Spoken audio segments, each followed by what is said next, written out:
Why, hello everyone, and welcome to the official Action RPG live stream. My name is Aaron, owner and operator of the YouTube channel Action RPG, and it's Sunday. Sunday fun day. Sunday fun day. Hello, how's everybody doing? Yesterday was my day off. It's a very busy day. I also took everything out of the studio, cleaned everything, rearranged everything.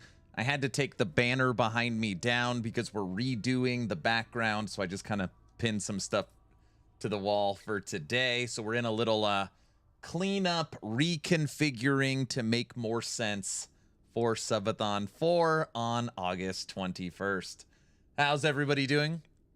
I have also put in the corner for today, we are currently on YouTube at and I know all of you are gonna mess with me today. I am fully prepared for what you're all gonna do. So we are currently at 99,997. Time to unsub just to mess with you. Exactly. That's what I'm prepared for. That's what I'm prepared for. All right, good morning. Who do we got here today? Log out, what up? Brow, hello. I know this is not snapshotting anonymous. No, that's somewhere else. Kiko, how's it going? Mark, what up? Devil Dog, hi. Sab, before he gets here, just want to say Action RPG is one of my favorite content creators. Great energy, is very kind. Thank you so much. Revlin, hello. Exatheus, good morning. Consider yourself at 99,998. Ah!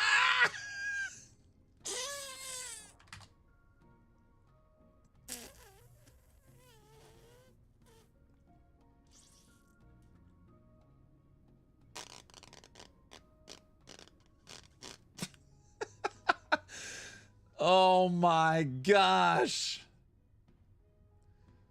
Ugh. Did you just confirm a subathon? We talked about it and confirmed it last stream. Oh my gosh. I've been playing Hell Clock and love it. I really like Hell Clock. We beat it. It was fun. There you go. I made my hubby subscribe. Refresh. Oh!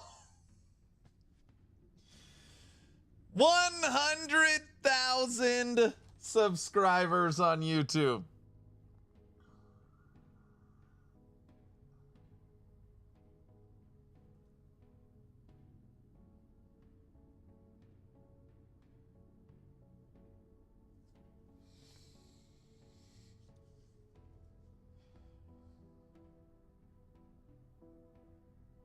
Thank you guys. Thank you so much.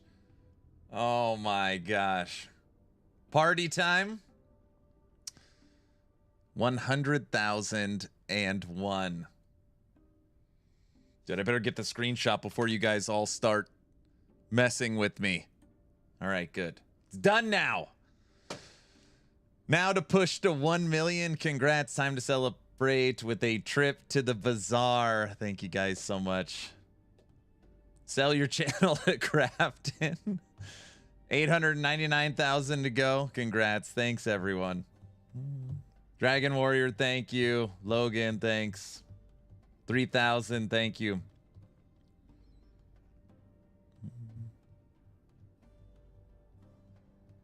You're finally doing Storm Totem Shaman, my main build, and you made it to 100,000 subs. It's a sign. I didn't even plan a speech. I'm not unsubbing. It will mess with my algorithm. Oh my gosh. Now when you say you beat Hell Clock, what level hell mode did you beat? We beat the campaign. Show them the Subathon banner. Brow thinks he's hilarious. I don't even know which one I have saved. I'll just show him this one. He thinks he's hilarious.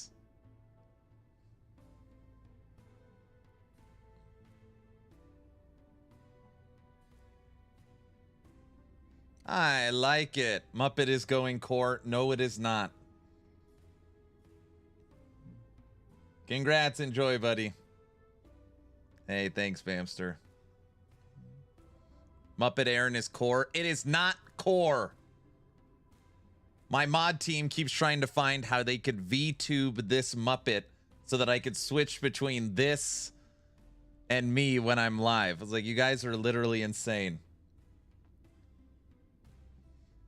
How are we today, Aaron? We started today at 99,988 subscribers. And as of right now on YouTube, we are now at 100. Show us your Muppet voice. I don't have one. Currently at 2.8 million DPS. You mean billion? I accidentally got back into LE again. I blinked and it was 4 a.m. That's how it goes. Man, yeah, I don't have a speech prepared, guys. October is 6 years on YouTube. So 6 years on YouTube. Over 2,000 YouTube videos. Over 4 years of streaming. Building the Discord, building Twitch, building YouTube. Just the awesome team and community. I don't even know what to say. Thank you guys so much. It's weird because it feels like it's only the beginning. Like we're just starting to make, get some good momentum. Last Epoch just dropped 1.0 last year. They're getting in a rhythm of seasons as long as everything maintains, if you know what I'm talking about. I'm not getting a VTuber. Sorry, I saw something. My sister did her first live stream, lasted 10 minutes. She got to upgrade her RAM. Yeah. Agent, thank you so much. Thank you. And yeah, we launched the website. That's been cooking now for over a year of development. I've got an agency I'm working with for sponsored content and just being able to maintain. It's just, I don't know. Everything's just been crazy. It's just been crazy. Muffin, thank you for the tier 1 sub. Thank you, sir. The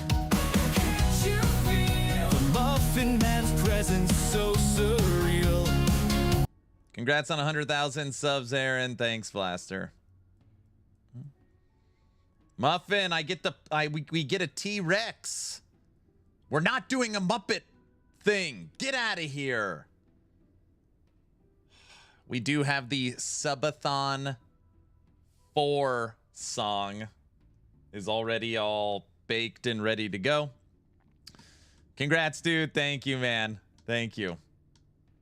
The Muppet Man, you made some other ones. I don't know if I saved it. Brow has really been in his little creation mode over there doing fun things. I get a T-Rex. You are playing Lich. What? You're playing Lich. You could play Flay, and Flay can make, I don't know, something. Okay.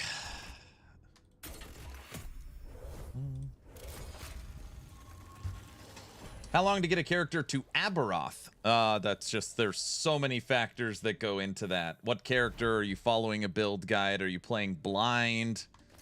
Stuff like that. Get out of here.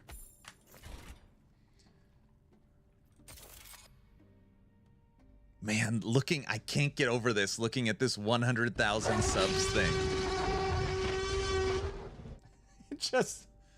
I don't want to hit refresh because I know some of you probably unsubbed as a joke. Oh, never mind. It went up by 6.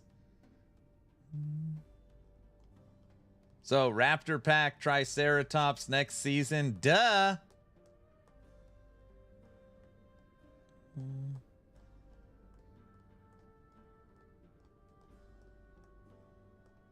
How dare you assume such? I didn't mean it. I didn't mean it. Did I? Wait, did I?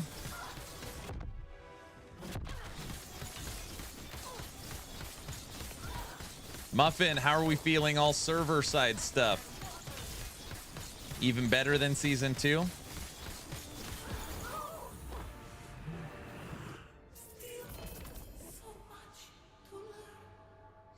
Aaron, by the way, have you ever hear this real T-Rex howl? It's creepy, like what they think a T-Rex actually sounded like. Is that what you mean? Yeah, we're good. Season 2 had no real server issues.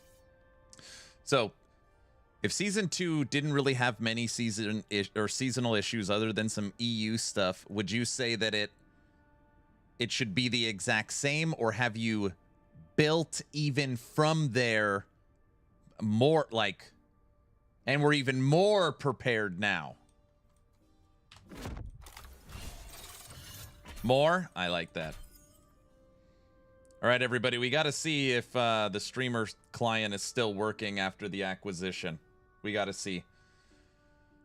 I just want the double T7 affixes to transfer. Just give me the T7 shock and the T7 melee cold. Now, if you really want to turn on the streamer client, give me armor shred as well.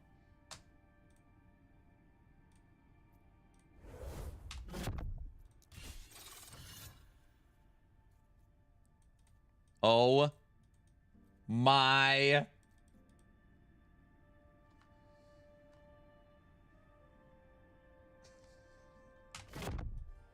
Have you guys ever seen that before? I've never done that. I locked myself behind the thing. Just kidding. That was just a joke. All right. Crafton says no. Armor shred, shock chance, melee.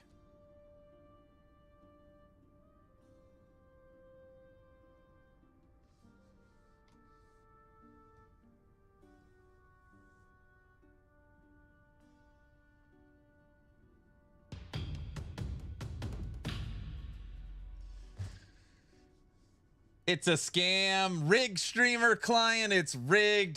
Scam client. Streamer client. Guys, this is not rigged. Good roll. Yeah, I'm trying it without the set right now. He's not even hiding it. Jazz, come on. Yeah, I'm using YOLO mouse.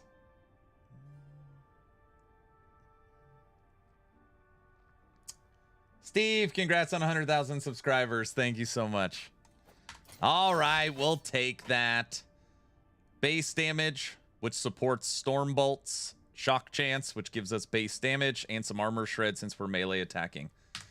Muffin rigged it for him. Muffin did not rig it for me, okay? Muffin wouldn't do that. Muffin, would if I asked, would you rig it? Muffin? We need 2 intelligence. I need to figure this out. I need 2 intelligence.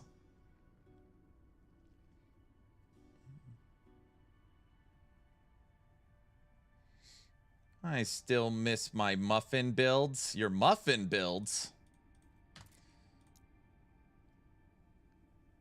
So Gladiator of Lagon has 100% the effect if you have 50 intelligence. We need 2 intelligence. So I just got here. What's the rationale behind melee cold on the lightning axe? The melee, actually, the type of melee doesn't matter. Tempest weapon. Spell damage per 3 melee damage. So the melee, fire, cold, physical, it actually it doesn't matter at all. I just happened to find an axe that had a T7 shock and a T7 melee cold. So I wanted to slam both and then grab some armor shred. Ah, makes sense. Yes, yes. So I was looking at the set and I was like, okay, the 2 set bonus is +2 to totem skills. Well, I could already get 2 to totem skills with Phantom Grip, and Phantom Grip will give me Minion critical strike. And obviously I have a 2 LP. So I was like, okay, that basically takes care of it. And then when I was looking at this is going to give us more minions, strength, attunement, base damage, and then if I could slam one good, the lightning penetration. So Tempest Maw kind of made more sense. The problem is I need to figure out where I'm going to get 2 intelligence. I could re-roll. It has 5 forging potential to try and get it the intelligence to 8. That would give us 1 point. And then I could go into the passive tree and take prowess. This would give us 1 point. That would be 50.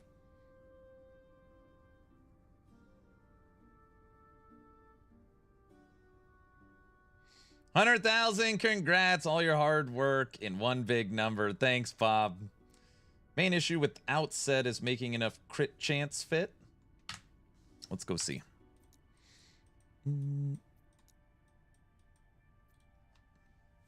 Hi, is the new season or what? No, new season drops August 21st. Got like 25 days. 25 days.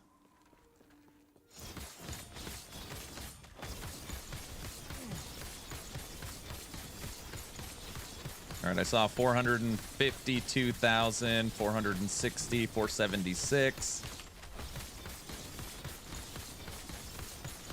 We're approaching right around that 500,000 mark on damage. Critical strike feels pretty good. You're seeing a lot of white numbers. That's because of the Tempest Strike attack. All right, so right around 500. And then we're not even, that doesn't even include our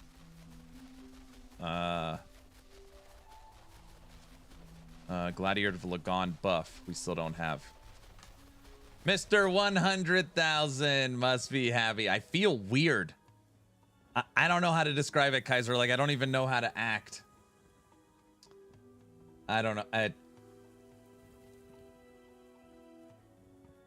don't know. Shin, what's up? Did you finish the story with this character? Yeah, you think I didn't? Finish the story with the character. I can get 1 point from finishing the damn campaign.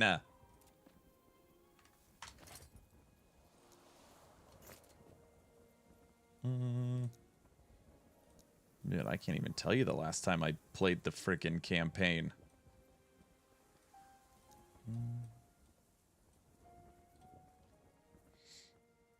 Why do we need 2 int? Gladiator Lagon in Tempest Strike. Gladiator Lagon has double the effect on your totems and Stormcrows if you have at least 50 intelligence. Right now I'm stacking over 20 stacks of Gladiator of Lagon. Each stack gives +4 to spell. So you're talking about an additional 50 base. It's huge. That is an excellent idea. That is an excellent idea. Finish the campaign. I'm most excited to see what changes for the campaign and mono transition system. Yeah, that's going to be pretty interesting. All right, if you guys did not see, my future at any cost.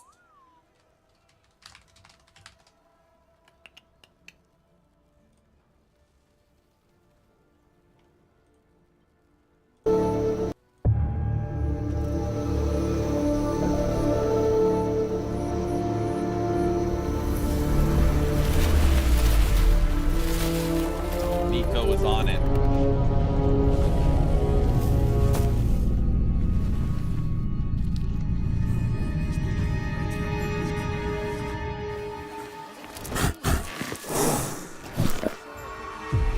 We now pretty much know this character's name, by the way. Yeah, I updated Lazy Necro.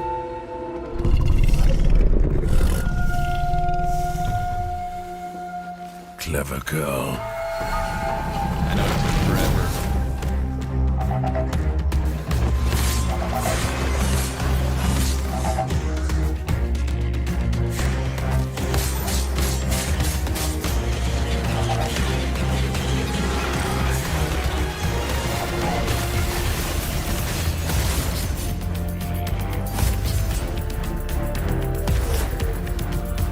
That's the goat man.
Is that Sauron's eye?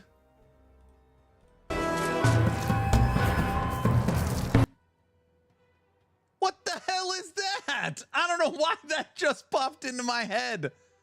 What is that? I don't know. That's what it...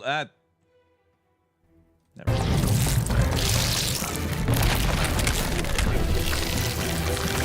Obviously, it's a dinosaur eye. Yes. Fine. Thanks, man.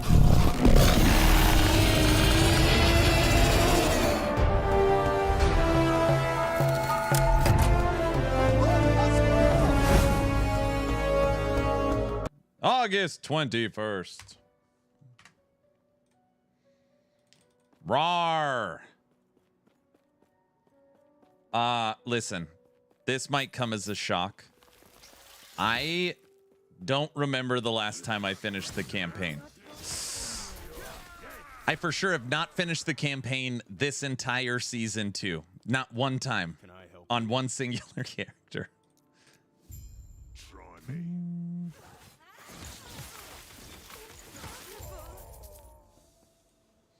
Without Temper Strike is 100,000 without the crit.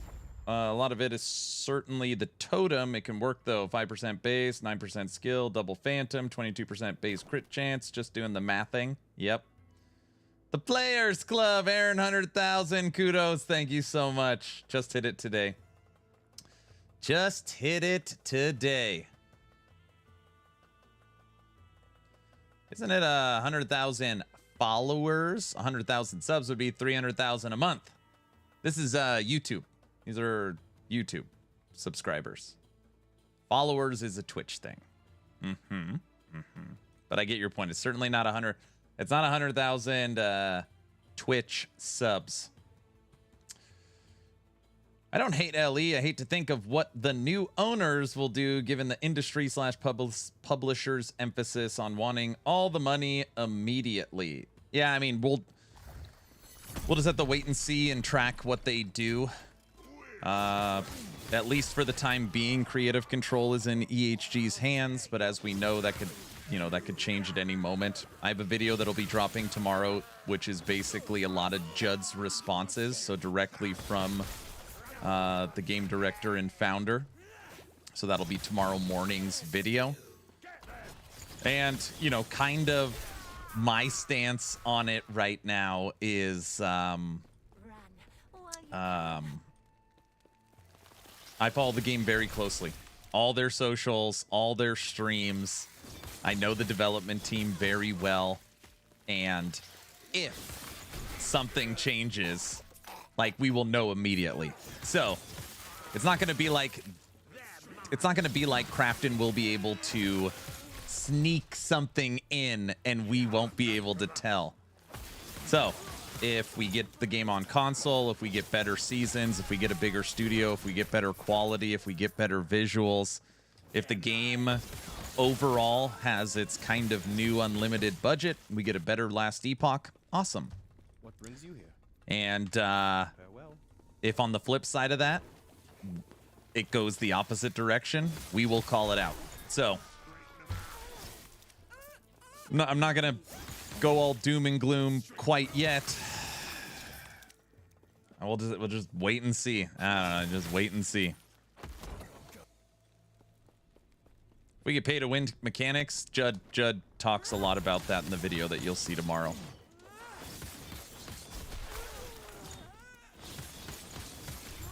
Is there going to be a PTR for next season? No, they don't do that. Yeah, with the whole team staying in place, just growing is only excited. Growing, I'm only excited, not worried. Yeah. When's the preview on the Battle Pass? Here we go. I agree. After 3,300 hours played, I'm not giving it up that easily. Yeah, me too. Me too. Let's hope we don't get last Epoch. Is it saved yet? Oh, man. Last Epoch, is it back yet? It's a joke about my old Wolcen series. Congrats on 100,000 on YouTube, Aaron. Thanks, big guy. Thank you. Right now, I am completing the campaign because I need one int.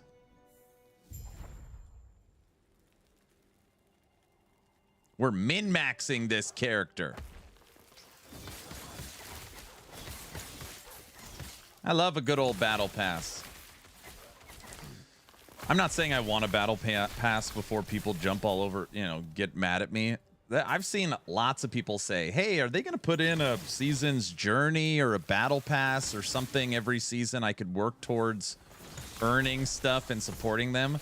I don't know. I feel like if it's just cosmetics, people actually... Battle pass is a dirty word, but I feel like a lot of people want that. I'm tired of battle passes. There's a lot of good stuff LE could... It could be good. There's a lot of good stuff in LE. Is Wolcen completely done with? There's a chance for the future and updates. No, the game is in its completed state. No more updates for Wolcen.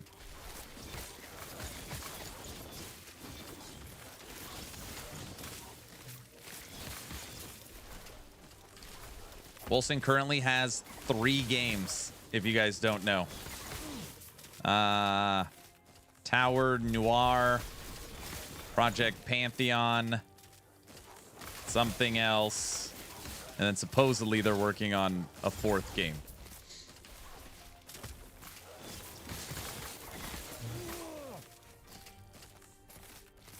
Battle Pass done right is fine, as long as it's only cosmetics.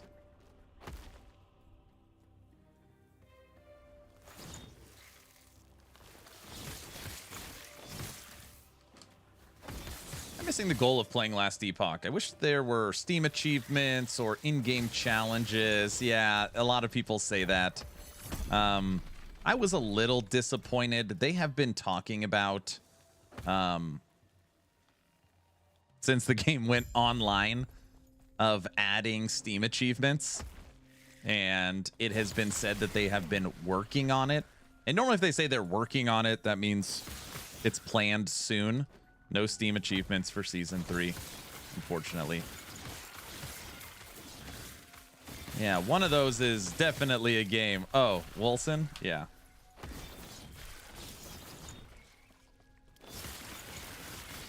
So the joke, I mean, I guess it didn't turn out to be a joke.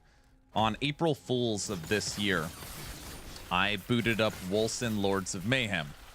And on YouTube and Twitch, I was like, playing the greatest of all time, and I reinstalled Wolcen and played it on April 1st. It was an April Fool's joke. Well, there was so many people watching and so much interest. I was like, what? We ended up streaming it for 3 days, doing a full playthrough, and it was cracking me up because we were watching the Steam charts slowly climb as I was streaming the game.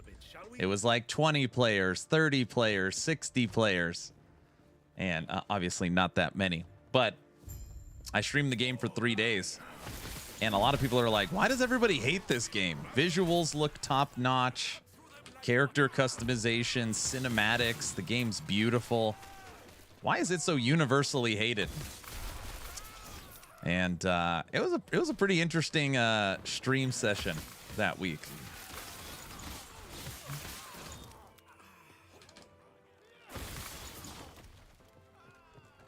Hey, Aaron, when they say new chapters about the LE campaign, yes, yeah, chapter 10 of the last Epoch campaign, the Ancient Era, is coming. Over 100,000, woohoo! Thank you, sir. Still looked fun and had my interest. I'm still contemplating buying it. Hello from Russia, friend Aaron. Hello, hello. Welcome. Hello. Right now, we're just running through the campaign, everyone. Just FYI, if you're wondering what I'm doing. We're on the final act. We're on a bird! Look at this! Whoa! The bird? It's the word. Never mind. Big Bird. Wasn't it because they initially promised open world ARPG experience? There is so much to talk about if you want to go into the Wolcen thing. They initially in the Kickstarter and Umbra had housing and open world elements and a whole bunch of other promised things to the initial Kickstarters. The game ended up launching as a Diablo-like isometric action RPG without all of that stuff. It also launched very unfinished, so there was multiple times in the campaign you would get stuck and had to start over because you couldn't progress. Tons of game-breaking bugs, server problems, and yeah, they never recovered from launch.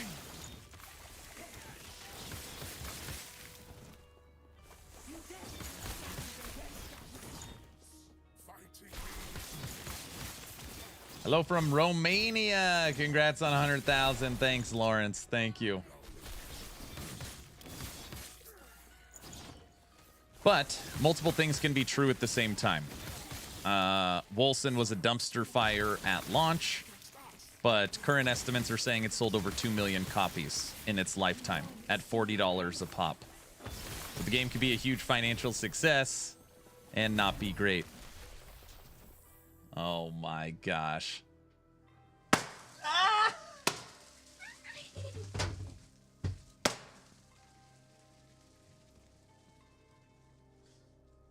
Good thing you cleaned your studio.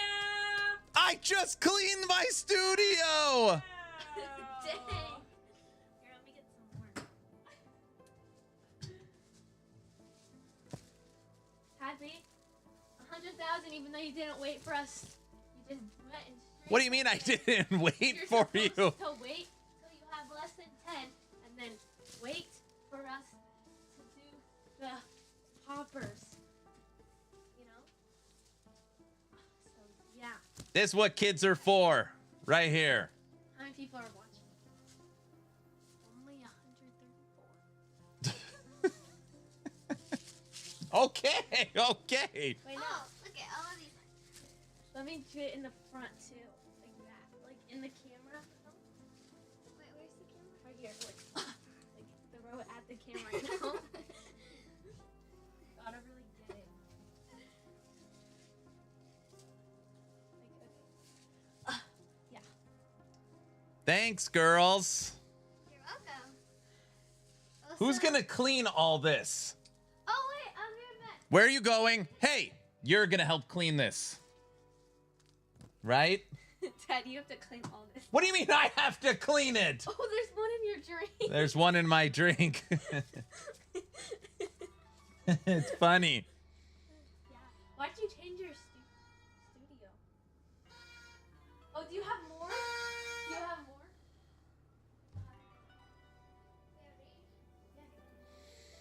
Good thing you weren't in a hardcore boss fight.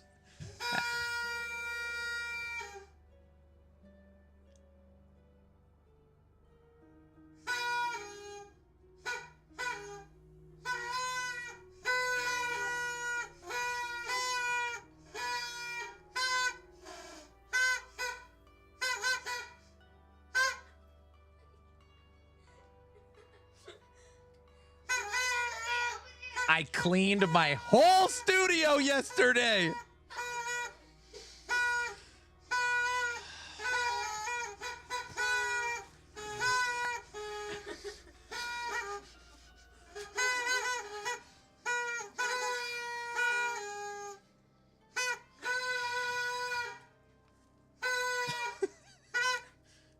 Now I get to clean it again. The keyboard is full of little papers. Now you're gonna get a black.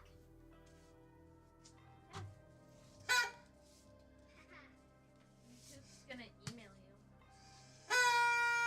So keep checking your emails. They're saying YouTube is gonna email me. All right. Wait, Dad. Thanks, Do you girls. have 100,007 subscribers on YouTube or on Twitch? YouTube. Which I didn't need a hug. Oh, now they say I have to go give him a hug now. We were not done, by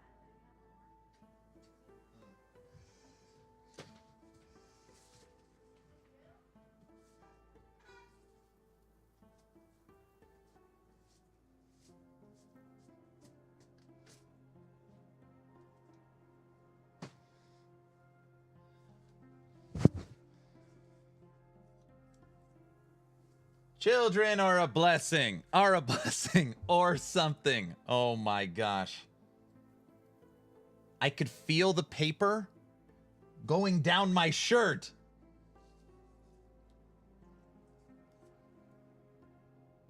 A million of these.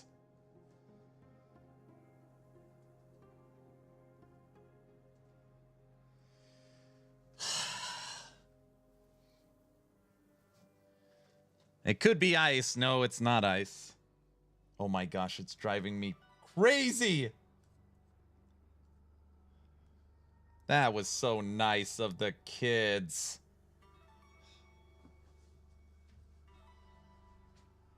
Paper under my shirt.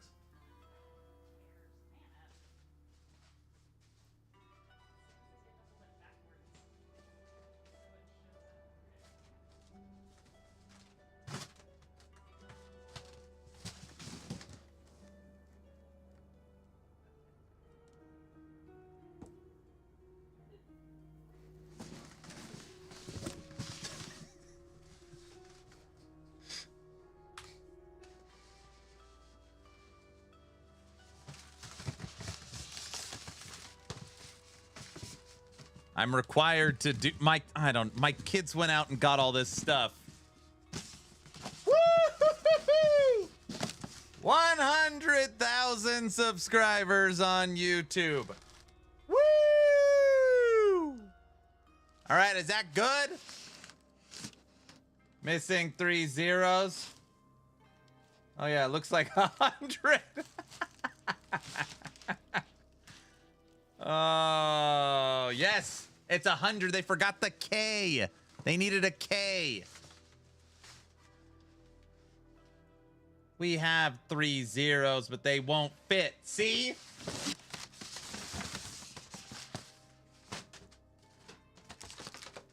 All right. Buzzkill.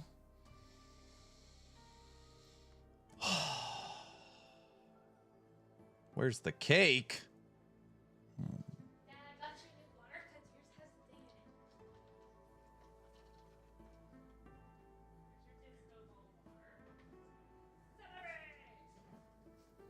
in it. This is my Disco Ball Celebrate water cup. You guys really went all out this morning. 2 stores.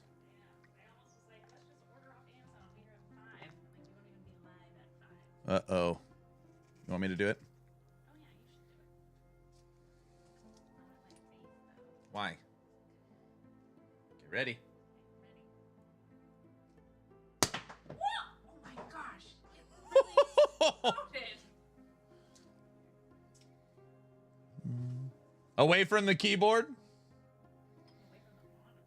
from the monitor, more like it. Wow, that really popped off, man. Right? Honey, I just cleaned the studio.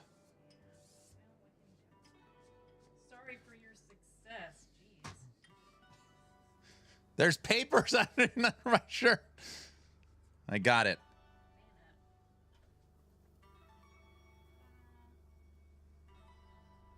Little Shandon. Are we toasting or no? Cheers. There's juice at the bottom. It's separated. Funny. Yeah, it didn't like mix very well. There's nowhere behind you to hang the 100. That will be. I guess we can put it on there. My wife said there's nowhere behind me to hang the 100. 1,000. We actually do have all the extra zeros. Oh, you bought all the zeros. Yeah, I'm gonna just get little pieces of tape. Maybe we can start it like here and wrap around. Okay. Thank you, honey. Are you excited? At least they are interested and supportive enough. You deserve it, man. Thank you so much. Waiting for the YouTube medal. Luna doesn't know what's going on. Puppy, what is it? What is all this? Come here. Come here. What is all this? Was it too scary? Come here. Hey, come here. Oh. Say hi.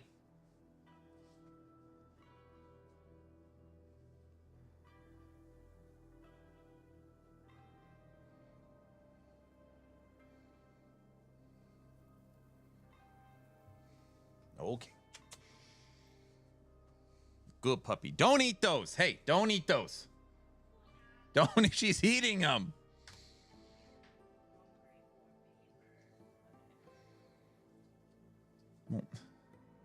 Yeah. All right. Yeah. All right. Don't pay attention to anyone in the background. Yeah, it's a full-size doodle.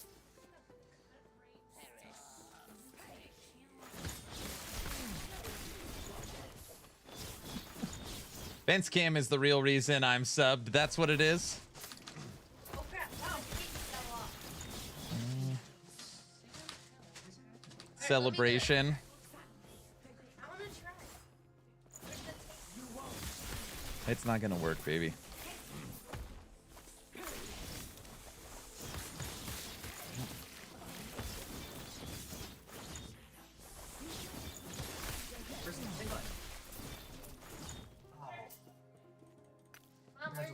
Thank you.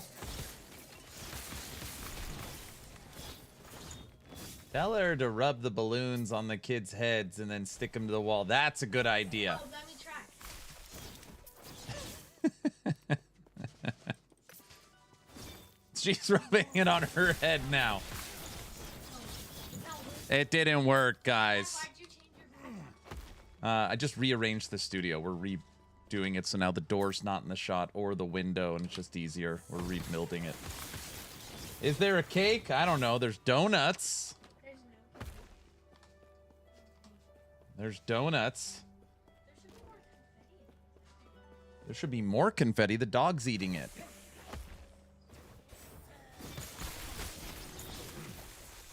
Everybody, October is 6 years on YouTube.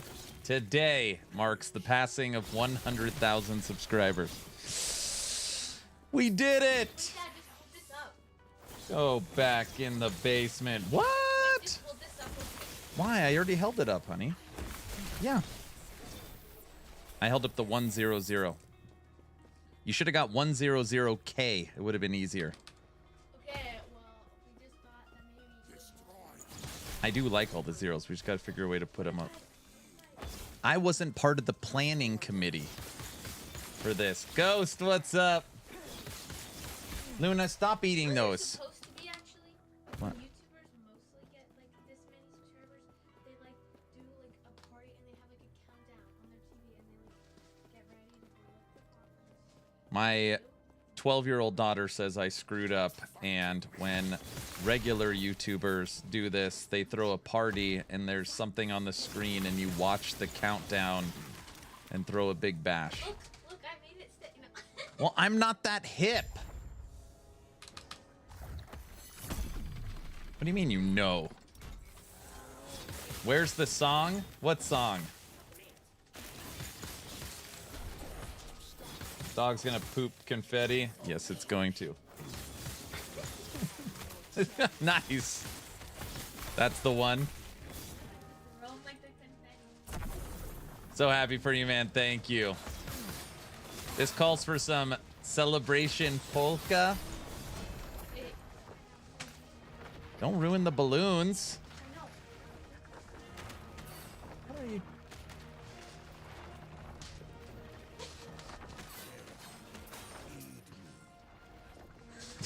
You can't stop laughing. It's perfect. Yeah, I'll just. You're just gonna stay there the rest of the stream? Okay, perfect. Are you bored yet? Your legs hurt. When are you doing the mail openings? Oh my gosh. Are you gonna get like? Oh, Dad, you should get your packages from like Summer Friday. She says I should try and get PR packages. I don't even know what you're talking about. You know what this is? What? Celebration without vodka. My wife poured me a little mimosa.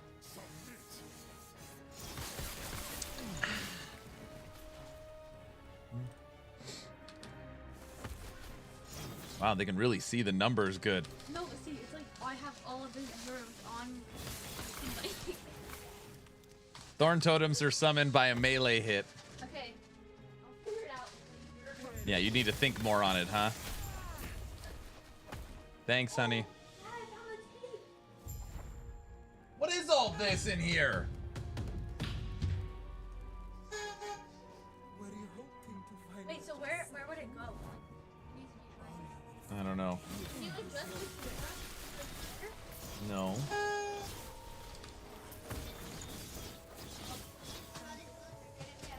She wants you to get PR packages for Sephora. You would need to change up your brand quite a bit. Oh, I see. Okay, so we'll one be over here or over. How much will dual wielding for Lich impact gameplay? A ton. Dad, do you want the one over here or over here? Over there. Which one? The way you are now. It's backwards. No, it would be backwards. There. However the void came here, just drive it back. Oh, jeez. Party! I need your help. Okay, get a piece of tape. They're trying to tape up 100,000 behind me.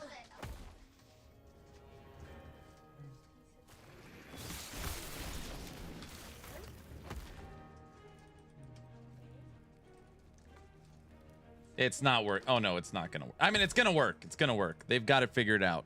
What do you think you're doing, my beautiful vessel maiden? I am breaking the cycle.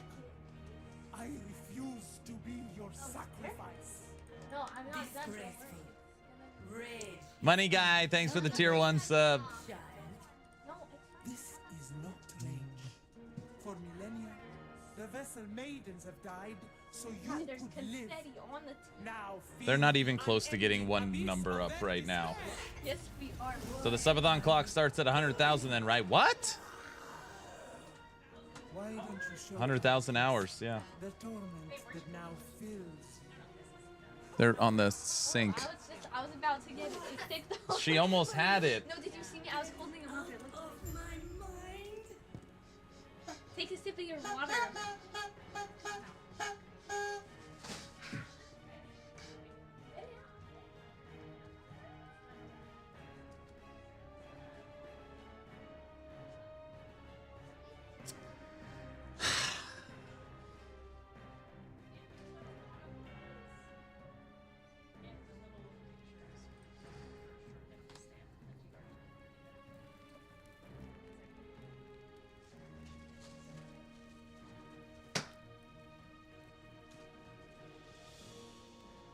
Yeah, I don't care if you want to.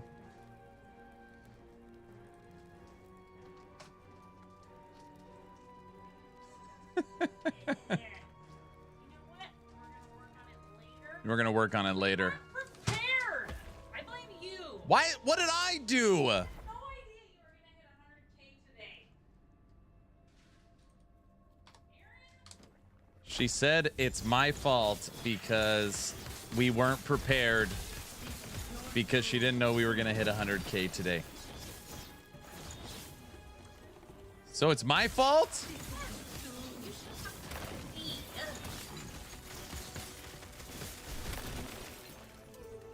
Get out of my mind. It's okay.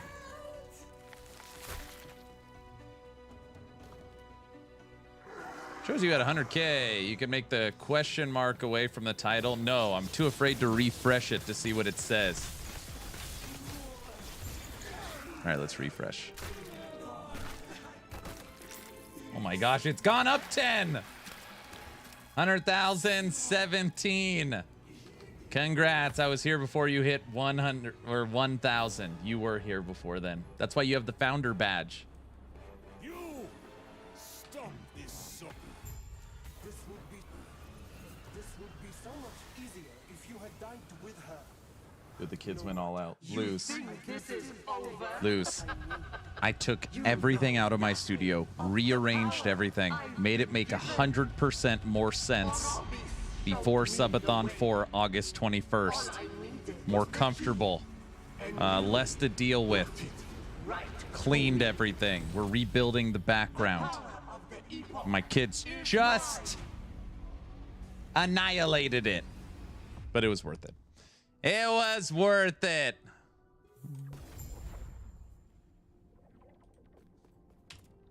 All right, now we need 1 intelligence. Did you put the bed in it? No, I didn't put the bed in it. Okay. We got 1 int. We need 1 int. The easiest way to do it would be re-roll this. I didn't want to re-roll this because the health percent and the cast speed for totems are both almost perfect.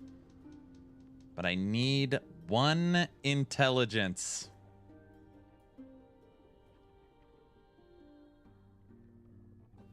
One ant? You love it? They gave me, this is my disco ball cup to celebrate. I'm not kidding when I say the entire ground, you can't even see the carpet, is this. The entire ground.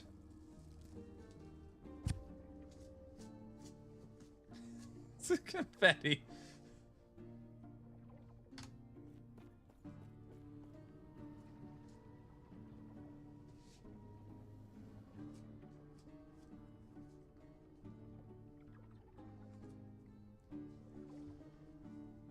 Very cool. Hold up the 100,000 balloons again. They're all over the floor.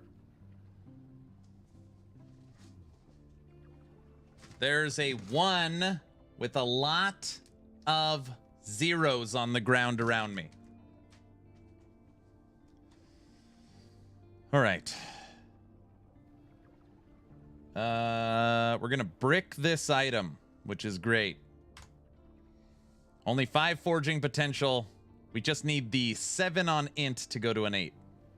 Actually, before I do that, is there any easy way? This would take care of it too. 10 points into the druid passive tree. Could. Check DMs. Muppet Aaron is celebrating.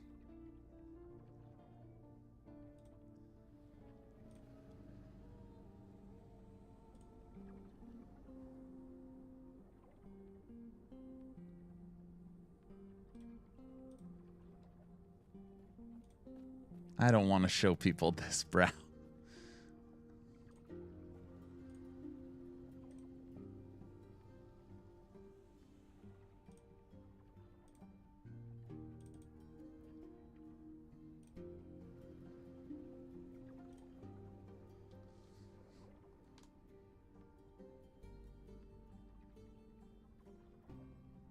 Put it on the website.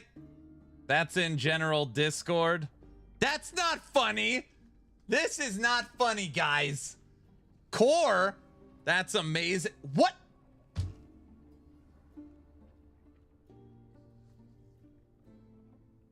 Devil Dog Trevor, no. Needs a stash, Bob says. Club, don't laugh at that. The 100,000 is supposed to be silver, not gold. Yeah, you ruined it. You ruined it, brow. Add polka to chat GPT description. Make this picture. I'm crying.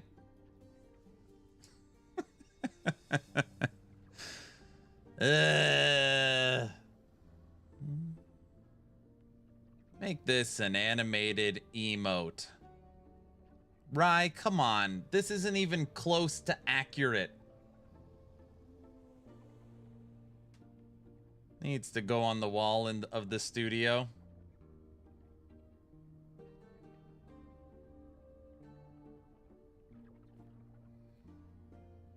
Celebrate! This is not accurate. Crimson, thank you. Nice selfie. That's funny. Finally over 100. Crimson, we broke it. I have confetti going down my shirt. I could feel it.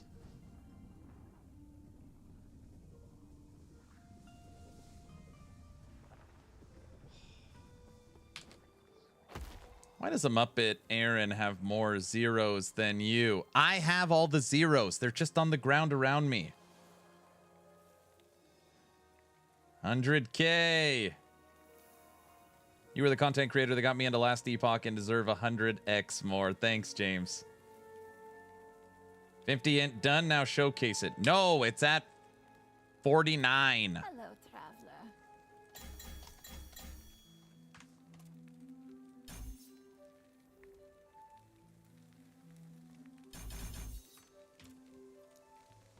We do not need that. Wait a second.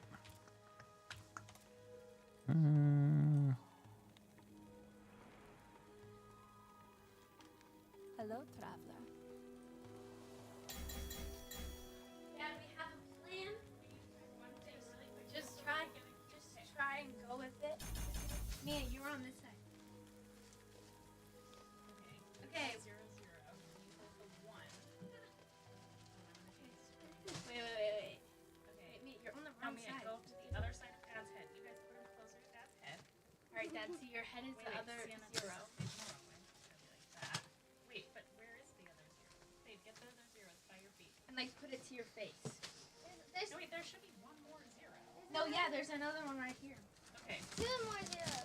All right. Okay, wow. Mia, that's hold like a 3. lot of zeros. Wait. Wait, hold it close to your face. Oh, let me scoot back. Yeah. Oh, yeah, good idea. Wait, look at that. Alright, Aaron, can you scoot back anymore? Dad, he's running me over. No, Sienna, hold yours. Now Sienna needs to go over a little. No, forward. Oh, yeah. Aaron, you need to get one more 0 in there, right? Yeah, because No, Mia's... Mia has it. Oh, Oh, yeah, Dad, okay. scoot over. You need to scoot over just a little. No, Dad. No, I need to scoot this. No, right here. There you go. Now hold them together. There you go. Okay. There we go. Alright. Hold on. Let me do it like an actual picture. Alright, let me do 0.5. Alright. Everybody say cheese. Cheese. Oh my gosh, your office is like a dump right I know it looks like a dump, my office. embarrassing. I can't even post that photo anywhere. So. No, don't drop any more here. You're going to drop. Just give me some. Oh, Okay, come on. all right. Alright. Peace. Thanks, kiddos. Love you.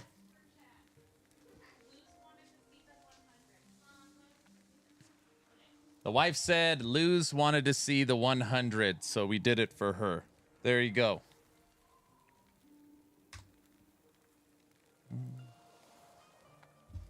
Who's gonna clean all this?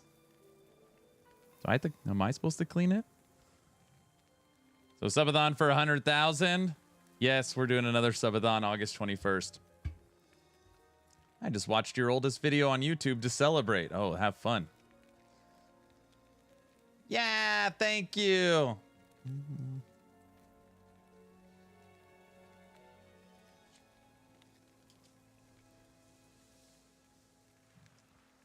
$100,000.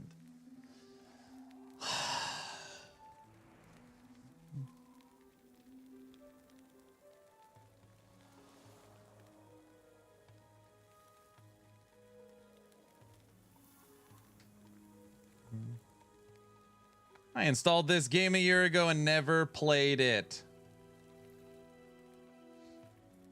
Yes, concentrate on stream. Stream! Yes, concentrate on stream. Hello, traveler. Sorry. Enough of these shenanigans, you know. Shh. Guys. Hello, traveler.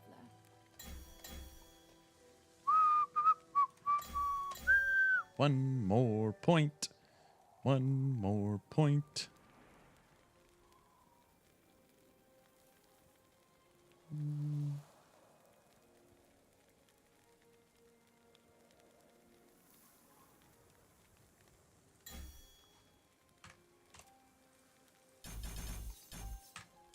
And we have 50 intelligence. 50 intelligence. He's gonna have 100,000 of minions. What? That's wild. 100,000 people, 2 stadiums worth of people enjoy regularly watching videos you make. Thanks, Logout. Do not Thank you, dare sir. on my It is wild.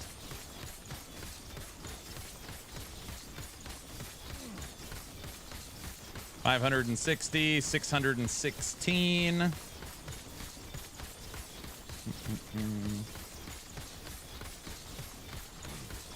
668. 558, 559, 632. It looks like we can hit when we're all juiced up. About 650,000. All right. You broke 100K. I did. My wife's going to send you a bunch of pictures for Action RPG to get something on the website. Didn't we talk about that yesterday?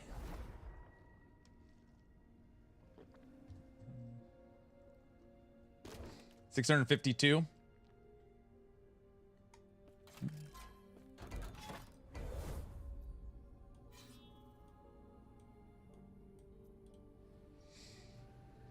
Man, what a journey.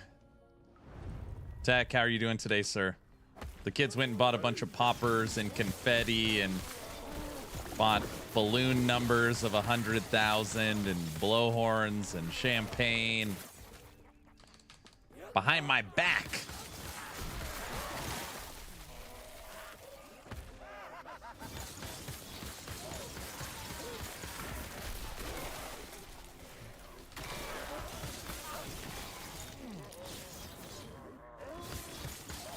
I think it was the eras that threw me off. May give it another shot. It looks fun. It's a lot of fun. The big update comes August 21st. Congrats on 100,000, and thank you for the guides. You're very welcome. 100-day subathon? No. That was really sweet of them. I know. They're awesome. They are very nice.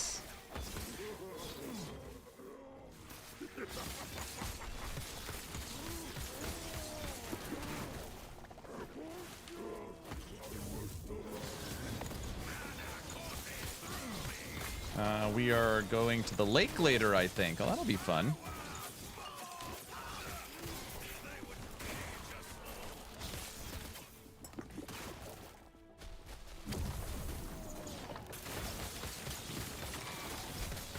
We are doing another subathon. It's my wife's fault.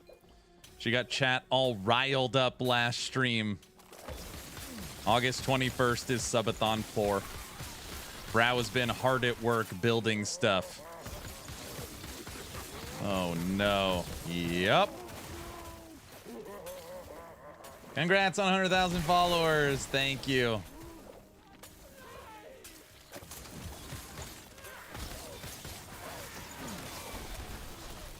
I'm sure this one is going to be nice and small. That's the plan.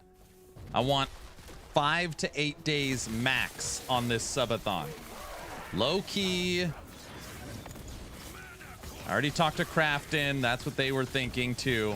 So I got permission.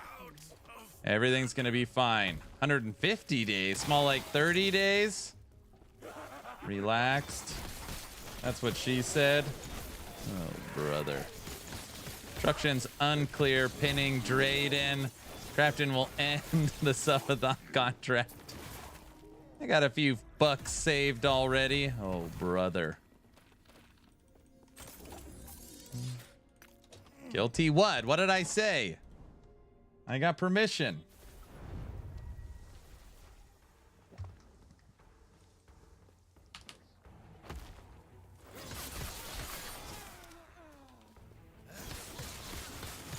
Can't wait to see the goals. There's one decision I made. So I'll give you a little behind the scenes. We are adding on the goals list fishing with hog, and we are making the goal smaller. I know how much everybody wanted that to happen, so that's going back on the list, fishing with hog, and we're lowering the goal amount to hit it.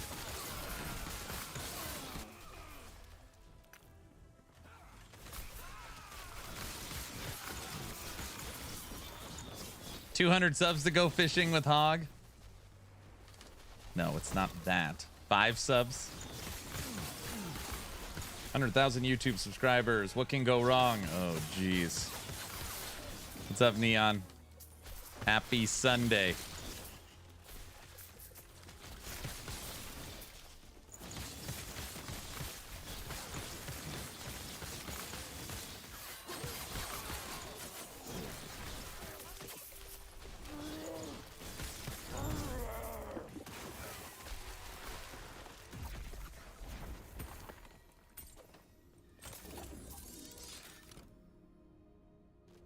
Wish me luck in profound. Good luck, sir.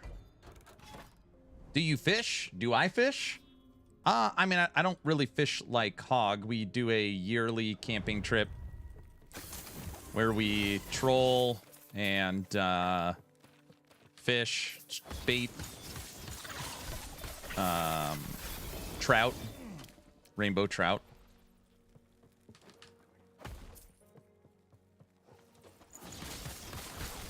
Yeah, troll. The boat barely moves and it kind of pulls the line along the lake. Sure, Hog will be streaming that fishing trip. You need to come salmon fishing with me? I would love that.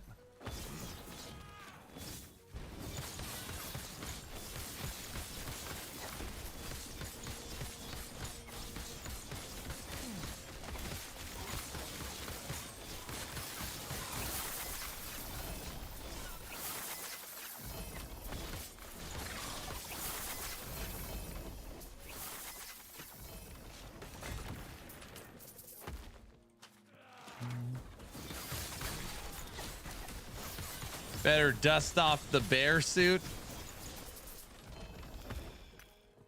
They did say bear is getting a rework.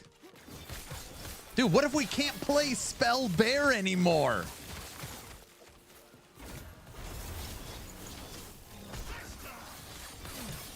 It's a dino suit this time? Okay, guys. YouTube headliners. We are not, for this subathon, doing anything Muppet related, and we're not doing anything fence related. Okay? So let's just all, we're not, none of that crap is happening. Okay? So. What do you mean no? Confirm Muppet fence. One of those inflatable T-Rexes. Yes, we are. Muppets and fences confirmed. I just said we're not doing it, guys. What do you mean they blew up the Death Star? Oh,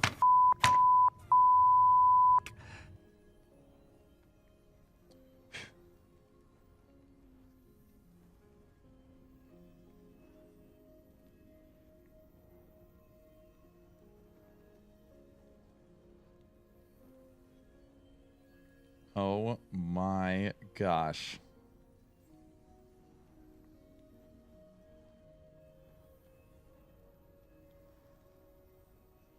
I got to show everybody this picture.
Or a big, small Rex in the background.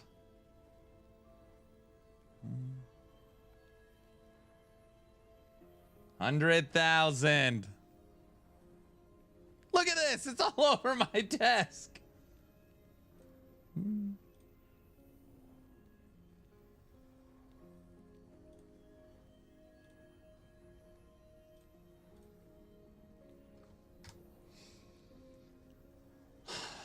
Hey, Mom. Mama Action RPG is here. Hey, Mom. Yo! Today we have passed 100,000 subscribers on YouTube. I woke up this morning, it was at 99,988. Thanks, Mac. Congrats, big guy. Thanks, Diesel. Diesel, I almost messaged you yesterday. I was like, Diesel's going to be proud of me. Not only did I go to the gym yesterday, I rode my bike to the gym.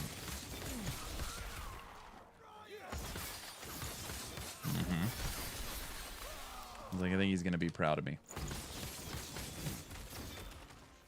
Let me guess, it's an electric bike. No. We don't do any, I don't do electric scooters or any type of that kind of stuff. I feel like if I ever get my kids off of electronics, I want them using their own energy to ride the bikes.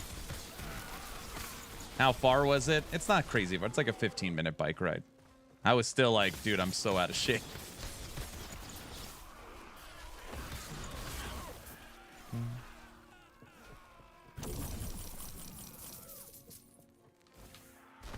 Yeah, it was a nice day. I was just like, I'm gonna ride my bike to the gym. Was it a Crafton neighborhood? Yeah, it was approved. I went through and got the right permissions for it. You absolutely need one of those T-Rex costumes. People in your studio for the Subathon. The T-Rex is the one that like inflates, right?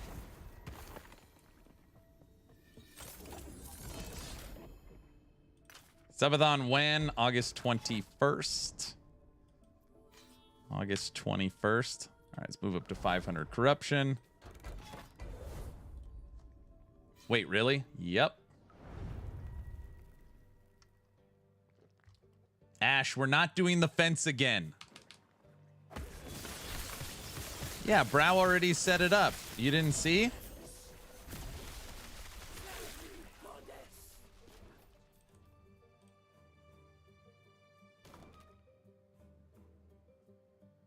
This is going to be the best subathon to date. You guys wait and see.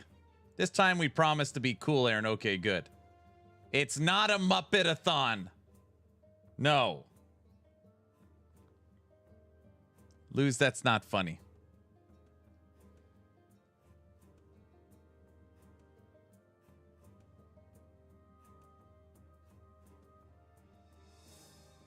Aw, the little dino. We should take a vote on that, Aaron. Wait, I'm playing Guild Wars 2 now. The dinosaur's in the background. Get the cursor off its face. It looks like a booger. Oh, brother. It's a masterpiece.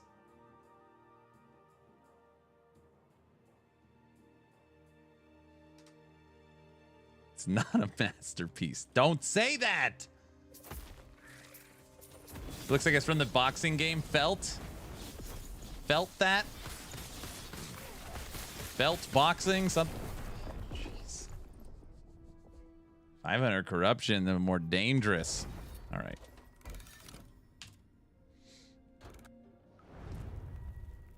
Resistances are good. Endurance is good. Crit avoidance. Armor. Look like a dino was whispering you tips. No. Guys.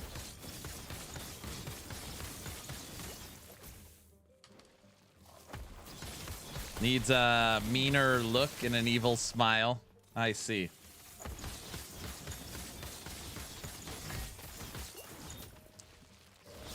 Diesel, I think you're really gonna like Subathon 4's theme song.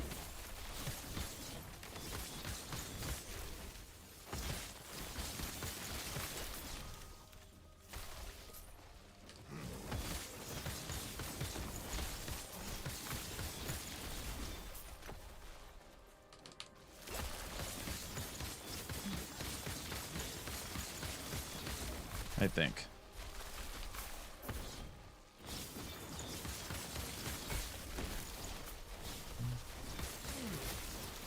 Is it a metal song? I don't know. You're gonna have to wait and see. August 21st. I used to always poll the community. Do you guys want to hear the song before, or you want to be surprised day of always wins? So you gotta wait. I did nothing wrong. Oh, here we go. I'm serious. I don't care.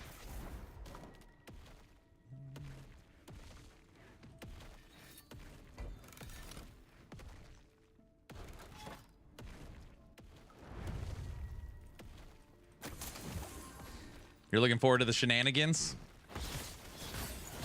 I need access to the new passive tree for Necromancer. I also need to see the new skill trees. And there's just no way there's not a Necro unique.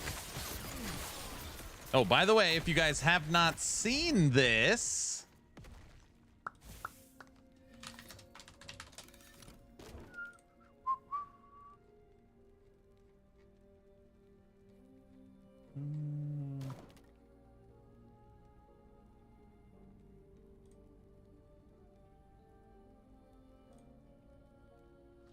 Second.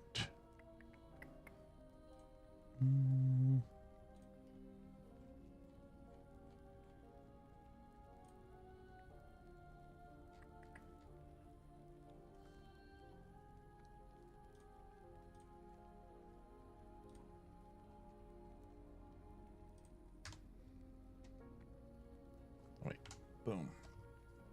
This is what I woke up to just this morning. This is what I made my video on this morning. So this is on Last Epoch's website for Beneath Ancient Skies. I was like, where did all this information come from? This is not like an official news post or something you see on their website. So it talks about the ancient era, but in here they show this picture. This is the picture I use for my thumbnail. It's a new dagger, a new shield. Shield looks sweet. The ring we already saw, the relic we already saw, a new bow, and then this item. This item could be a mace, it could be a scepter, it could be a wand, maybe a staff. So we don't know exactly what this is, and they've already shown off an amulet. So that's 1, 2, 3, 4, 5, 6, 7. That's a wand for sure. I don't know. I actually think it looks more scepter-ish, don't you think? No? It could be a wand, you're right. But we know there's at least 7 of these new super powerful uniques coming into the game. But this is very interesting. These items have more powerful effects than other uniques, but you may only have one of them equipped at a time. Now, on Mike's dev stream, people kept talking about, hey, if there's a 3-piece set, can I wear 2 of these rings and only, you know, use one item? And he's like, no, no, no, it won't work that way. No, no, no, it won't work that way. Now we know why, because you can't actually equip 2 of them at the same time. Looks like a spring leaf wand. Yeah, I could see that. I could see that. What is this shield gonna do? So you could see the shield uses the feathers from the beast from the cinematic. I'm wondering if the shield is like the new chase item. Look at the details on it. That's my guess. Hey man, about the game, but heard some news about the acquisition. Looking at the game since it has an offline mode. What's the worst they could do? Microtransactions for like bank slots or a battle pass? Yeah, I mean, no, bank slots would never happen because you already get them for free. They would literally have to take away something free and then charge you. They would never do that. Yeah, worst case would be they add pay to win mechanics, which I would be shocked. I would be so unbelievably shocked if they did that. Shocked. Yeah.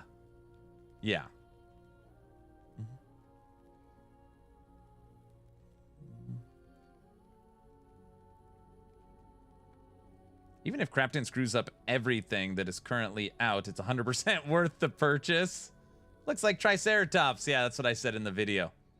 It's like a Triceratops shield helmet. It's sweet. I don't know why I said shield. Yeah, I don't know why I said helmet. It's very cool. I wonder if the primordial exalts will be limited to one as well. It's an excellent question.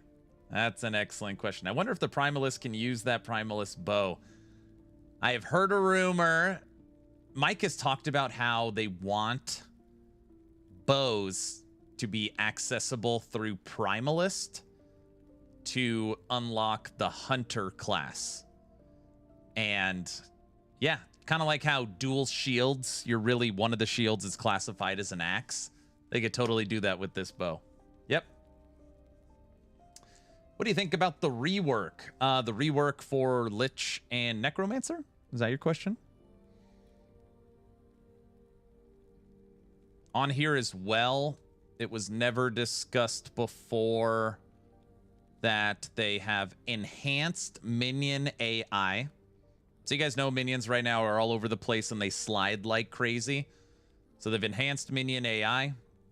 And then obviously they've updated some skills. New Merchant's Guild enhancements. Offline cosmetics with dual portals. Fillet. And Fillet is pretty interesting. It shows it as red, it shows it as blue, and it shows it as green. So right off the bat, you would think poison, cold, physical, or bleed.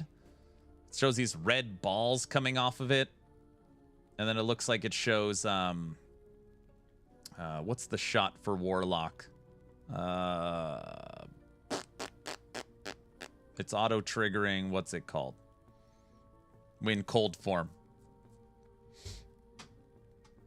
For Flay. All right, thanks, chat. Yeah, the game is awesome. Yeah, it's really good. Oh, one other thing that talked about today. The Rift Beast. Beware of nature's most perfect hunter.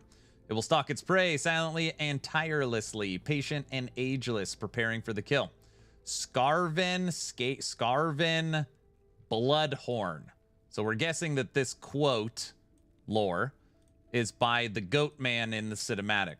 Bloodhorn. It's a goat with big horns. Makes sense. Hey, is Elf Hunter any good? Elf Hunter? Harvest, cough. No, not Harvest.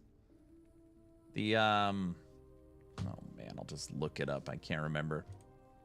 The Rift Beast is a mysterious force tearing through a Terra. Each time it appears, it leaves behind a rift that you can enter.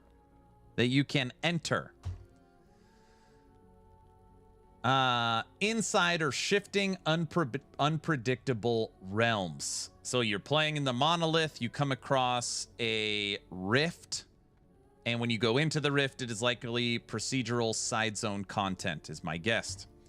And within, the beast bides its time. As you pursue your prey, you'll shape the nature of your final encounter and influence the treasure it guards. Now, that makes me think it's like a Nemesis system. Nemesis, you have the egg, you put an item in, you hatch the item, and then you empower, and every time you empower, the items change. Or get stronger, or stay the same. So it sounds like you'll be playing inside of a monolith, you'll come across a rift, you'll go into the rift to procedural side zone, you'll be hunting a beast. Multiple times you will be pursuing it to finally kill it, and it unlocks items. What kind of items? The guess is this. These. Or it unlocks pieces of these, and then you put them together. Because in here it says, as you pursue your prey. And then down here, for primordial uniques,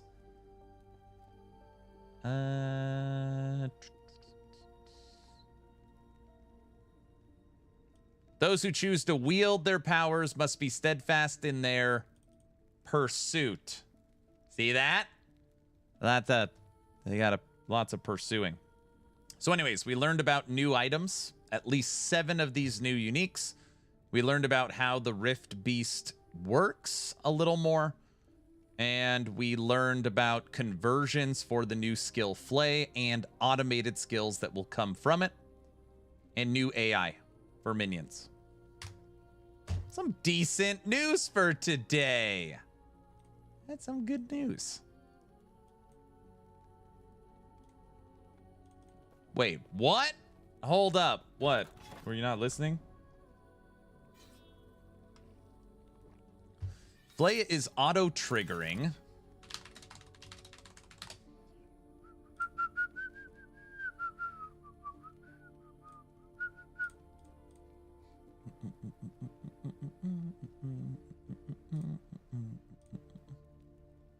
Chaos bolts. It's auto-triggering chaos bolts. Sounds like the hunt mechanic from Wolcen.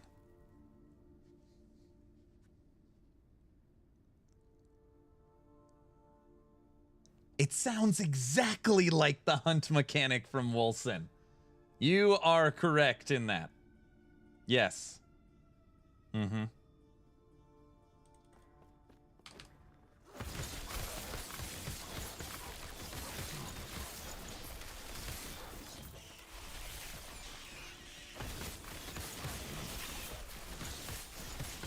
Only the hunt mechanic is the end game where this is side zone. But yeah, it does sound like that.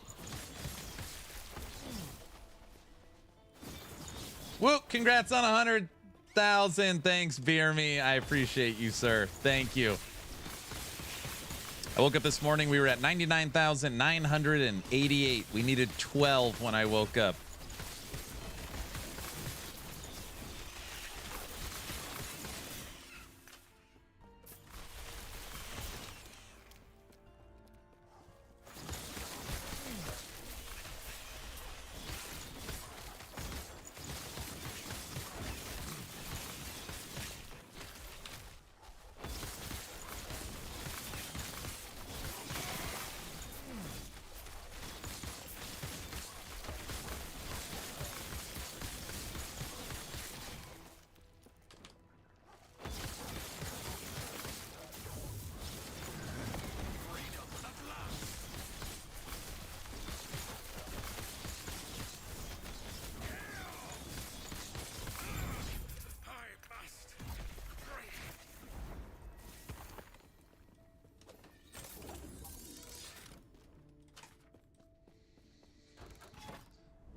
The Rift Beast seems like their version of the D3 console Nemesis system, maybe. Maybe.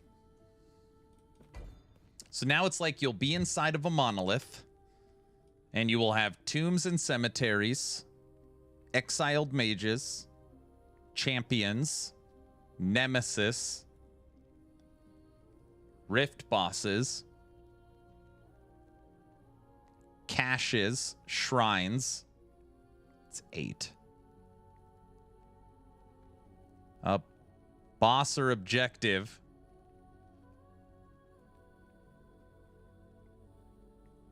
Potentially in Woven Echo affected. Ahoy, 100,000 hit. Autobot, I woke up this morning. We were at 99,988. I needed 12. We hit it during stream. We hit it within the first 10 minutes of stream. Yes.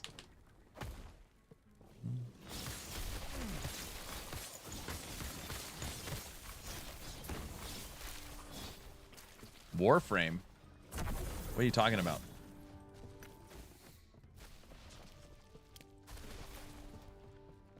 Do I need to ban Raven already? I just got here. I don't know. He said you hit 100,000, so now I play Raid Shadow Legends or something. I could have played that well before 100,000, sir.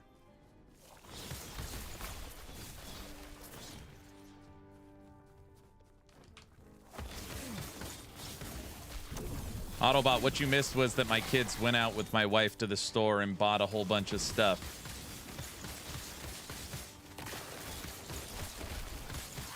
And they came in after I completely cleaned my studio yesterday and went haywire. But it was nice.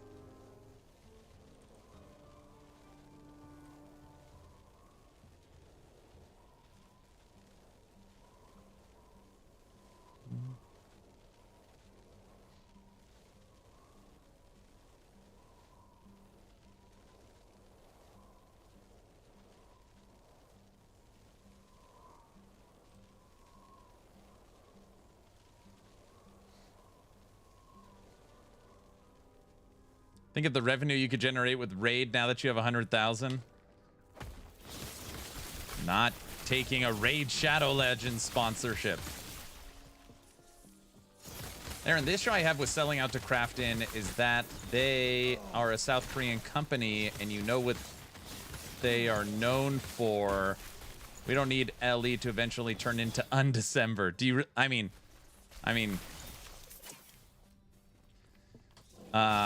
Listen, I'm not here to say that there's nothing to worry about. Okay. There's a lot that can go wrong in an acquisition, as everybody knows. But I'm also not going to sit here and say that the game is going to turn into crap overnight. Like, I don't think that's fair either. For the time being, nothing will change other than EHG expanding their studio twice the size. Likely coming to console, getting new servers and stuff. So, Undecember would be a terrible example because Undecember was built from day one with that monetization strategy. Last Epoch is not. I mean, it would literally kill the game. I mean, from a business perspective, if they came in and said, "Hey, we're making the game free to play, but we're going to be adding in these transactions, completely changing the game flow," I mean, it would literally be the end. There's just no way. I don't believe that will happen. I could see potentially paid expansions and DLCs. So I could see that. I could see lots and lots and lots of cosmetics being added, which for the most part people want. People complain that they don't have enough cosmetics in the game. I could see maybe like, you know, a reliquary battle pass system again for only cosmetics. Like a Season's Journey style system. Maybe. But as far as pay to win elements, I'd be shocked. I'd be really shocked.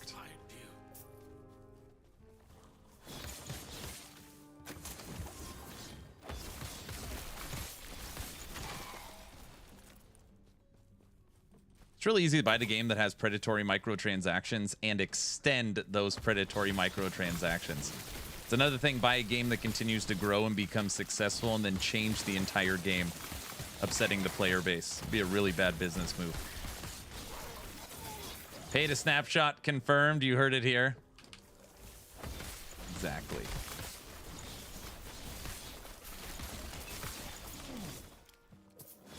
Oh, you can just place it right there. Thank you.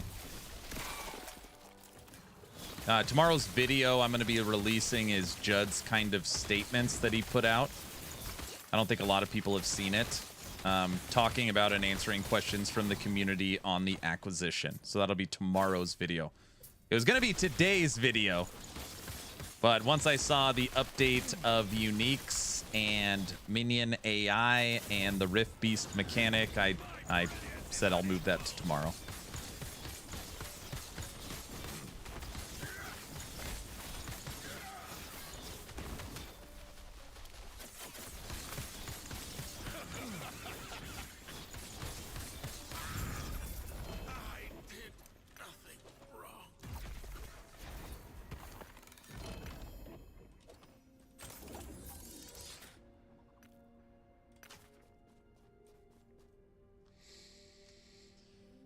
Crit needs work. I'd likely spec out a jump, to be honest, to take Warcry. It's easy 200 crit chance and also Frenzy and Haste. Yeah, that's a good idea.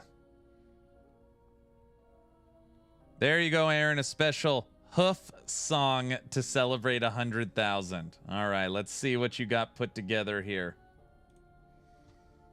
Hold on. Oh, Aaron hit the big one. Oh, what a sight. 100,000 strong, shining bright. From streaming games to cracking jokes. Now he's the king of YouTube, folks.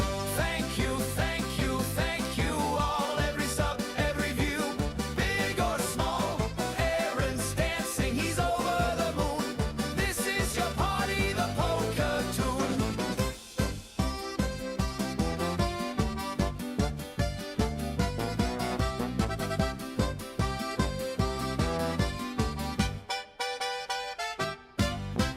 From pixel worlds to battles fierce, your laughs and cheers, they pierce the years. The chat's alive, the memes they flew. Aaron's success is thanks to you. Raise your mugs, your hands, your hearts. Every viewer played a part. Thank you, thank you, thank you all. Every sub, every view, big or small. Aaron's dancing, he's over the moon. This is your party, the polka tune.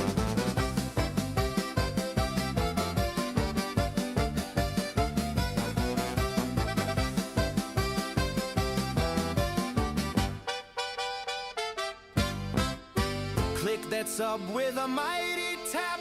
The journey's long, but you close the gap. 100,000 now each year.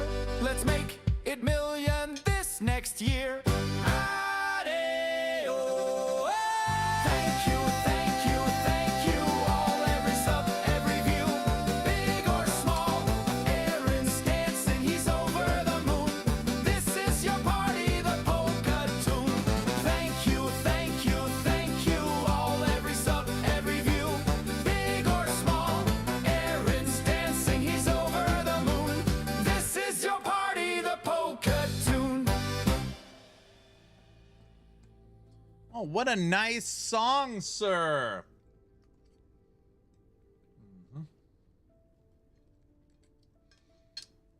100,000 subs. Achieved today. Moose, what up?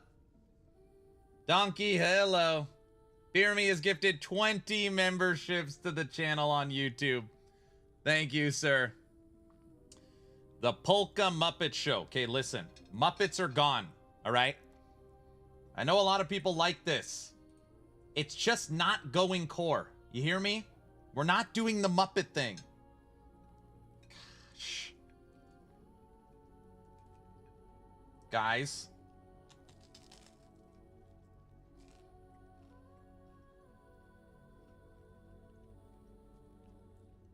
It's going new way. Mm-mm.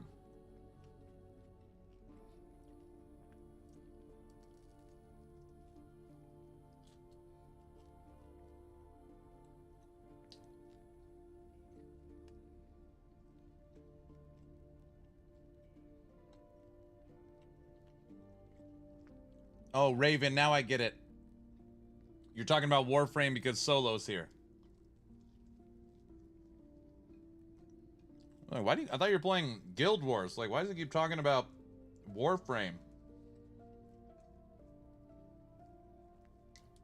Mm-hmm.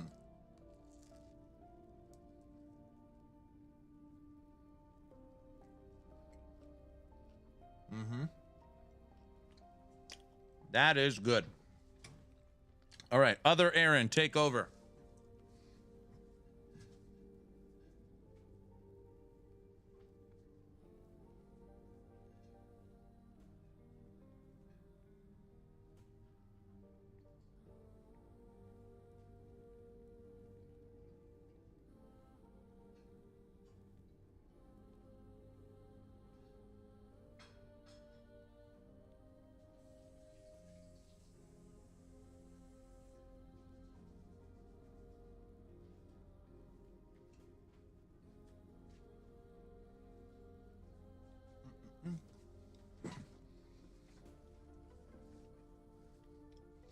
Best stream I've seen all week. That's real funny. Real funny. I'm just trying to enjoy my champagne.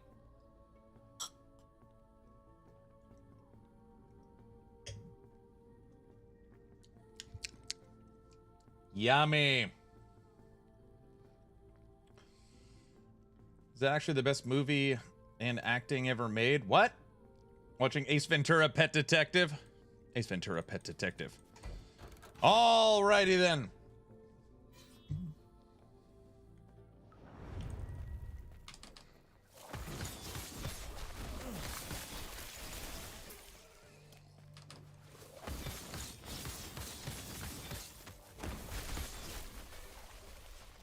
We should have a Muppet Aaron stream. We are not doing a Muppet stream. Okay, calm down, calm down. We're celebrating today. We're not getting mad.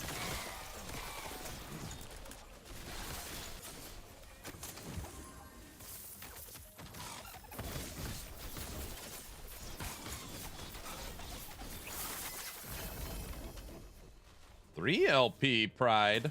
That's worth something. Oh, thank you. It's right here. I have a feeling this will No, not that's okay. end.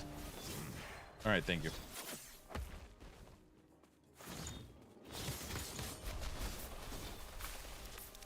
This subathon's going 5 to 8 days. I'm calling it right now.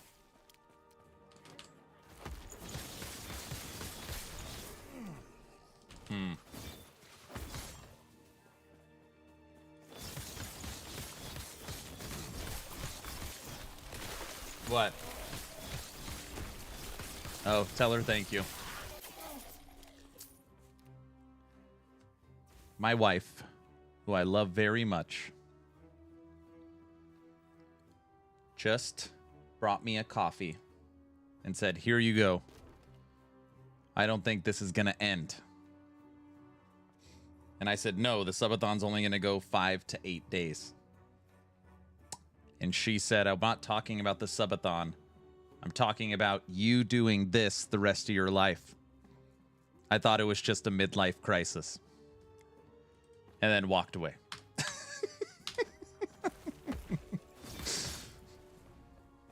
With a tender touch and a smiling face, she's the one behind the man we see. Wifey action RPG.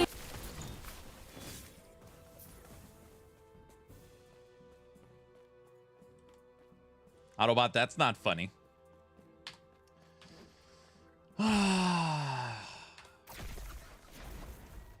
Yes, Topper. It's not a phase, wife. It's actually not Brow's fault. It's my wife's fault. The other day, we're talking about Subathon, and I'm like, "No, guys, we're not doing it." She gets in chat and's like, "Oh, yeah, yeah." Like, she gets the whole chat going. Within an hour,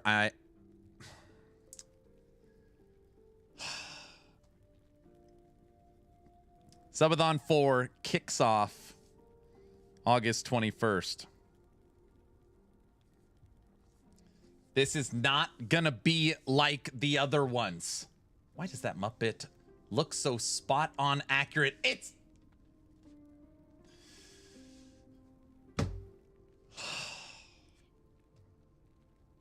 And ends on August 21st, 2029. No. No. This is a 5 to 8 day event. I don't see a Muppet. I only see 2 errands. You're right. It's definitely going to be different. Why are you looking at the new Warframe models? Oh, are they Muppets? You guys. Nice little event.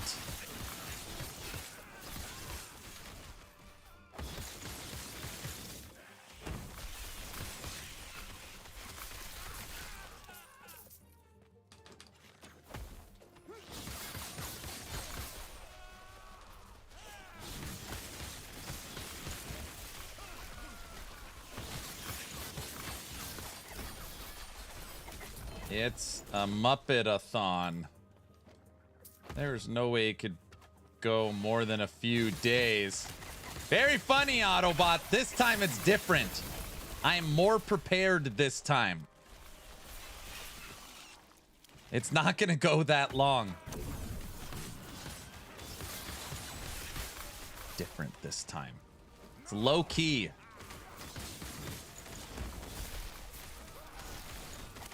You know how to get out early. Just play Diablo 4.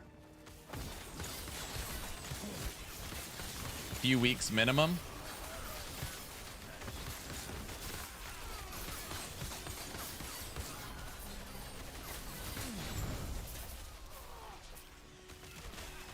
You should have special guests, roundtable interview Hog on his boat. I love that. No, that's not low key. No, it's just gonna be... I'm not even streaming anymore. It's just going to be the chair and a picture of a Muppet. So, wait, what did I say? No, that's not what I meant. I meant...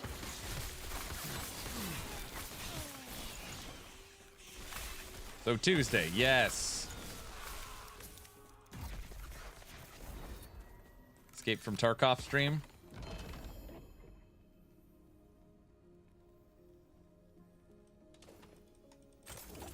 Oh, same as usual. Correct. You know how to get out early. Just go fishing with Hog. That's it. Aaron, when is Crafton coming checking in? I've already had to clear the subathon with Crafton. They said it's fine for now. So at least we're, you know, that the event is in the clear. I had to sign a few forms. Just, you know, nothing big.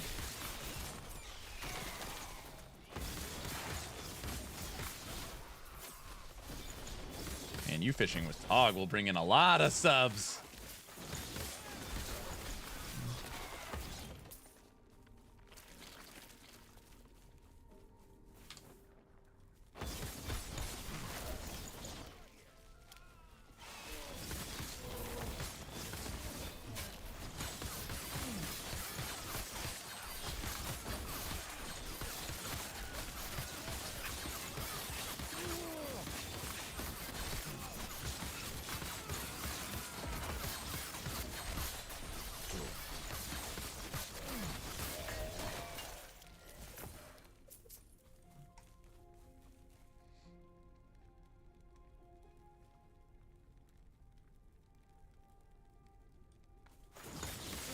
You said that as a joke, but 100% your agent has already contacted Crafton. No, I just said it as a joke.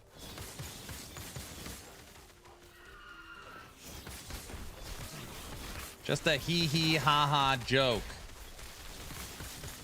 Right?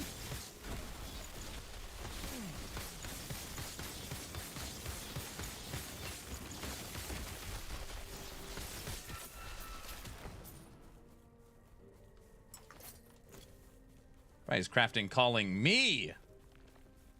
You guys are terrible. Okay, so what do we got going on? Is there anything between now and last Epoch? What do we got? Gauntlet for PoE 1. We're not going to do that.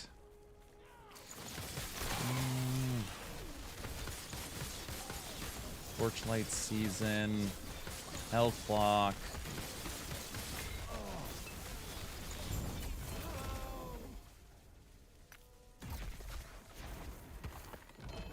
Gatekeeper releases 1.0 August 1st. I beat the demo for Gatekeeper.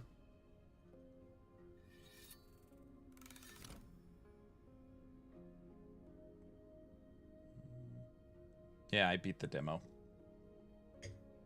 Gatekeeper. Oh, I've got a big sponsored video for Rift Breaker. Rift Breaker's dropping a big update. Grim Dawn's not till next year. Getting ignore? What?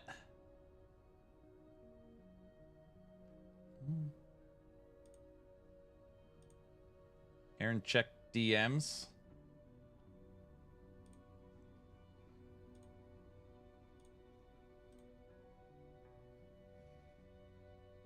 Netherworld Covenant.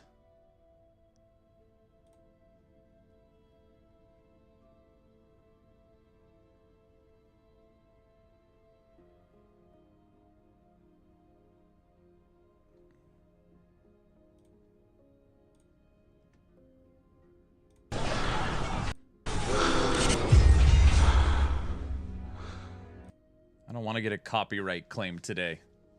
I'm watching it silent. This is what Solo Cup wants me to watch.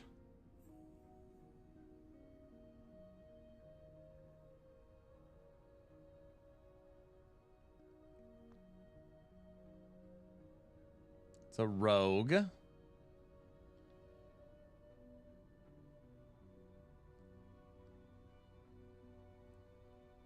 With the rogue in it.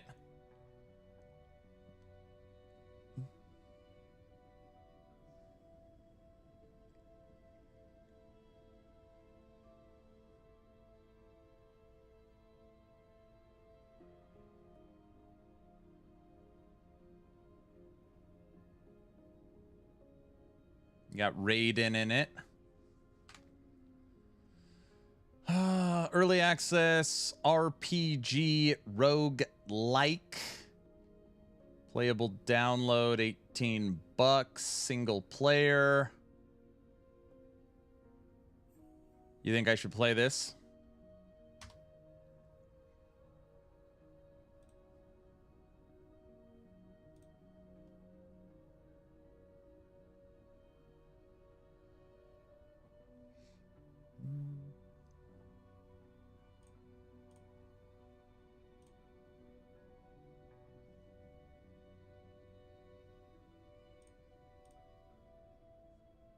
I enjoy light a lot more than like. Yeah, I think I do too. Like is okay if you have a ton of options. Like you're playing through it and, you know, every run feels different and unique and you never know what you're going to get. Yeah, fishing with Hog would be awesome. Or maybe the two Muppets going fishing. Oh, Hog's Muppet? This one's Hog's Muppet. I don't even know if he's seen it. I'm sure he has.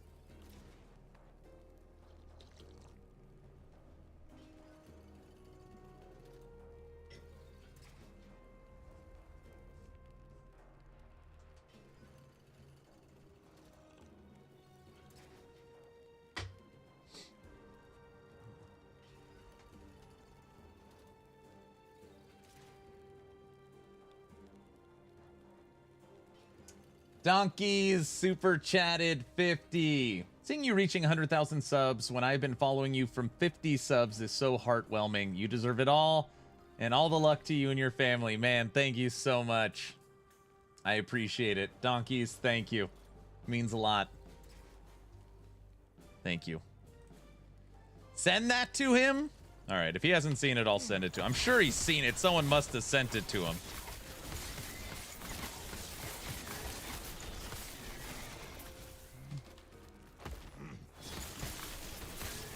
People would like me to go fishing with Hog, yes.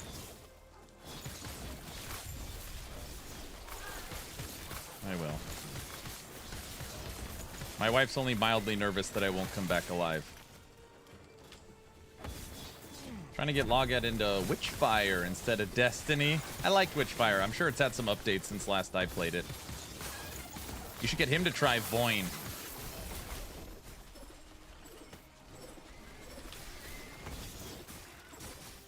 Worst case, you'll come find me. No, you'll be at BlizzCon, remember? No, Tech the other day was like, hey, so what are your honest thoughts about BlizzCon? And I was like, yeah, I mean, maybe. And he's like, okay, because I'm like working through my schedule. And I'm like, you realize it's not in 2025, it's in 2026. And he was like dead silent for a minute. He thought we were going to BlizzCon September 2025. Yeah, and he's like, oh, now I know why Riker thinks I'm a weirdo. It's like you... Yeah, he's talking to Riker on his stream.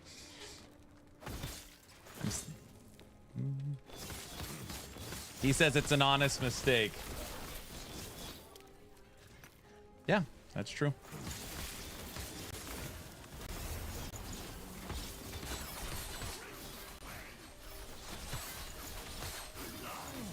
It's funny, BlizzCon compared to Gamescom is like a joke. Yeah.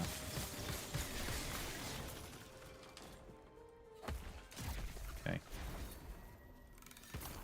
Logout said he's saving his pennies for Borderlands 4.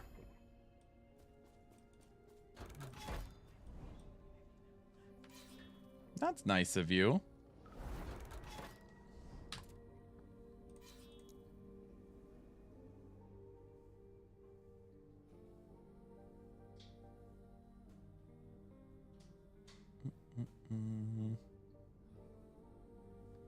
Wonder how this would work.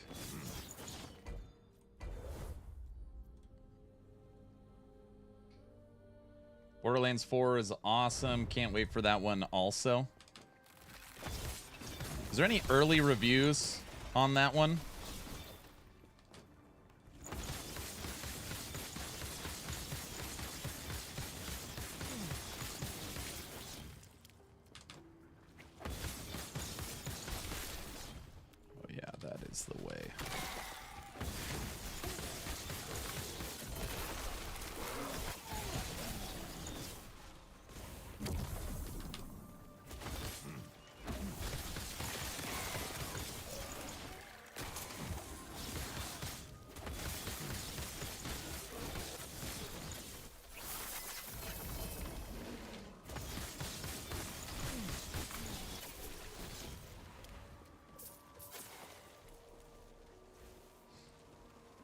It could be good. Tiny Tina's Wonderland was good.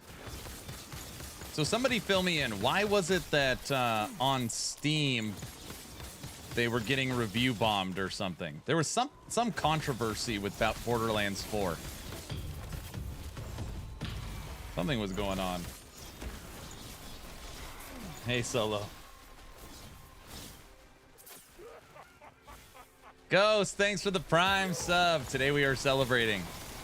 I just passed 100,000 subs on YouTube. The CEO basically said if you are a fan, you will find a way to buy it. Is it super expensive? Randy Pitchford kindly slighted the fans and implied you're not a fan if you don't pay $80. Okay. It's an $80 game. Got it. Got it. DLC for Tiny Tina was really bad. Almost no content. Maybe that was it.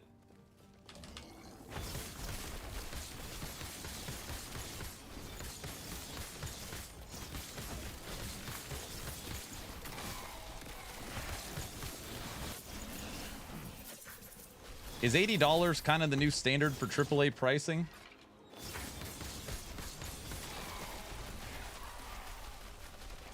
Yeah.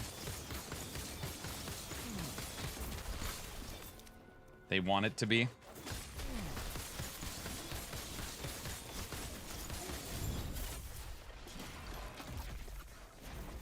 Yes and no. Microsoft has backed off the $80 as their main price, going back to the $70 price tag.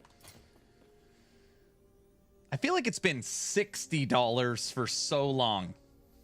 I don't even remember it going to 70. I just always felt it was 60.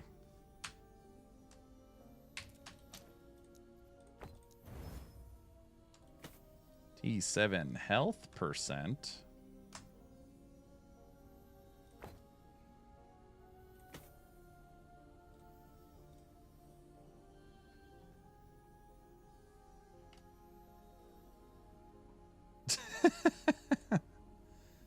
Ah, very nice.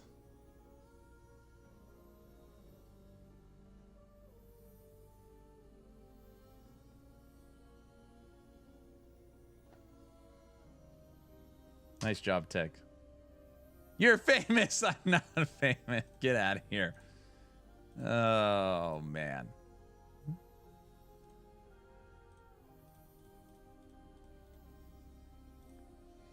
When's the next Subathon? I'm saving up all my bits. Next Subathon is August 21st. Infamous. Super Deluxe Edition is $130. I think what's hard is that when you combine everything, it's like the base price is $80. But we also have two higher versions. We're also going to have a cash shop. We're also going to have paid DLCs and expansions. And it's just like... It's not like, okay, $80 and it encompasses everything forever. It's just more and more.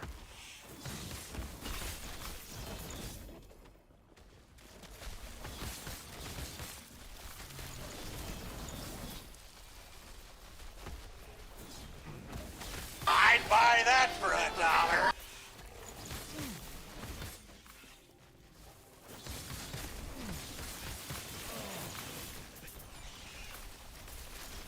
They changed the price to $70 for Borderlands 4.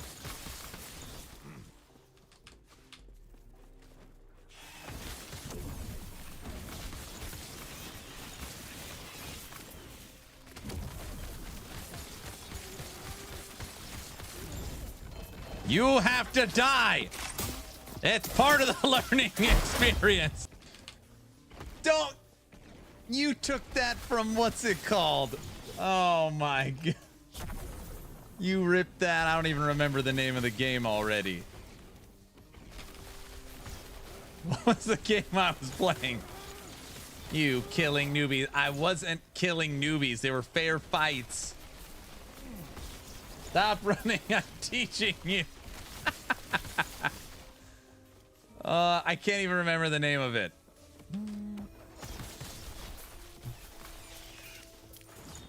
part of the learning experience. That's a bad one. Makes me look like a monster. New update? All right, logical. I feel like it's been long enough. Any regular just to know that this is going to be very common. Seems logical. Welcome to the channel. Enjoy. Wait, you're not a monster?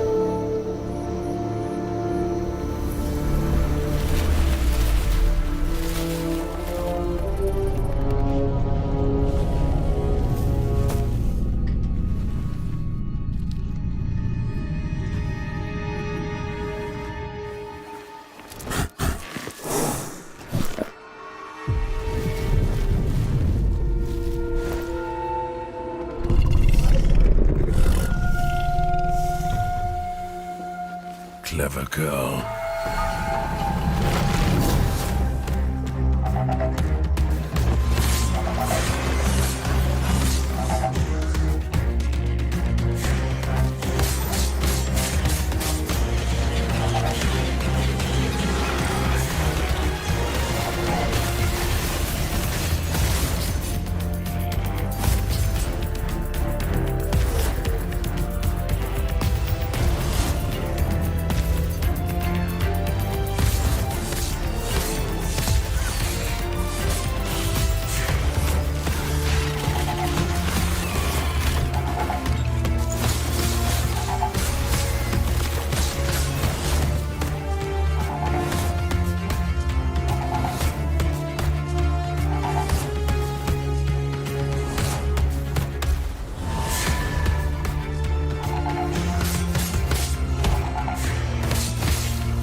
I have to know if this is an Easter egg. I'm gonna find out. Lord of the Rings?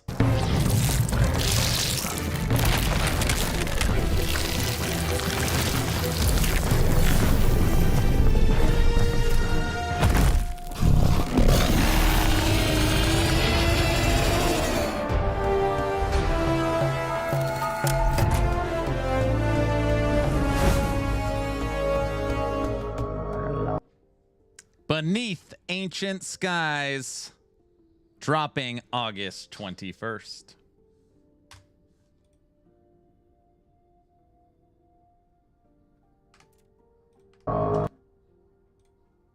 I feel honored that you would commission a video just for me. Thanks, Aaron. You're very welcome. No worries. The red eye is a phase change. We'll find out. EHG is like, there's so many hidden Easter eggs in the last part. You didn't catch a lot of them. That's what they told me. So now every time I watch the end, I'm like, what else do they have hidden in there?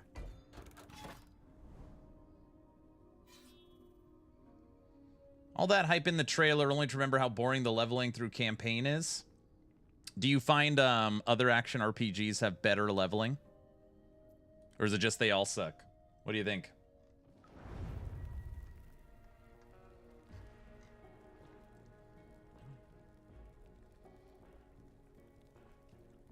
Hey chat, since seasonal stuff is available on legacy servers, what is the difference between legacy and current? The difference is new ladder. So if you're competitive and you want to compete, you have to play seasonal. Fresh start, and then all the community events. Let me rephrase. Practically nothing. You get a new economy, though, in Merchant's Guild. Is there any more? Is there any more about the Lich changes? This is the first I saw dual wielding. I'm stoked. Oh yeah, you've missed a ton. You have missed a ton.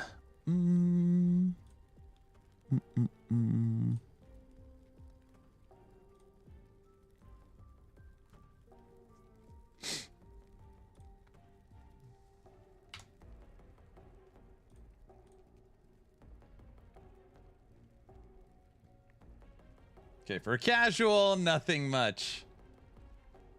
So we've got these new Rift Beasts. This is a true mechanic where you're going to be jumping into procedural side zone content and hunting a beast through multiple phases and times, and it's like a new nemesis system. These new super powerful items that you can only equip one of. Lich is getting an entire new passive tree, a new rework on how the class actually works, an update on harvest, a new skill, Flay, and the ability to dual wield. This is the new skill, Flay. Sorry, I wish I can I make it? So on this new skill, you could see that Flay has a green version, a red version, and a blue version. So you would figure that the skill will have a physical bleed, cold frostbite, poison conversions. Also, you can see that when you're using it, it's like triggering other skills as well, which is pretty neat. It also has like a dash effect to it. So kind of like a monk in D3, you kind of like dash to the target. Whole new skill. So yeah, Lich has a lot coming for it. New offline cosmetics. New, you can hold 2 portals. Full update to Merchant's Guild, how you search items.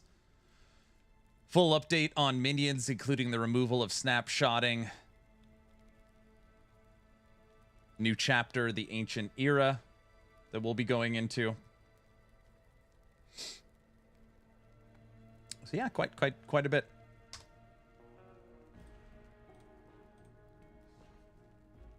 Oh, Rift Nemesis, exactly. Nemesis kind of reminds me of Monster Hunter. Be right back. I want to rename my account to Lich instead of Ghost.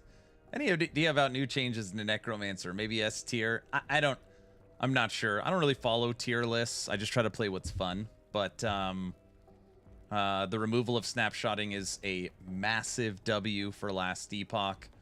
So now people won't be using 2 sets of gear. Abomination, Skeletons, Scorpion, Bear, Raptors, and Sabertooth are getting complete reworks. Necromancer's getting a new passive tree, which has 3 new nodes, less connection points, and 13 threshold nodes. And I would be shocked if Necromancer isn't getting 1 or 2 new items. So I can't say how powerful it'll be, but I can say you're going to have a lot of new stuff to play with.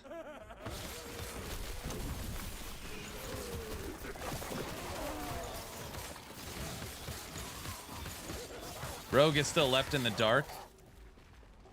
Since Rogue was the last class made, right? Because we had Primalist, we had Mage, we had Acolyte, and we had Sentinel.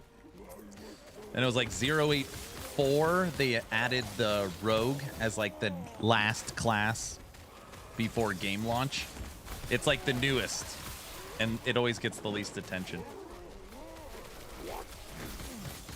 Rogue is pretty good. Man, I'm not a huge fan of Rogue. And the only reason why I'm not a huge fan of Rogue is there's just, it just has so many less skills that it's like, oh, you're playing Blade Dancer, you play this Blade Dancer. Oh, you're playing Falconer, you play this Falconer. It doesn't have a lot of build variety. Yeah, and I'm not a huge fan of Rogue.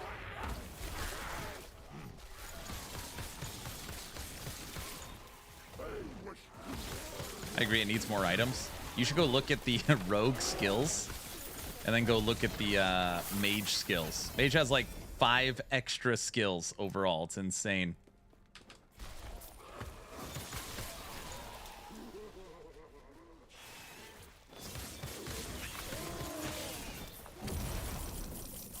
I also feel like I'm not sure why EHG has really struggled with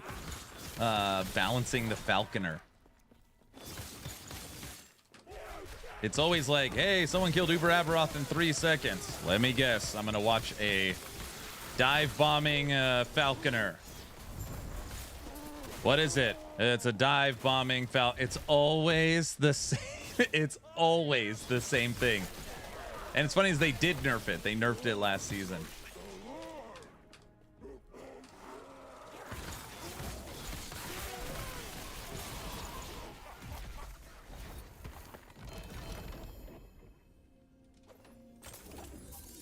There's the one-hit locust build. Are you talking about that poison one? Where that's gone too.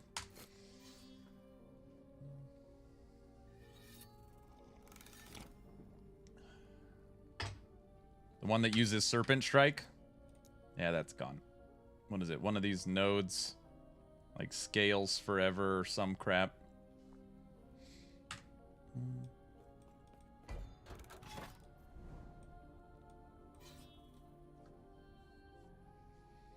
Flores, what up? Chico. Hello. Everybody, today we've been celebrating 100,000 subscribers on YouTube. Insanity. I just don't even know. I don't know what to say. Thank you guys for the support. I actually really like how Mike talked about Uber Aberoth. I feel like, man, it was like the perfect way of breaking it down. If you can kill Uber Aberoth, that does not mean that the build is broken. If you can one-shot Uber Aberoth, we're fixing it. That's basically what he said. I was like, that is... Hey, you take 10 minutes in the fight and you beat him, and you use your skill and your know-how and you work hard. Awesome. You know, you kill him in one shot, like, that build's gone. Should we celebrate with some polka? We've already heard some polka. More polka? N64, did you hear that I've been given no choice that Subathon 4 is starting August 21st? All the polka.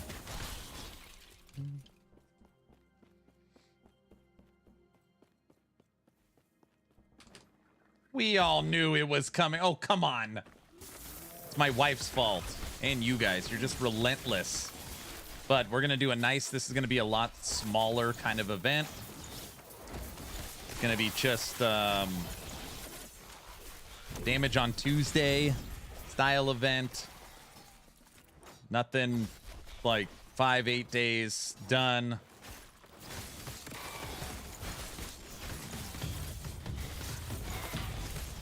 One hot ginger, thank you for the tier 1 sub, 25 months. Elevators are horrible. I always take steps to avoid them. I see. That's what you think.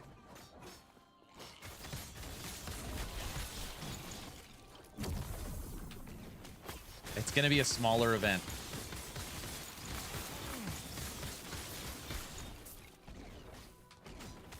I stayed up till 8 a.m. this morning playing Hell Clock. That game is so addictive. It is addictive.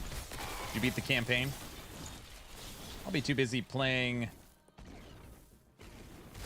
to pay proper attention to the subathon. There you go. So right now we have the new subathon theme song. It's done. So that's done. Brow thinks he's hilarious. He keeps making subathon flyers. He thinks he's so funny. He's got like a whole bunch. He's got way more than just this. Did you see the Hell Clock pic I saw? I reacted to it. Who made that? Where did you see that?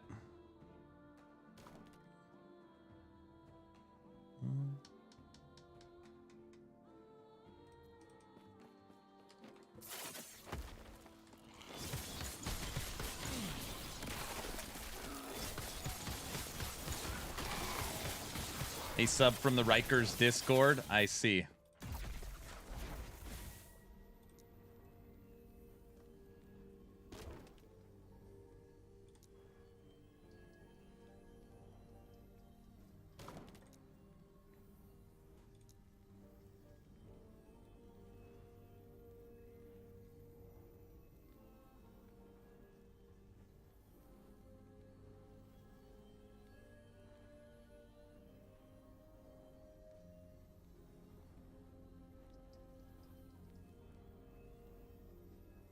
Hell clock is what we're going to be calling the Subathon timer. Dude, this time I am testing that timer well in advance. Oh my gosh. Last Subathon. Hopefully Guilty's not here. What a nightmare. Kind of looks like Ernie. It's not Ernie.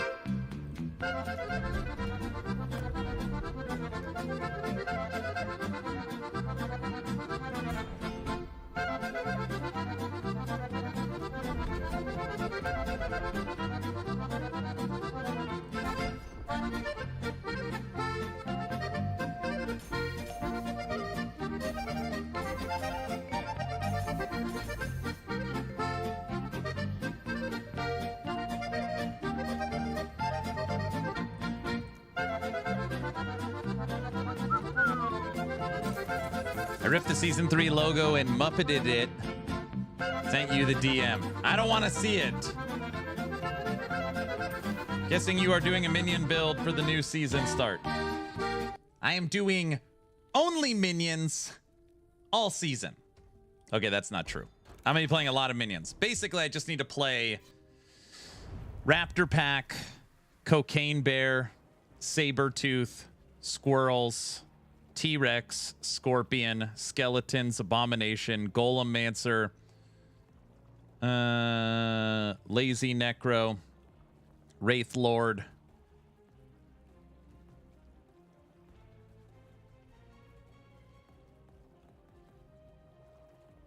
Fire Necro. That's 12. Bees and bees. I think I said T-Rex. I don't know. Only a few. Yeah. Just a couple, you know.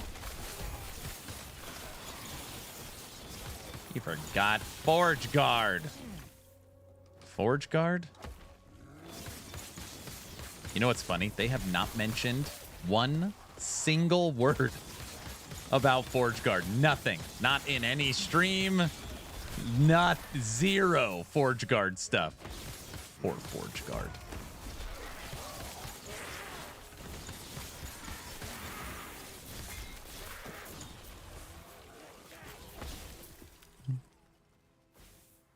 Nothing. Well, they have crabs and spiders too. They have crabs. They have historical minions. They got a lot of stuff.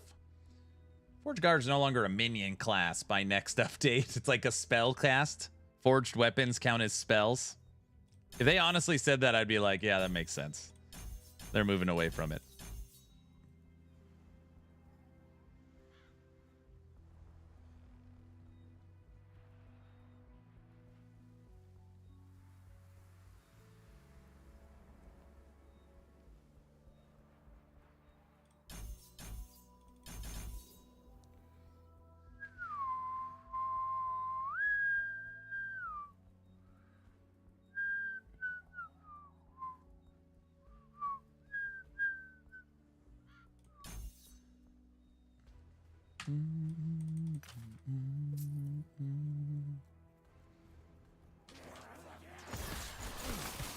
I feel bad for Forge Guard, and it's funny because it's not even like a bad class, but just when you compare it to Sentinel, or when you compare it to Void Knight and Paladin, it doesn't stack up very well.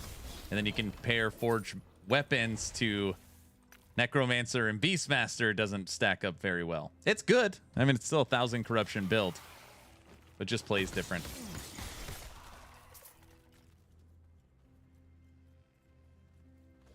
Wasn't Forge Guard one of the main reworks done this season? Wait, season 2 or coming season 3? It's legit the redheaded stepchild. Yeah, it's in this weird place. You know what they need to do? They should just make forged weapons a skill. That's, I mean, if you really want to break it down, it probably just needs its own skill. Take out something like turn it into an actual minion class.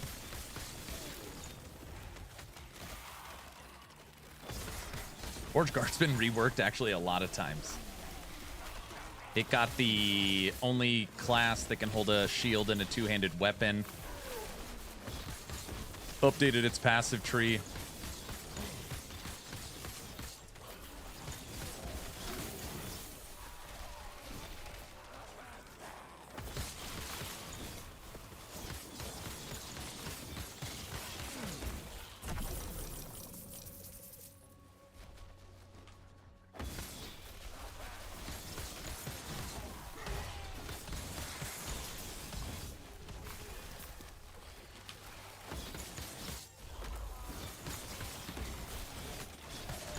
What's the current max skeletons we can summon versus new up and coming update? Is it 14?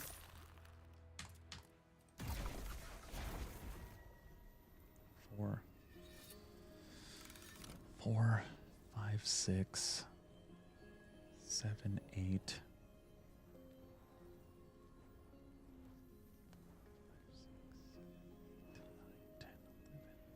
12.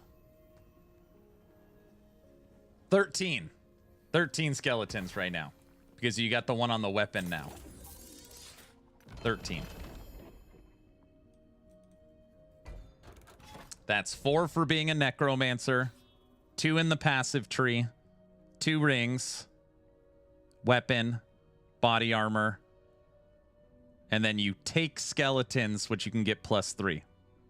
13. It's 13.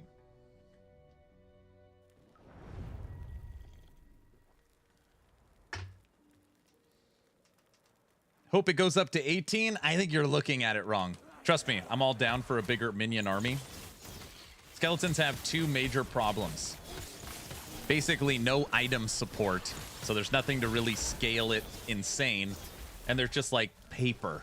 Trying to keep them alive in end game is really difficult. They have the life of like a forged weapon. I'm very curious how they're going to rework skeletons. Very curious. Chase, thanks for the follow. Now that you're following on Twitch, type in !giveaway. Today we will draw a giveaway. What are we giving away today? An action RPG hoodie. In celebration of 100,000 subs on YouTube, today I'll be giving away an action RPG hoodie. As long as you're subbed on YouTube or following on Twitch, type in !giveaway. I want a hoodie. Well, you got to get in the bot network. Wait, what did I? No, I don't know why I said. I'm just kidding. That was a joke. Will they rework skeletons? You want to see something? Right, bot network, of course. I'm not going to play the whole trailer. Don't worry, everybody.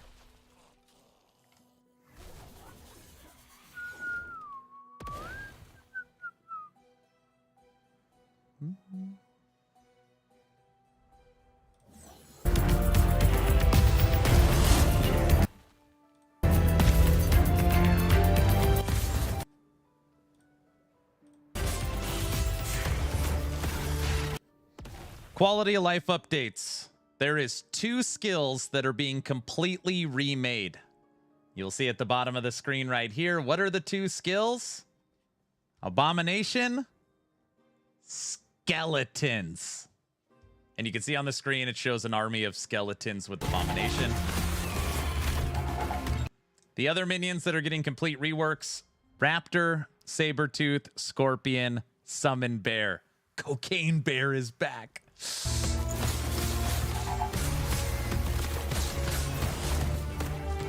They've also already said in the video I put out today that Minion AI has been redone.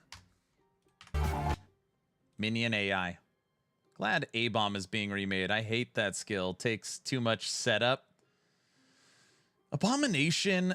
Man, I want to love Abomination. And just to be clear, we were playing Abomination.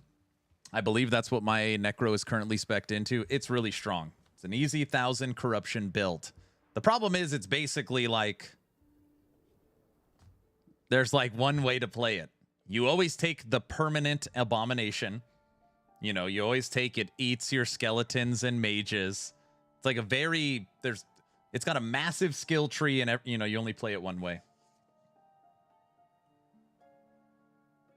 Identify as a minion will make me smarter, correct. But that is the archer ones. Does it include melee? Yeah, it's a complete rework of skeletons. I would think melee gets more than archers.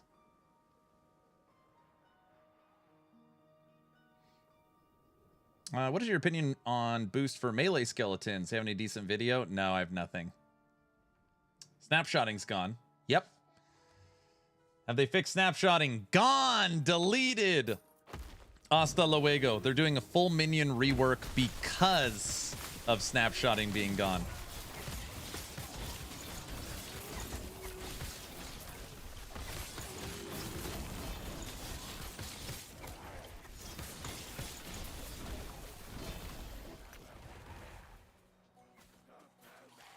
Snapshotting is now pay to win feature. Loving your content. Thanks, Venom.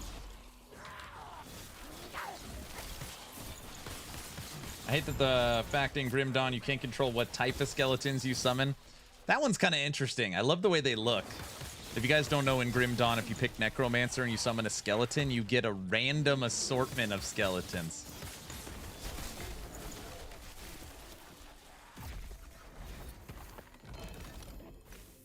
Congrats on 100,000. Keep up the good work. Looking forward to Season 3 builds. Thanks, Daniel. Thank God. I hate snapshotting. I'm too lazy to use it. Yeah, it's gone. So all the builds that currently rely on snapshotting are done. They're done. And, I mean, listen. You guys are gonna know Aaron's exaggerating. My 40-day subathon for Season 2 of Last Epoch. I would guess I was asked 80 times if I am snapshotting or why am I not snapshotting. Or I guess what snapshotting is.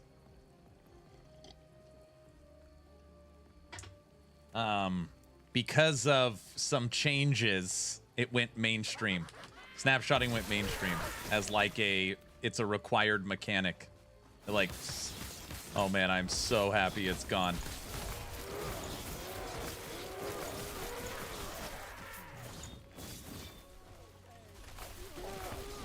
Aaron, what idiot would rely on a snapshotting mechanic?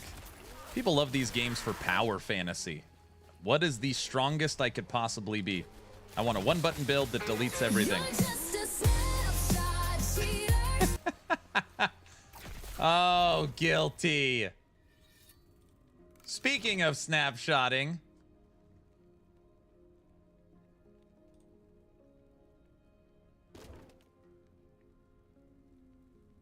this playlist hasn't been working good.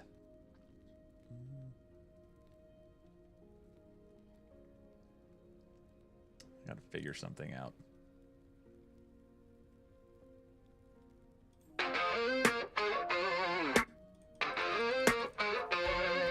You walk into town like you own the game. Buff up your stats, but it's all just fake. You can't stand tall, you can't play it straight. So you lock it in and you ride that wave.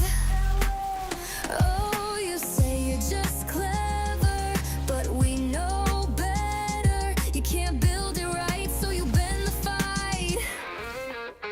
You're just a snapshot cheater. Can't make a real build either. Buff it, click it, quit it, fake it. Hope nobody sees ya. You're just a snapshot dreamer. Big stats, but a small-time schemer. It's a shame, shame, shame. You're playing the snapshot game.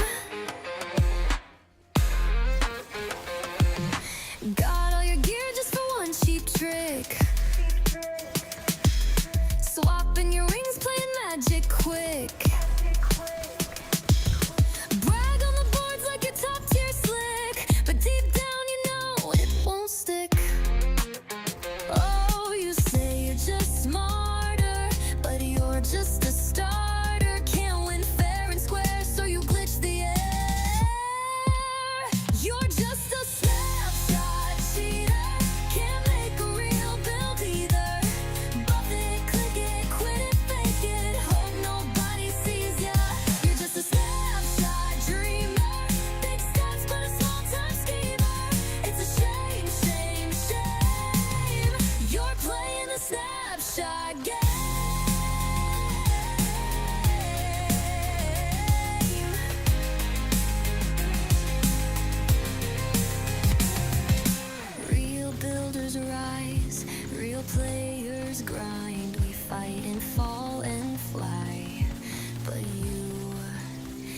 just a snapshot memory of a skill you'll never find.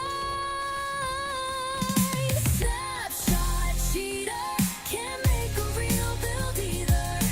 Buff it, click it, quit it, fake it, hope nobody sees ya.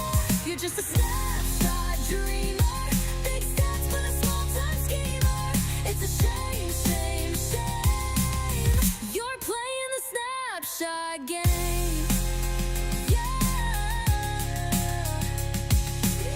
I see him in a rabbit costume, so confirm speed You're hacks. playing the snapshot game.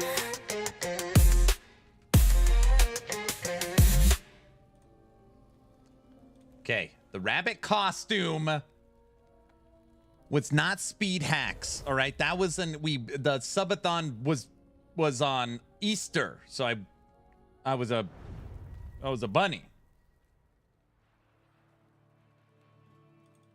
So couldn't help myself tag along. I respect my druid into another shaman, so I could tinker on a melee storm totem shaman. Nice.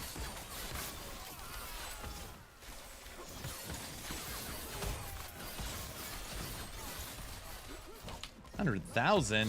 Damn, Aaron's gonna be a famous YouTube celeb and forget about little old me passing notes to him in high school math class.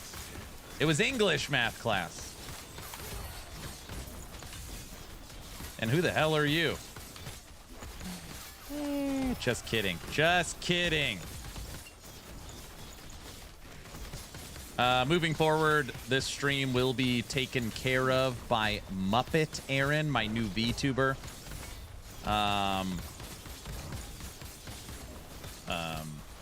I've reached the echelon where I don't even really need to, you know.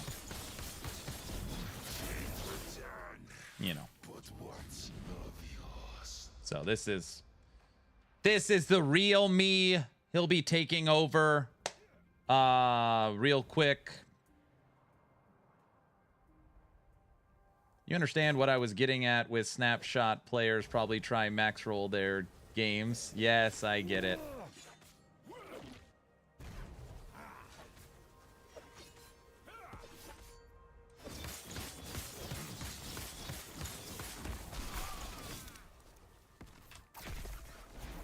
We need AI Muppet Aaron on the other side of the screen. Oh, yeah?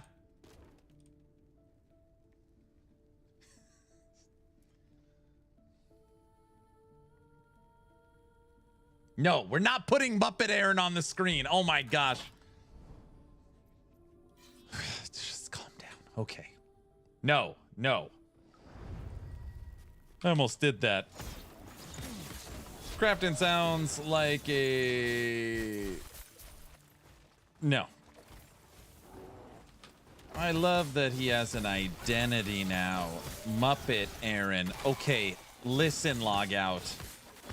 For copyright reasons, we're not calling it Muppet Aaron. Someone make this happen. Guilty was researching how to turn that Muppet into a VTuber that I could switch back and forth on stream.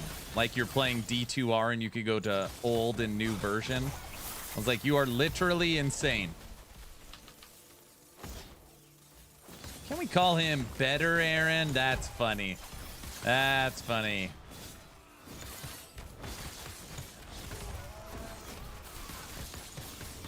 Furry Aaron? Oh, that's even better. Wait, just make Muppet Aaron a VTuber. Yes, I know. Yeah, it's Felty Aaron. Felty? Blah, congrats on 100,000. Thank you so much. We have Furry Aaron. He was a bear. Oh, geez. Shaggy? Now Aaron has to dress up as his Muppet and hold it. Let me see if I understand this. I now need to stream. What? I'll be under the desk and I'll just hold it up and like this, playing around as... All right. Yes. Yeah. Yes. Okay. Just making sure.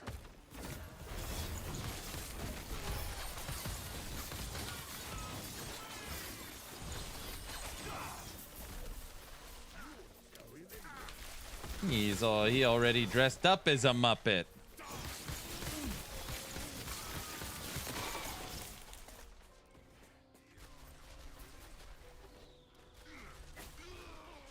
Cramp from laughing so hard.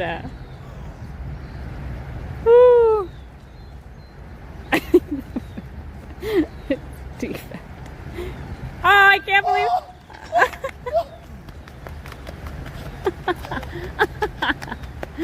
Oh my gosh.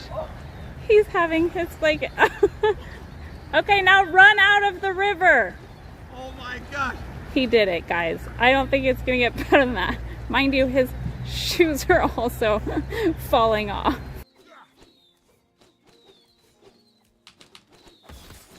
Now run out of the river. Every time I see this video, I want to go see that river. That's the Boise River.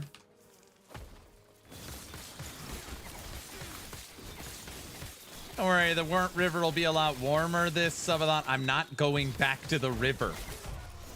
Okay, Aaron, don't get upset. And should I rub it all over my belly? Like this?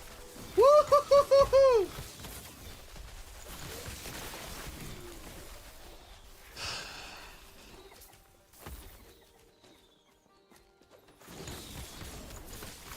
Luz, don't laugh at that.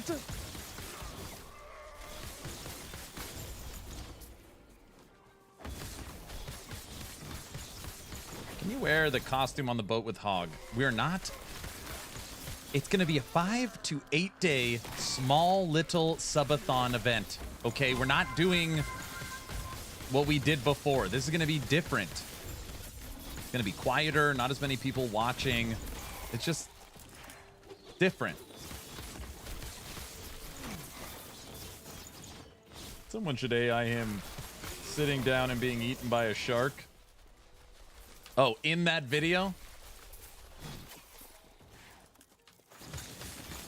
You said the first one was going to be 10 days.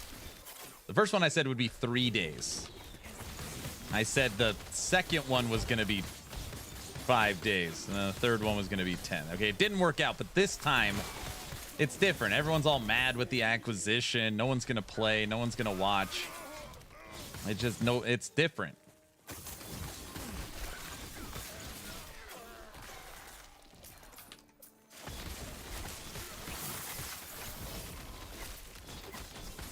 Actually, it may be shorter thanks to Crafton. See? Dinos will pull. The Subathon that never ends. Aaron's fate, it just depends.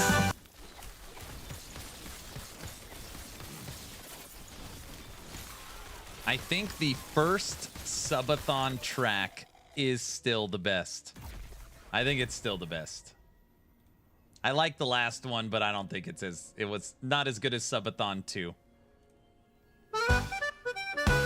I think this is the best one. Oh, Aaron Action RPG, he's live again today with a smile on his face, but he's feeling dismay. The subs keep rolling in, the timer won't go down. He's trapped inside the stream, a prisoner in his crown. It's the Subathon that never ends, with tears and bits from all his friends.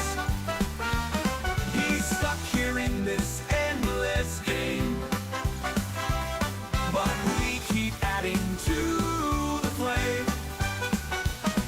He can't escape, not even sleep. The chat just keeps on pushing deep. The Subathon that never ends. Aaron's fate, it just depends.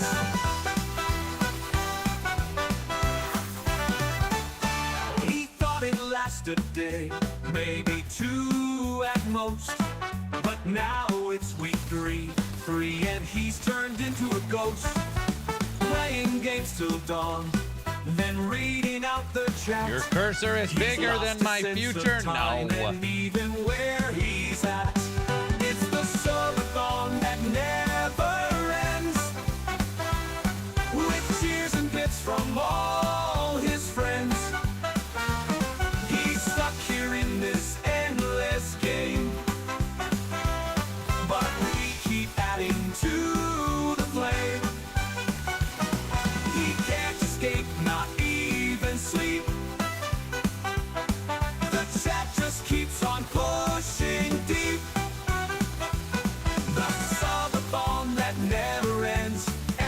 fate, it just depends.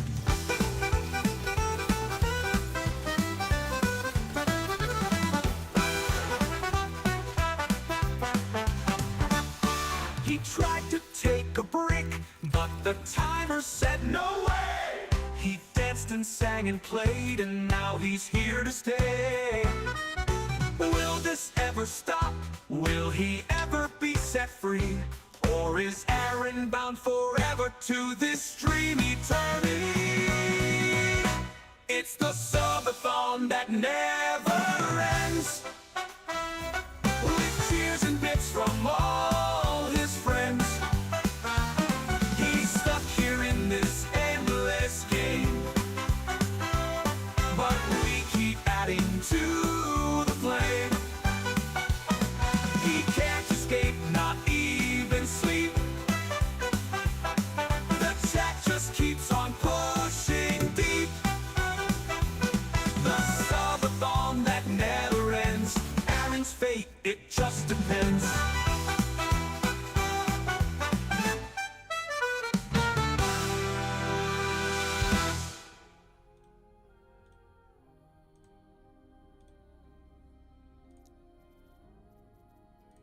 That's the one.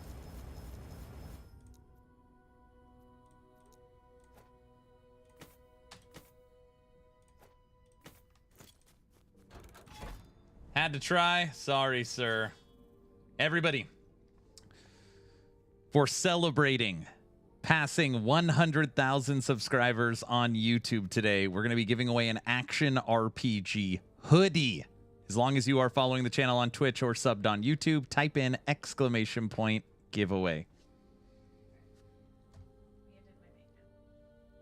Looks good. Yeah, I think she did a good job. Dad likes it.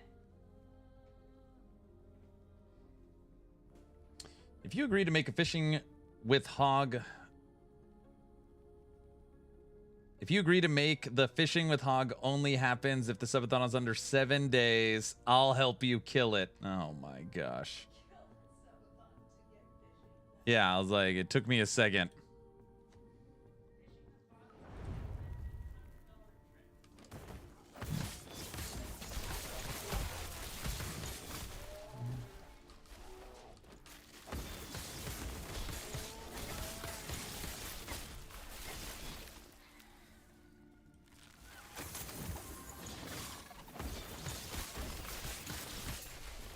I'm currently at 750,000 at the dummy. Need to find a way to be less squishy. How are you feeling on that at the moment? I'm okay. There's a couple of things I want to change. I'm at 4,200 life. Got almost 700 regen on health. I've got good endurance, good resistances, good endurance threshold.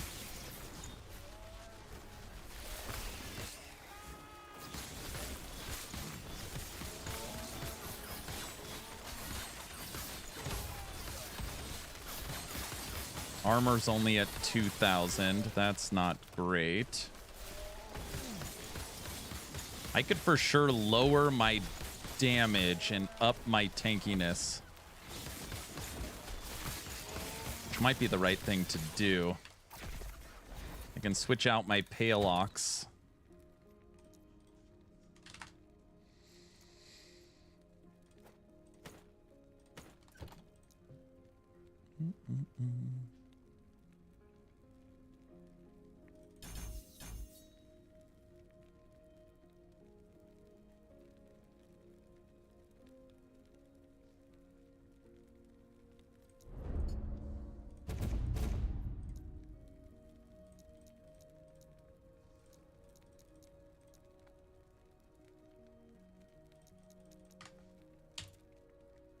That added 600 life. So now I'm at 4,800 life. Fire, physical, void, void, fire, physical, physical, poison. I need one idle slot for necrotic. It's because I've got in these summon thorn totem node or idols. This one I still haven't even updated or enchanted.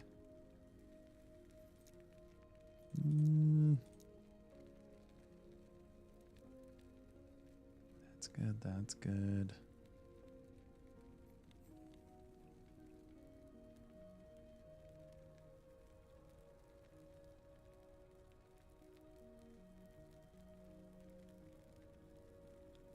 Gear feels pretty good. I haven't done anything with the belt yet, but I do need the resistances. Double minion, double health. Yeah, gear feels pretty good. Blessings, health, crit avoidance, endurance, armor, health regen. I could for sure get more shock if I switched out health regen. Endurance is at 65. Put it to 35.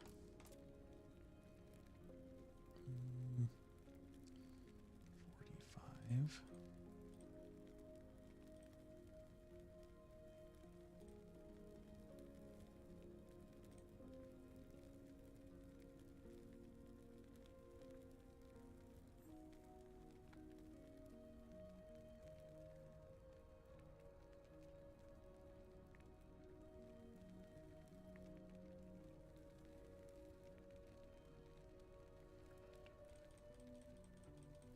Passive tree feels pretty good. I like these 5 points for Cornered Beast. I normally take these 5. Bamster. You should take the Ice Note on Warcry. It's only for cold minions. You and your cold minions. Storm Totem doesn't have a cold tag. I don't think it works. Okay. Shouldn't work.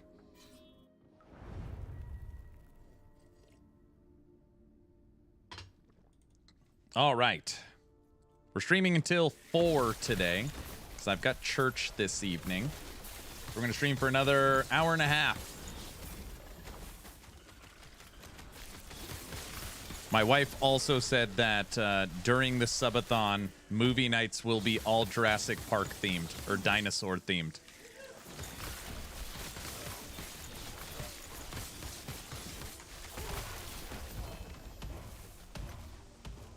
Morning. Hello.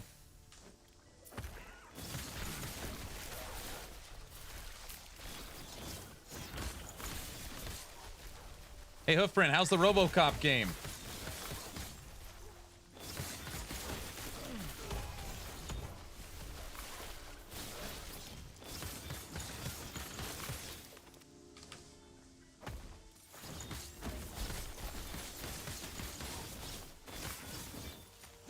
Land Before Time? No, it's too scary. That's too sad. We can't watch that. No. We can't watch The Land Before Time. Yeah, right.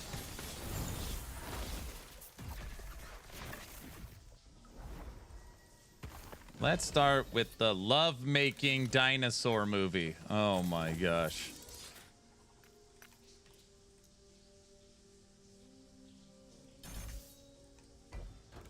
Love-making. You're talking about the new Jurassic World movie. It's so horrible.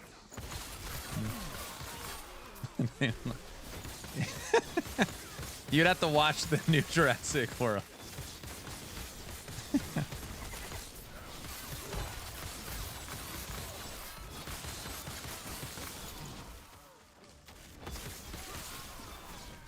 We could just watch the dinosaur series. Yeah. Not the mama. We could watch the dinosaur or the dinosaurs TV show.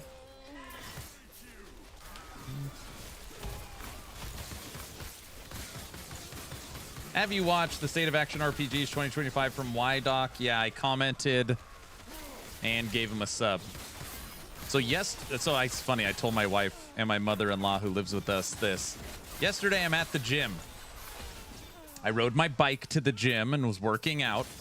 And that video kept getting recommended to me over and over and over again. I'm literally just like, all right, so last Epoch's in the thumbnail. All right, I'll watch it. I'm watching it at the gym. And then I hear, moving on to No Rest for the Wicked, Aaron Action RPG recently held a Town Portal podcast. And I'm in his video. Like, what?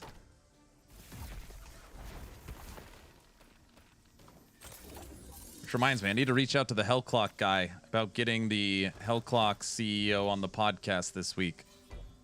We were already chatting. I'm the baby. Is Godzilla dino themed enough? No. Dinosaur movies. Jurassic Park.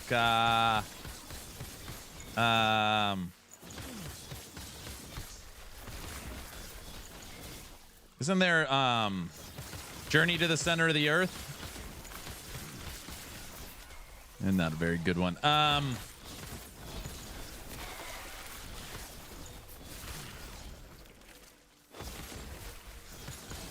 Yeah, Land Before Time. We said that one.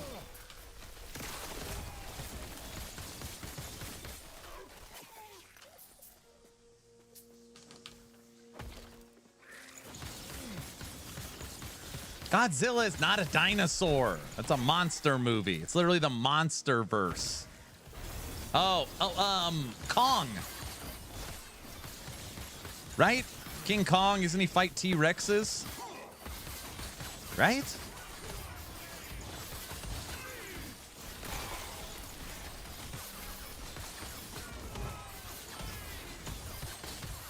I could be wrong about this. Pretty sure he does.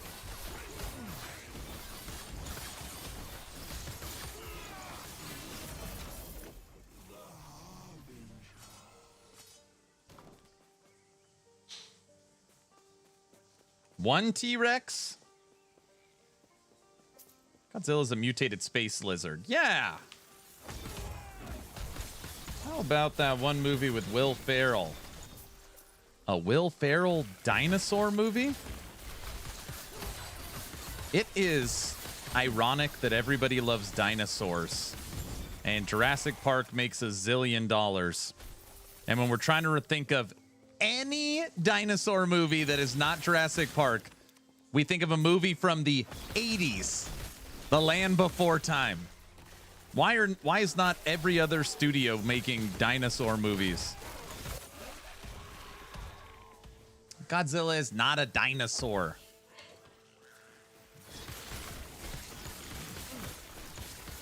The new movie is called Primitive War. Wait a second. Isn't I said that one. What's the movie with the guy from Star Wars, the new ones, where he comes like Earth Zero or something? Oh god, the movie was so horrible.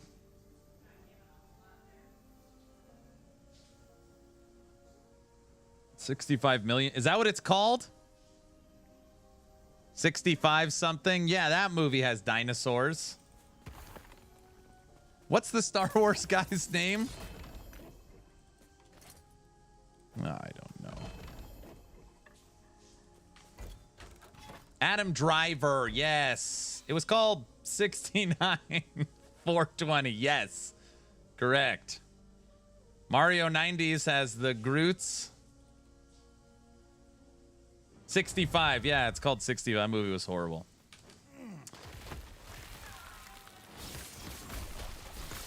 Yeah, Mario Brothers 90s is a dinosaur movie.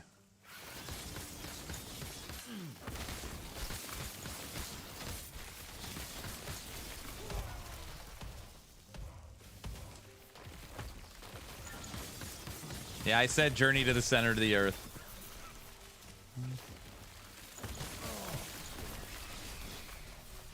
There was never a 90s Mario movie. What are you talking about? Yes, there was. Next, you're going to tell me they never made Mortal Kombat 2 Annihilation. The greatest sequel ever made. I got to listen to this.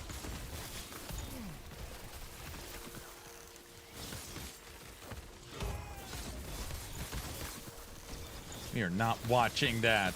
Happy 100,000. Thanks, Clay. Thank you.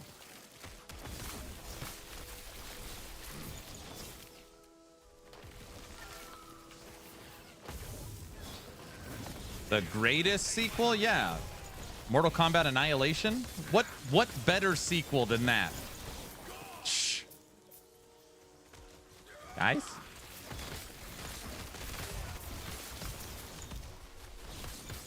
The Godfather 2, Austin Powers 2. Next you're going to say like Terminator 2 or The Dark Knight or Aliens. You guys are crazy.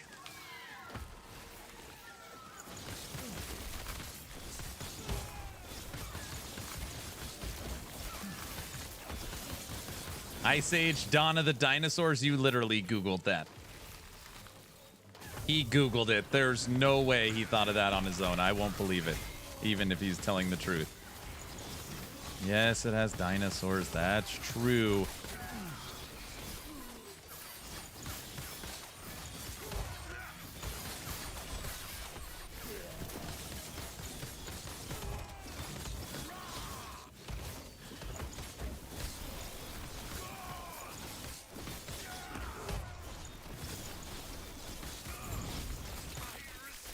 Oh my gosh, what about the Good Dinosaur? Yes. The one where they're eating all the little trapped ones and getting high on mushrooms. LSD? Oh, sorry.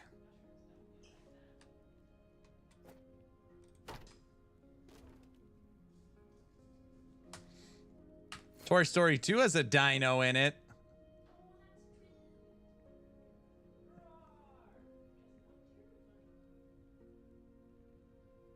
Terminator 2 has a dinosaur in it too. What? Should we?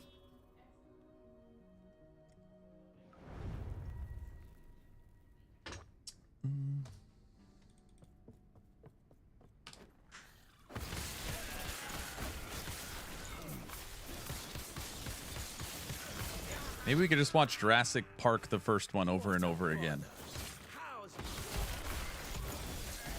If I remember correctly, there's only 2 Jurassic Park movies. Or maybe only 1. I don't know. No, I don't think they made any more after the first one. Yeah. No, I don't think so, honey.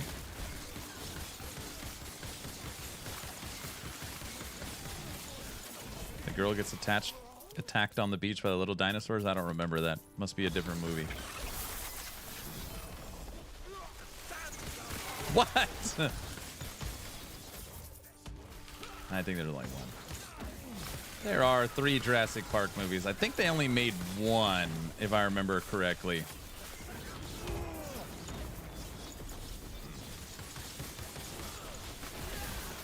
No, I think they only made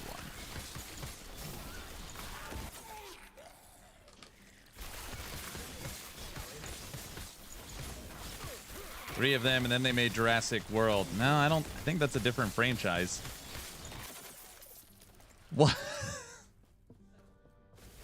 My wife's in the other room screaming, "You're so obnoxious." I don't know why she says that.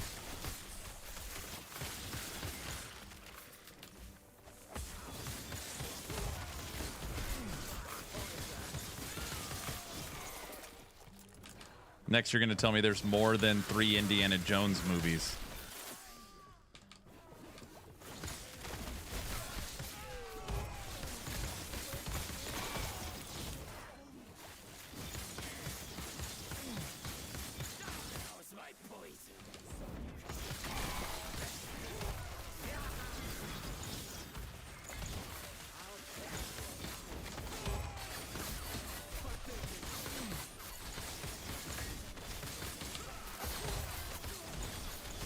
Can't really tell what's happening right now, but I think we're winning. Maybe. Boondaba.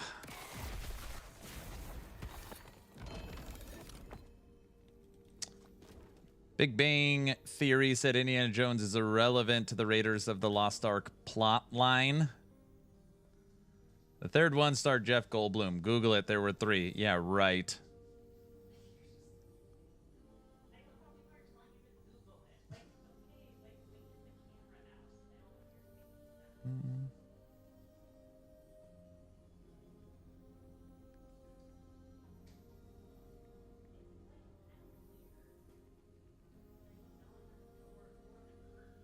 Right? Armageddon had a dinosaur scene in it. Dinosaur cookies. Oh my gosh.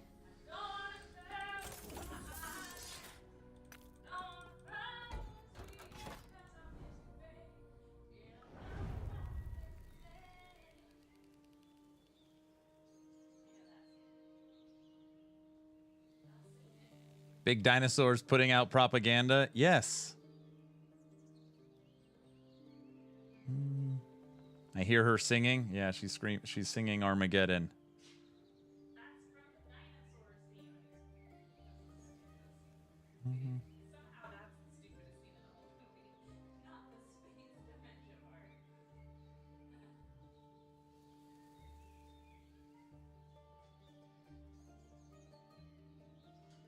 Harrison Ford's in the new Naked Gun movie? Is that true, Ghost? Do you think that negative reviews on Steam could hurt LE longevity? Does it actually move the needle? It didn't as of yesterday.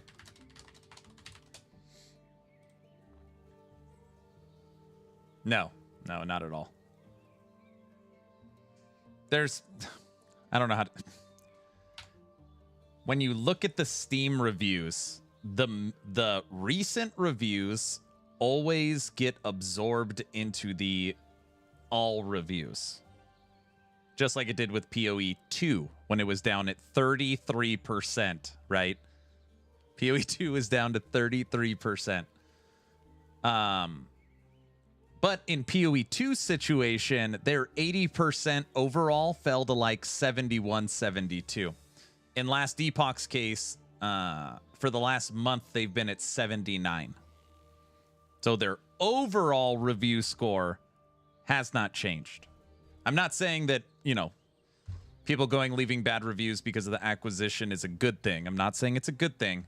I'm just saying that it has not moved their overall score 1%.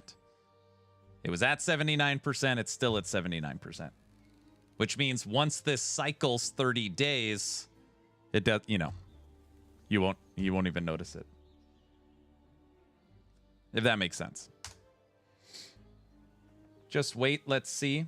Well, again, so if the acquisition actually changes the game and there's, videos and the overall review score starts to drop, well, then it's different. But right now there's no actual, other than the news post, there's no, Last Epoch 2 weeks ago and Last Epoch now are the same game.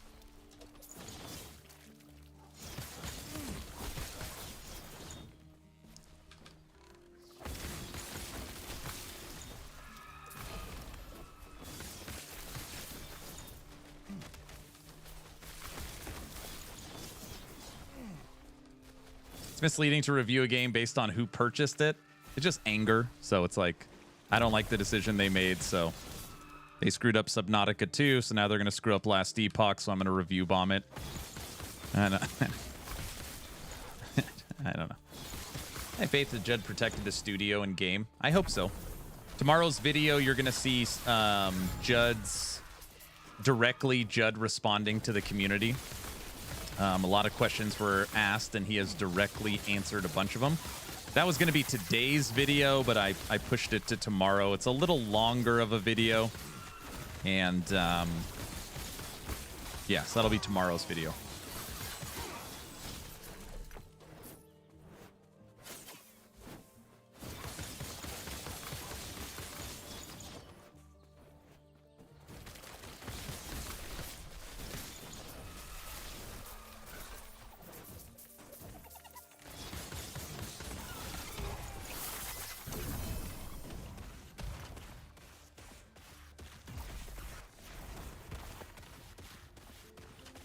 What do you think you'll do first, Necro or Lich? I honestly haven't decided. If you ask me right now, what am I playing first? It's T-Rex, but I don't know. No, Judd did not retire. Who told you he retired? I don't know.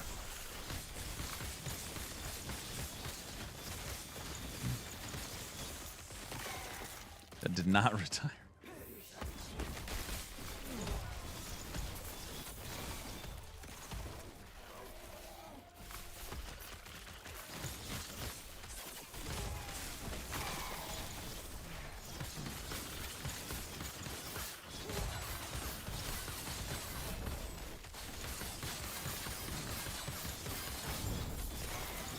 I can tell you this, we're going to be playing a lot of Minion builds for Season 2.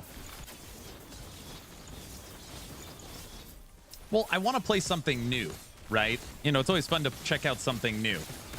And right now, what is new is there is a item that unlocks T-Rex. So, the fact that there is a new Minion in the game, like, that's exciting. There's no new Minion for Necromancer, so... Now, that being said, what stops you from using T-Rex on a Necromancer? So that's where it's like, do I want to play T-Rex Beastmaster or T-Rex Necromancer? Now, theming is important to me, so does it make sense to have an undead army and then a T-Rex with them? I'm not sure. T-Rex Golemmancer? Well, I've always talked about a 4 horsemen. The 4 horsemen is a T-Rex and 3 golems. That's 4. If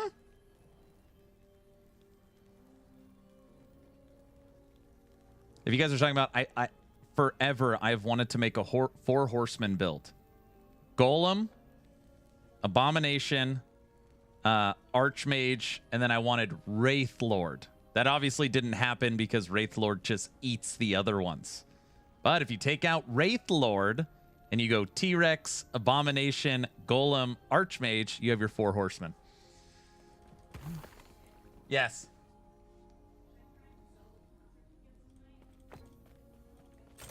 Yeah, then just try and do that. And then...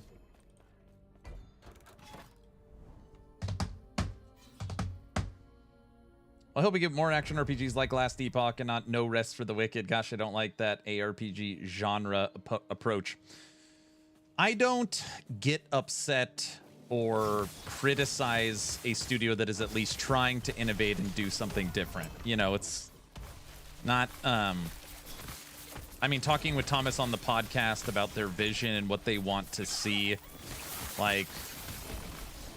I'm not saying like definitively it's going to work and they're going to have crazy market share, but you know, I don't fault innovation whether it succeeds or fails. So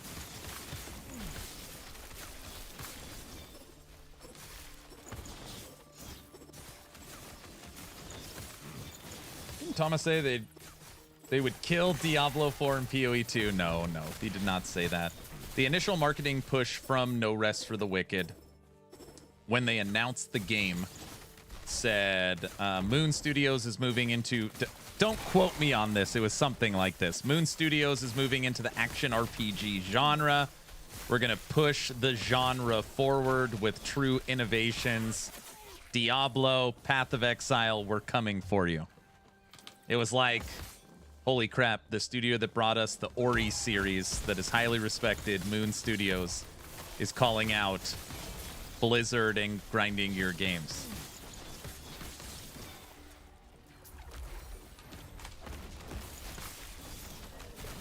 Yeah, a piece of confetti just fell from the ceiling.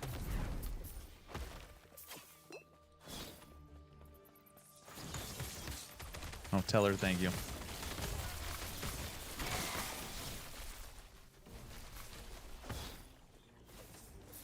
I think what was hard for No Rest for the Wicked is action RPGs have a broad range. You know, The Witcher is an action RPG. Like, any game that has combat and role-playing is an action RPG. But when you directly call out Path of Exile and Diablo, you know, it's not just an action RPG. It's a Diablo-like. It's an Exile-like. It's a hack and slash. It's a looter. So people immediately think like, okay, this game is going to play like those. It's an isometric view. It looks like those. It's going to play like those, and they're calling out those studios. And then you buy the game and you realize there's dodge and there's parry and it's one-on-one combat and it's Souls-like isometric combat. And people are like, this is nothing like PoE or Diablo. And then they get mad and then they refund it and then they, you know, review bomb it. And it's kind of the idea of, like, I would say poor marketing and setting the expectations or not what your product is. I do believe that they think it's a direct competitor in regards to what they're making, but I don't know if the player bases think so. I know Hog loves the game. I know Rax loves the game. There's a lot of people that really enjoy Wicked, but it is different. No Rest for the Wicked is not an action RPG like Path of Exile, Diablo. It's a lot like Dark Souls with an isometric view. And Thomas did say that on the podcast. Like,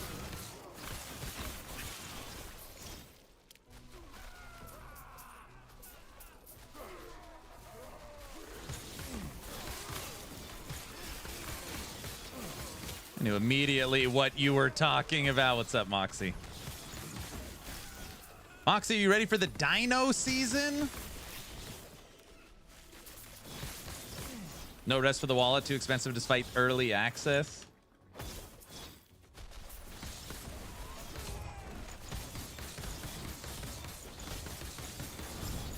He means the Season of the Lich. It is the Season of the Lich. Diablo 4, Season of the Dinosaur. Is that what's coming? Dinosaur powers? Moxie, today we are celebrating.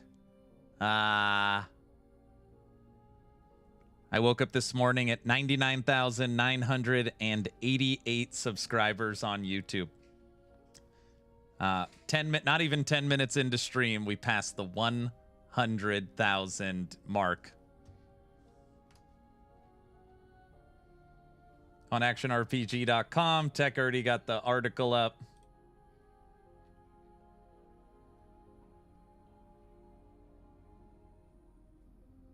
Pretty cool. Thank you, sir.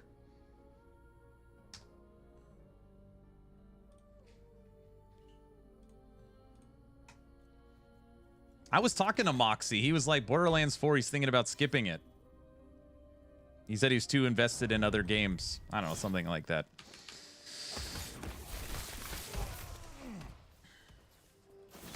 We might check it out. I don't know.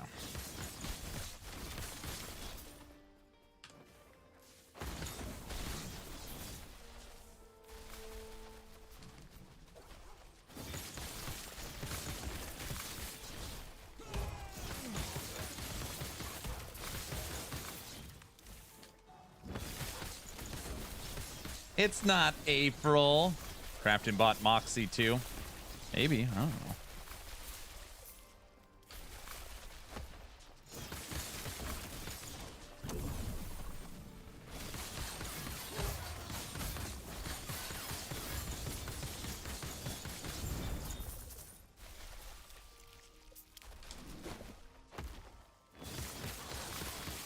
Do you choose idols in LE? I get some with 65% physical minion damage and some resist. Working my way up to monoliths. I'm not sure if I need to pick new idols. Idols are RNG based, so you can't modify the 2 stats on them at all, but you can enchant them through tombs and cemeteries with affixes on the bottom. You can enchant your idols. I don't like No Rest for the Wicked, LOL. I played it, tried it, and tried to love it, but I just don't have fun at all. It gets repetitive and boring. People should not try to reinvent the wheel.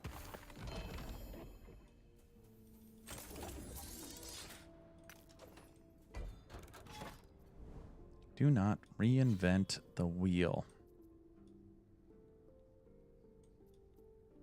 When was the last time you played Wicked? They've made a lot of changes to it. I mean, the game is definitely progressing, I would say, in the right direction. Is it possible to take back the congrats? All right, never mind. Moxie is playing Borderlands 4.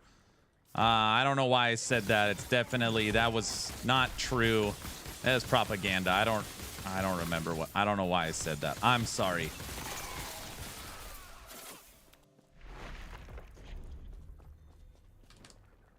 What the?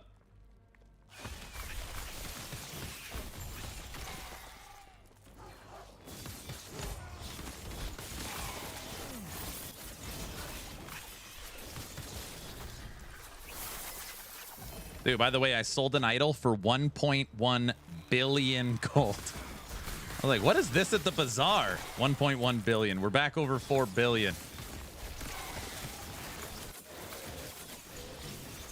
No, I've not been to the bazaar today. Thank you very much.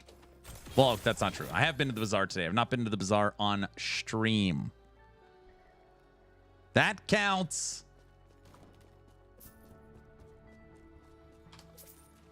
No, we go this way.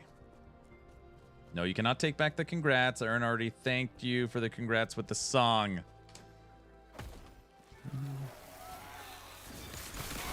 I honestly don't know crap about Borderlands. I'll just message Moxie and be like, just tell me what to play. Don't give me something complicated. Or broken. I don't want nothing bugged, broken, or complicated.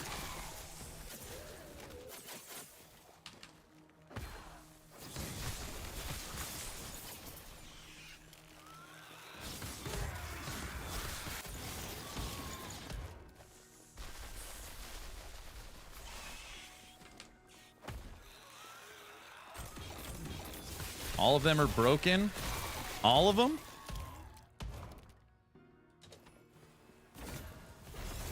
Everyone, celebrating 100,000 subs on YouTube. Today we're going to be giving away an Action RPG hoodie.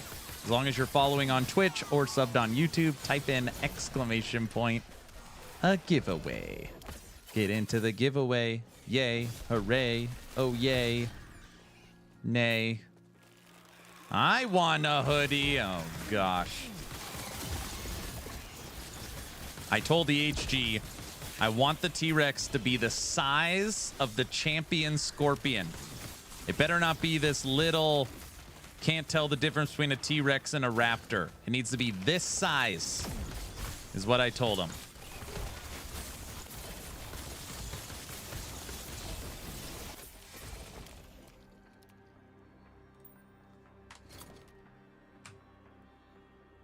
Oh, man. Doesn't Judgment Paladin like healing effectiveness and elemental damage over time? Are those stats they use? Healing effectiveness? It's T6, not T7.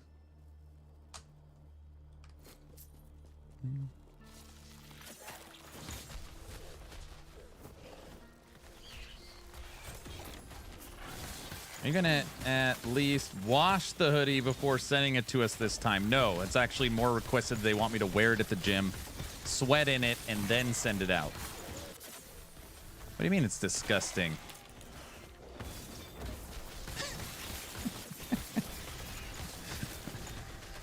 My wife says that sounds disgusting. Have you told him you smell like garlic?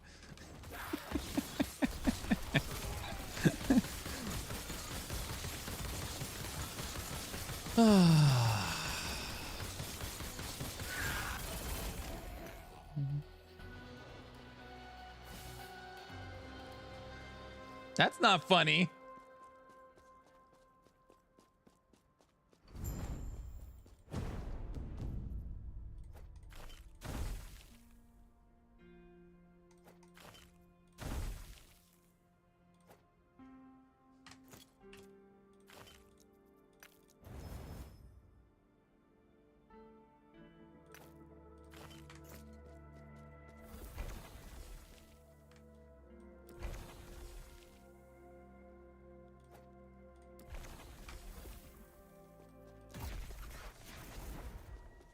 I mean, people buy bath water. That's true.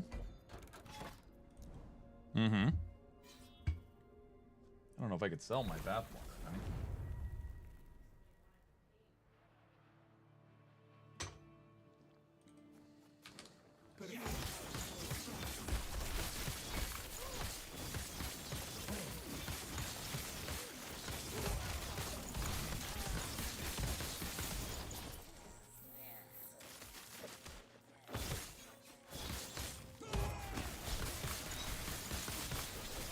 All right, everybody, we got about an hour and 6 minutes left on today's stream.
Ellie sold over 1 million copies. That bought out was not needed then. They sold 2 million copies.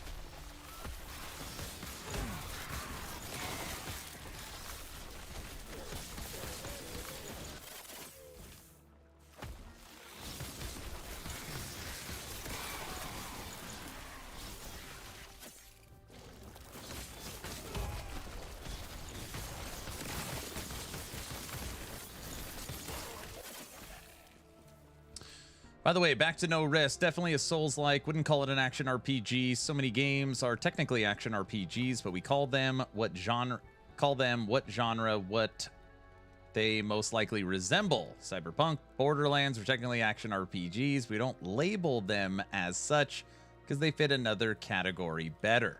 So you would say under the No Rest for the Wicked, it is not an action RPG. It's a Souls-like. Is that how you would categorize it?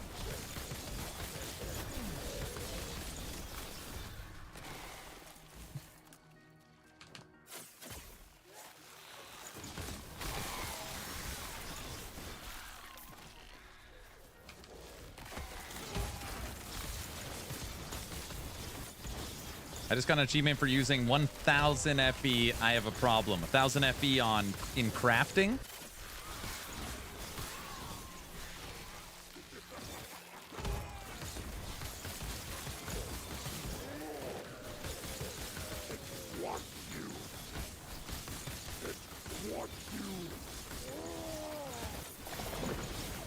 I feel like this genre, he's talking about Flame Elementium and Torchlight Infinite. I think this genre, Diablo, PoE, Last Epoch, Torchlight, Titan Quest, Dragonkin, Grim Dawn, Wolcen, whatever game you want to... This should just be labeled as hack and slash. It is the hack and slash genre.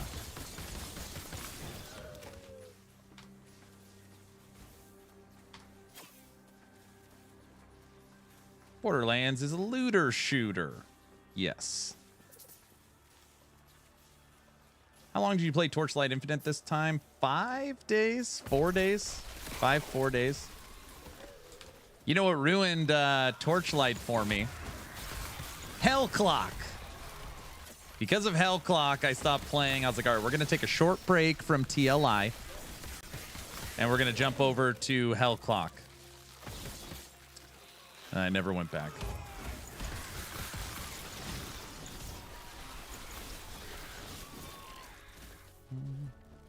And then came the big news for Last Epoch. Correct. Derailed everything. You're showing your kiddo Star Wars?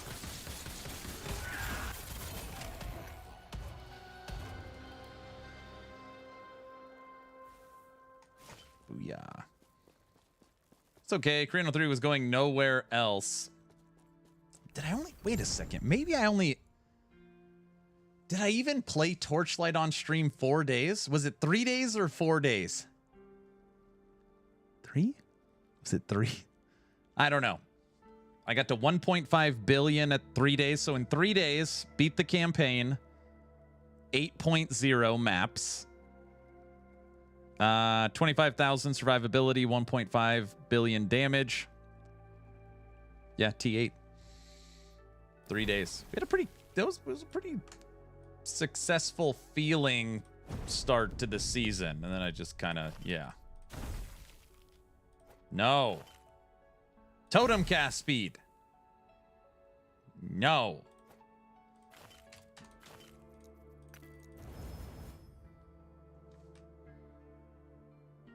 T7 flat life. 27 to life.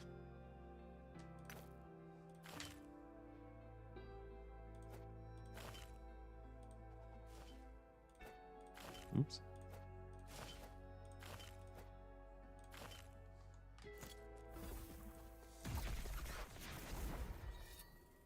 Done in 3, not bad. It was 3 days. I can already tell you, I do not care what happens in Season 10 of Torchlight.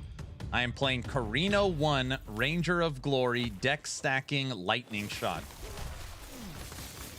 I'm done with all this other garbage. I'm going back to what I have the most fun with. Yeah, I said it. Guys. I remember that one time you did a D4 season, 30 minutes done. I made it almost 3 hours on that season. Wonder if Carino 1 new model will be then. Probably no updates. I mean, just truth be told, nobody plays Carino. And it already has Carino 1, 2, and 3. I don't see why they would put any dev time into it. I don't know. Like, I wouldn't. Or I would be like, hey, it's hero traits. Buff them 10%. Literally just every hero trait for Carino 1. Move the decimal point or something, you know. So it's like, hey, we buff Carino 1 to try and get him in line with Carino 2 and 3. So it's like takes nothing. Something like that. For Torchlight Con thing, Carino 1 is getting a new model. What?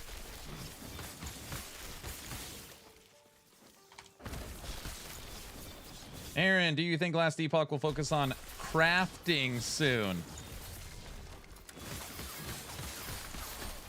Get it? Focusing on crafting soon. That's real funny. This is so funny I forgot to laugh. People still say that, right? So funny I forgot to laugh. I'm sure somebody says that.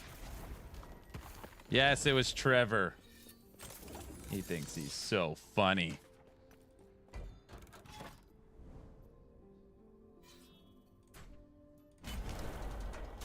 Don't laugh at that.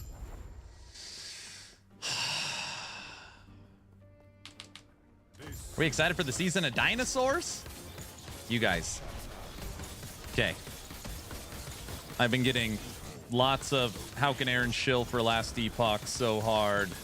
He's ignoring the acquisition. I'm getting all that right now, which is fine.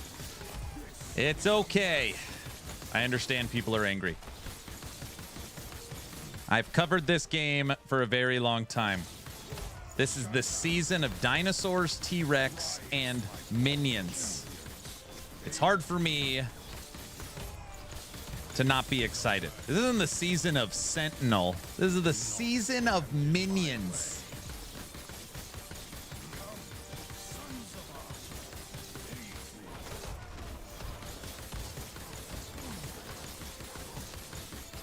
Aaron, Last Epoch, is it saved now?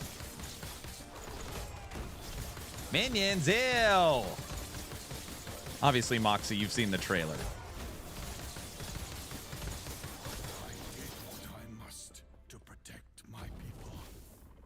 By the way, Vexen B Borderlands 4 is going to be your character. Full Necromancer vibes. Borderlands 4 has a Necromancer class? Is it like sentries or turrets or something like that?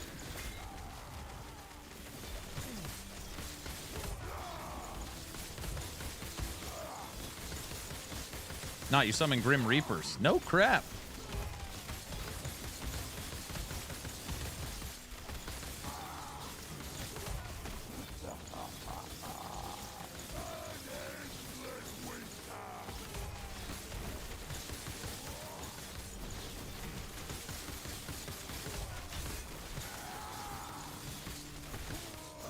Meh, acquisition. People need to chill.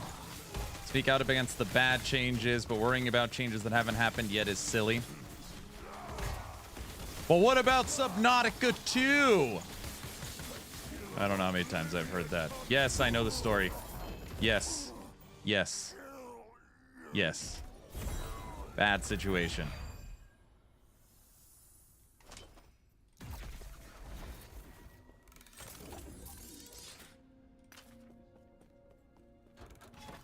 Any plans on trying Uber Aberoth this season? Yeah, we're taking down Uber Aberoth season 3. With we're gonna kill Uber Aberoth with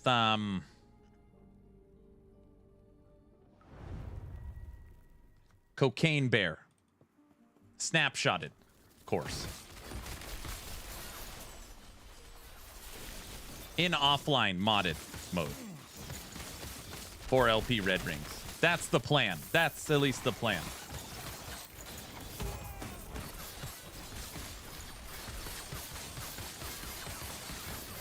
Aaron, have you seen the Uber Aberoth kill? He kills him in 3 seconds. Is it done online? What do you mean? Is it an online fight or is it offline? I don't know. Send me the video. This is an offline fight.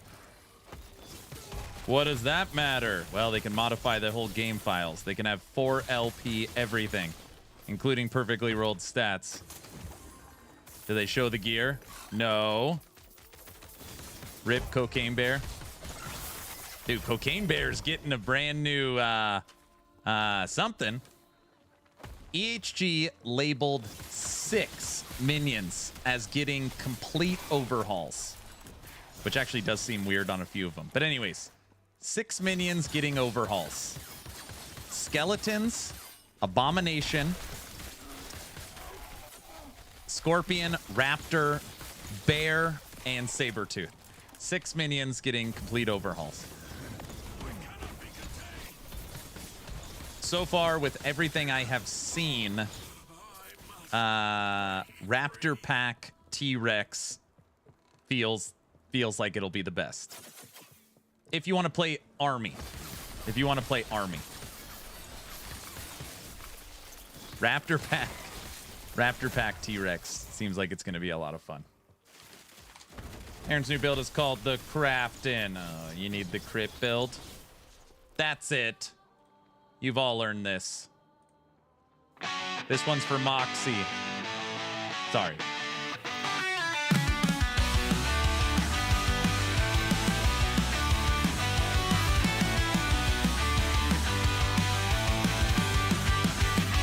You used to be a player with your own way to play. Now you're stuck chasing builds that the forums all say are the best of the best. Gotta follow the crowd. Lost your spark, lost your edge, but you're gaming so loud. Every patch note you hang on the line, waiting for the nerfs to crush your design. You're not a player, just a pawn in the game, grinding out the meta while you curse your own name.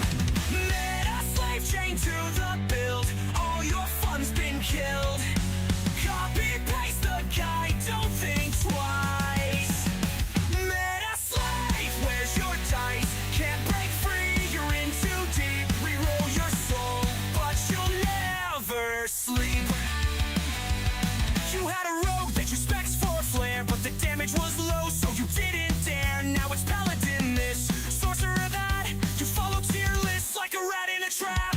Every hot fix is a nail in the plan. Playing like a robot, not like a man. Trade your freedom for a win-loss stat, but you forgot what it's like to just have a laugh. Meta slave, chained to the build, all your fun's been killed. Copy paste the Thanks, guide, Tekken. don't think twice. Meta slave, where's your dice? Can't break free, you're in too deep. Reroll your soul, but you'll never sleep. Remember when the game was fun? When you didn't chase the number 1. Every class was fair game to try. Now it's all spreadsheets, do or die.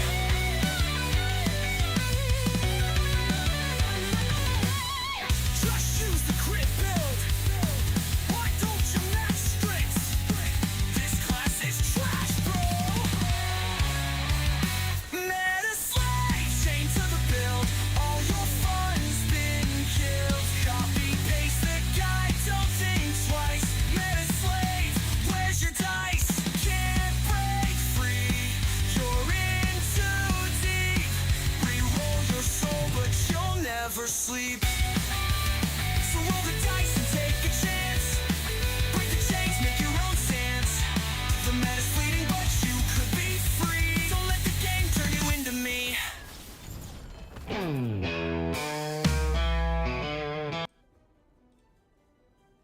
Will the fence be back next season? What fence? What are you talking about? Fence? What the hell? What? You just got a snapshot. Oh, brother. That song was dedicated to my friend Moxie. Fence is core. Next, you guys are going to say that the Muppet Aaron is core. The fence is not core, and this Muppet is not core. You hear me? Yes, it is. No, it's not. Can I request Rock Polka? Yeah, that song's not talking about me. I have thousands of hours, multiple level 90 characters, all personal builds. Can't crack 300 corruption, but I don't care. No, don't care. That's awesome. Can't hear a thing. Clip it. He said the fence is core. No, I didn't.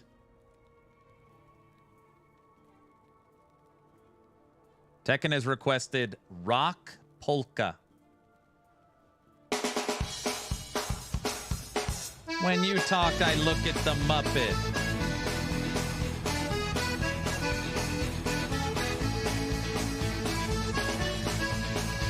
Muppet in real life needs to happen. No, it doesn't.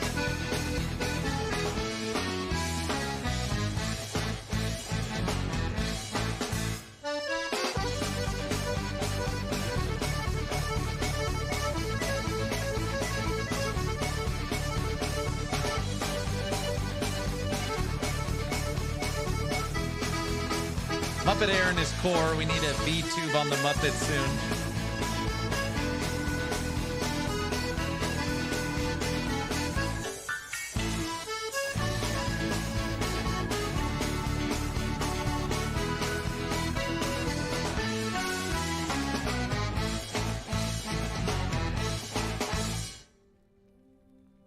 There's your rock polka.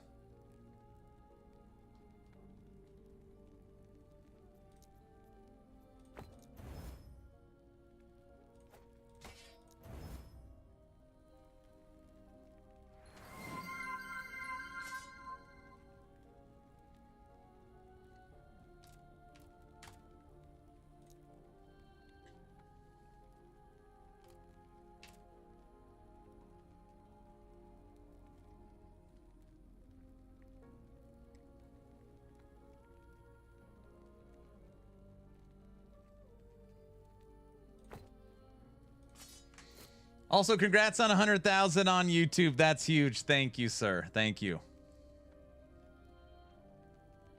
100,000 YouTube subs. My screen doesn't even show numbers that high. Congrats. Thanks, guys. Thank you. My family went haywire and Tech added it to actionrpg.com.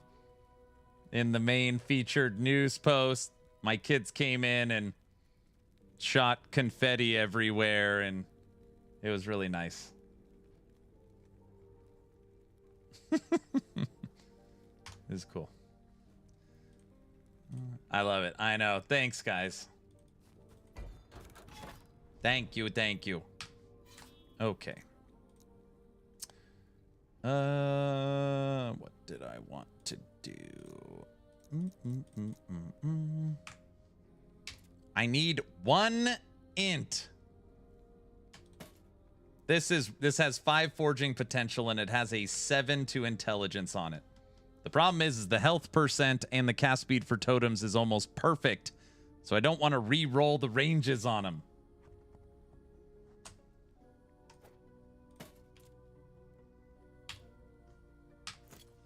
Grats, Aaron. What's it like to be a YouTube superstar? I'm not a YouTube. Trust me, guys. I know my place in the YouTube world. I'm still a drop in the ocean. I'm a drop in the ocean. It's true. It's true. It's okay. Progress.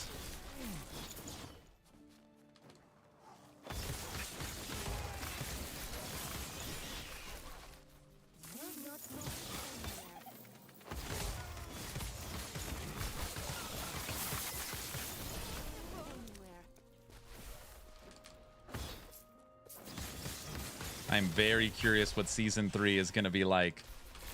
Why out of every season? I've been in the CT program forever. Did they kick me out for the Minion one? I could already have all the builds done.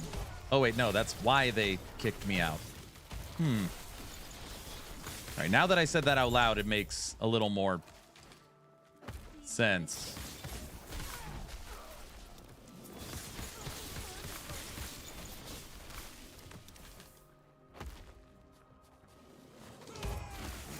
Thanks, Iron.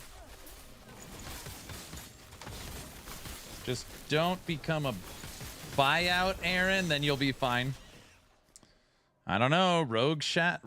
Raid Shadow Legends keeps wanting me to do a sponsorship. I don't know. Oh, wait, no creator early access? That's going to be so pog. Biggest complaint with D4. All the builds solved before season launch. Yeah, they've pulled all creators out of CT. We'll see. I don't know. We're going to see what it actually does. The idea is, I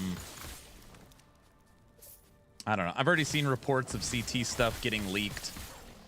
So that's not good. And then there's a true offline mode. So, you know, you get access to everything right at the beginning. For sure, it will not be solved before the launch. How do I say this? Instead of the game being solved 1 week prior, the game will likely be solved day one, which is technically a difference, you know. That's my guess.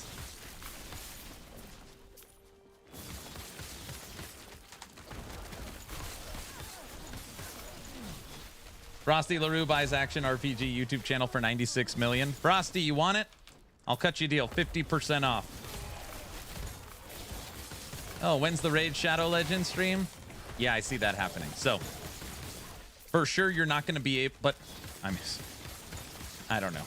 Never mind. I don't even know if that's true, because if they give us access to all the build planners and all the numbers and all the patch notes in last Epoch tools a week early, like last season, I mean, you're going to have a really good idea about everything, even without playing it. But technically, yes, we do not have access to the game right now. One Sunday you should sell out for raid money. No, I have 2 decent sponsorships. One starts in 2 days. There's a sponsorship I really wanted. And it's rare where it's like, I go after them, but this new agency I'm working on, I've been telling them, get me a Factor sponsorship. I want the Factor sponsorship because I actually will eat their food, and it's just so much easier for streaming and for wifey, who's handing me food. So I've got a Factor sponsorship that starts on the 29th. And then I landed a pretty big sponsorship with Riftbreaker. And Moxie might understand this. A sponsorship on a game that you already play and already like is also awesome.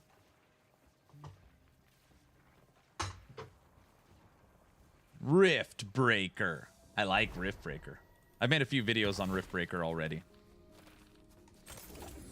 But wifey's cooking is fantastic. That is true. Oh, show the food. I'm sorry.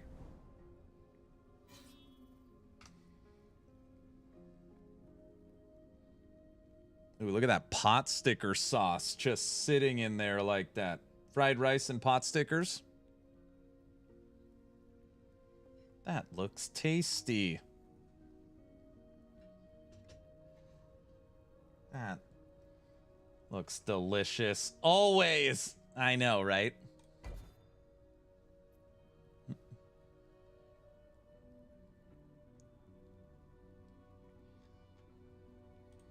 I buy that for $1. Got that sponsorship for Factor just in time for Subathon 4. Yeah, it worked out perfectly. So that starts in 2 days, and then I've got the Rift Breakers. And then I'm trying to get someone from EHG on the podcast to discuss everything going on. And then I've already landed the CEO for Hellclock is going to come on the podcast. So we just had Thomas for Wicked. We're going to bring on the CEO for Hellclock and then try and get someone on from EHG, all prior to this season. It's going to be a busy couple of weeks. But good busy. Okay, I'm done for the day. I kid. Now that you saw the food.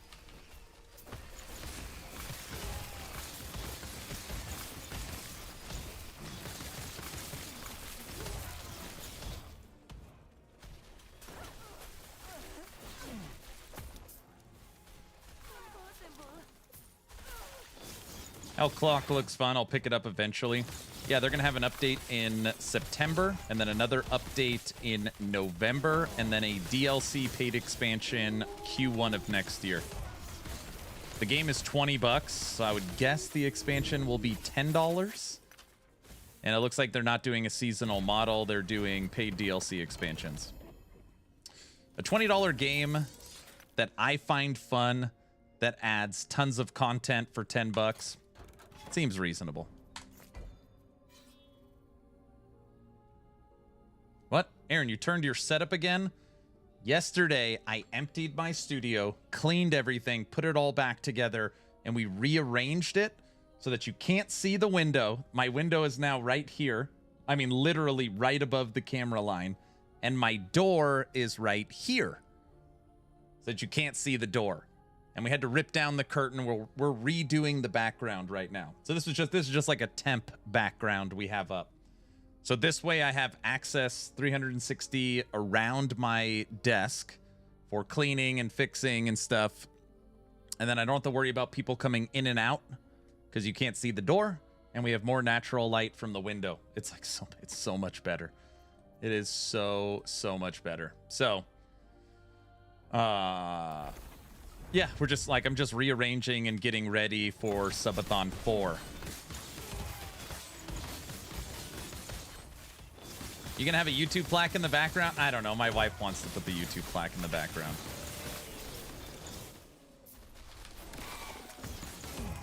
Nature cam right now is not set up, but the window is there. So, I mean, I don't see why I couldn't. But most people didn't like the fence cam, so we're thinking about just axing it all together.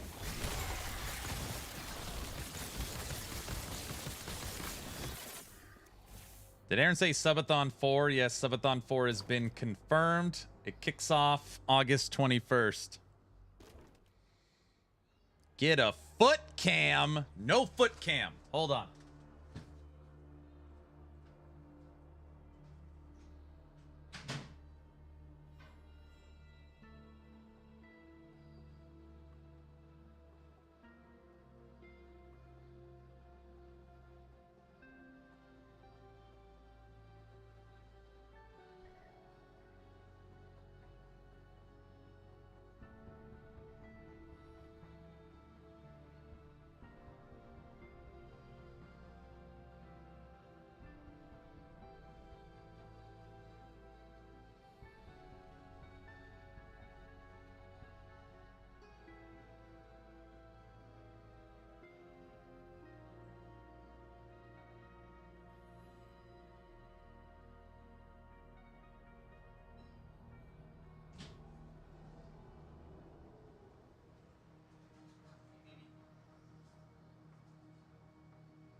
What in the Elmo? Dog cam. He's got a rubber foot. What? Gaslighting about the fence, I see. Well, yeah, I just think people don't like the fence cam. Westbrow, don't put the bunny up like that. The lie detector test determined that was a lie. What game? $20. Called Hellclock. Adrian, if you look on my channel, I've got multiple videos on Hellclock. Put out one a few days ago. It says, I'm addicted. All right. We're going to run this. And then we'll watch a video together. People like that camera while I eat.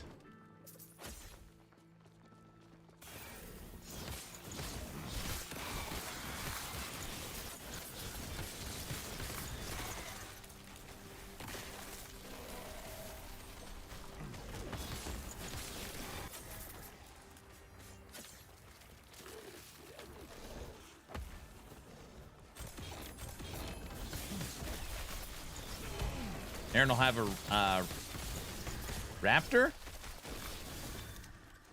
costume. Looks like you're gonna need a new game, Aaron. Oh, here we go. What do you think it should be? Think I should move over to Path of Exile? Or is that dead too because of Tencent? Blizzard? Dead? Activision? Microsoft? Where do I go?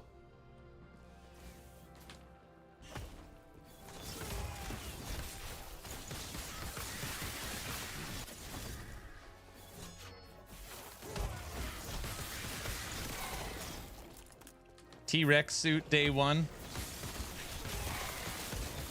Like the bear.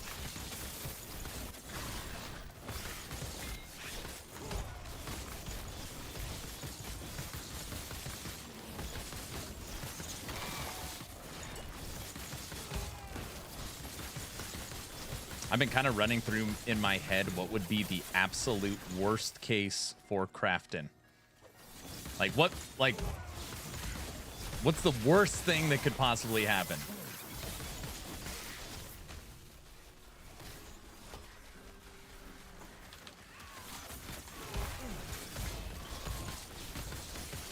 Pay to craft. Worst case is the game becomes pay to win. Nah, to a different direction. Renown, Light No Fire, Crosswind. You think my channel Action RPG, I should leave the hack and slash genre, go into MMOs, fire everyone? Part of what makes EHG so special is their innovation and design teams. Very talented. Something they've always struggled with is implementation and timing. If they could truly keep their design process, but get the financing they need for everything else, I don't know. We might get a higher quality capybara that I might accidentally keep buying. Firing everyone would be bad.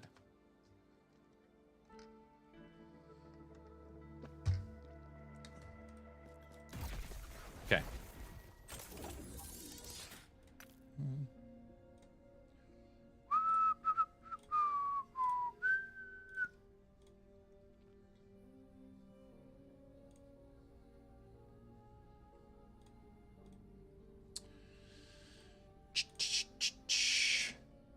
Time for lunch. After I'm done eating, we'll draw today's giveaway. As long as you are following the channel on Twitch or subscribed on YouTube, today we are giving away for 100,000 subs on YouTube celebration an Action RPG hoodie. Get into today's giveaway.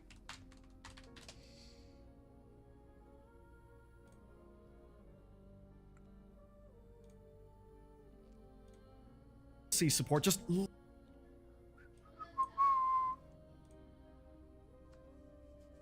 okay. I'm gonna manually run an ad right now. If it'll let me, it will not, because an ad just played. All right, everyone, I want you to hear me for a second. Hear my voice. This video we're about to watch is the most fair take I have seen. Okay? Depending on how you look and watch this video will decide, like, you know, what side of the fence you're on. It's the most fair. It's very easy to make points for one side, very easy to make points for the other side. Okay? So if anybody actually cares about the truth and what's happening, you should pay attention to this. Bellular News, Crafton fired Subnautica creator, $250 million lawsuit. Today's story is about $250 million. Basically, right, this sum, $250 million, was meant to go to the developers of Subnautica 2. Now, that is under the condition of them successfully releasing the game this year, essentially.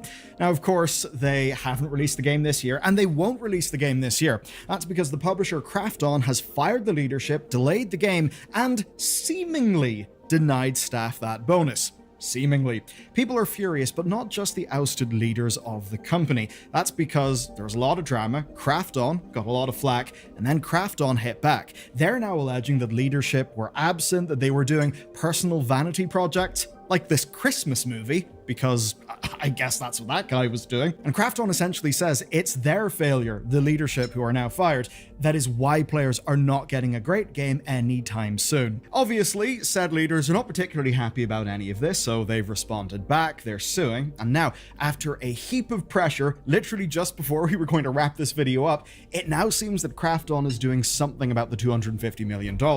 Or at the very least, a smaller slice of that $250 million that was actually due to go to staff. There's a lot to get through today, so let's get stuck in. I'll begin with the history you need for this video. So, Unknown Worlds Entertainment are a pretty huge success story, and Charlie Cleveland is the face of the studio. So here's how they basically got to where they're at right now.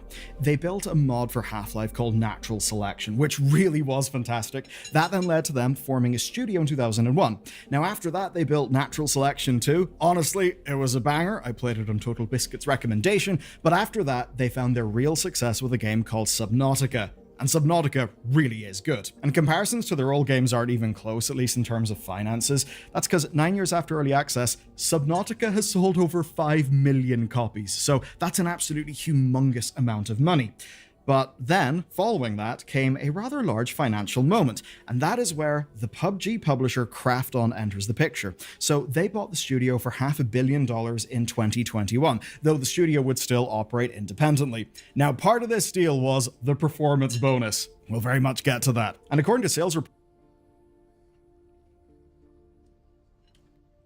obviously, EHG was not purchased for $500 million.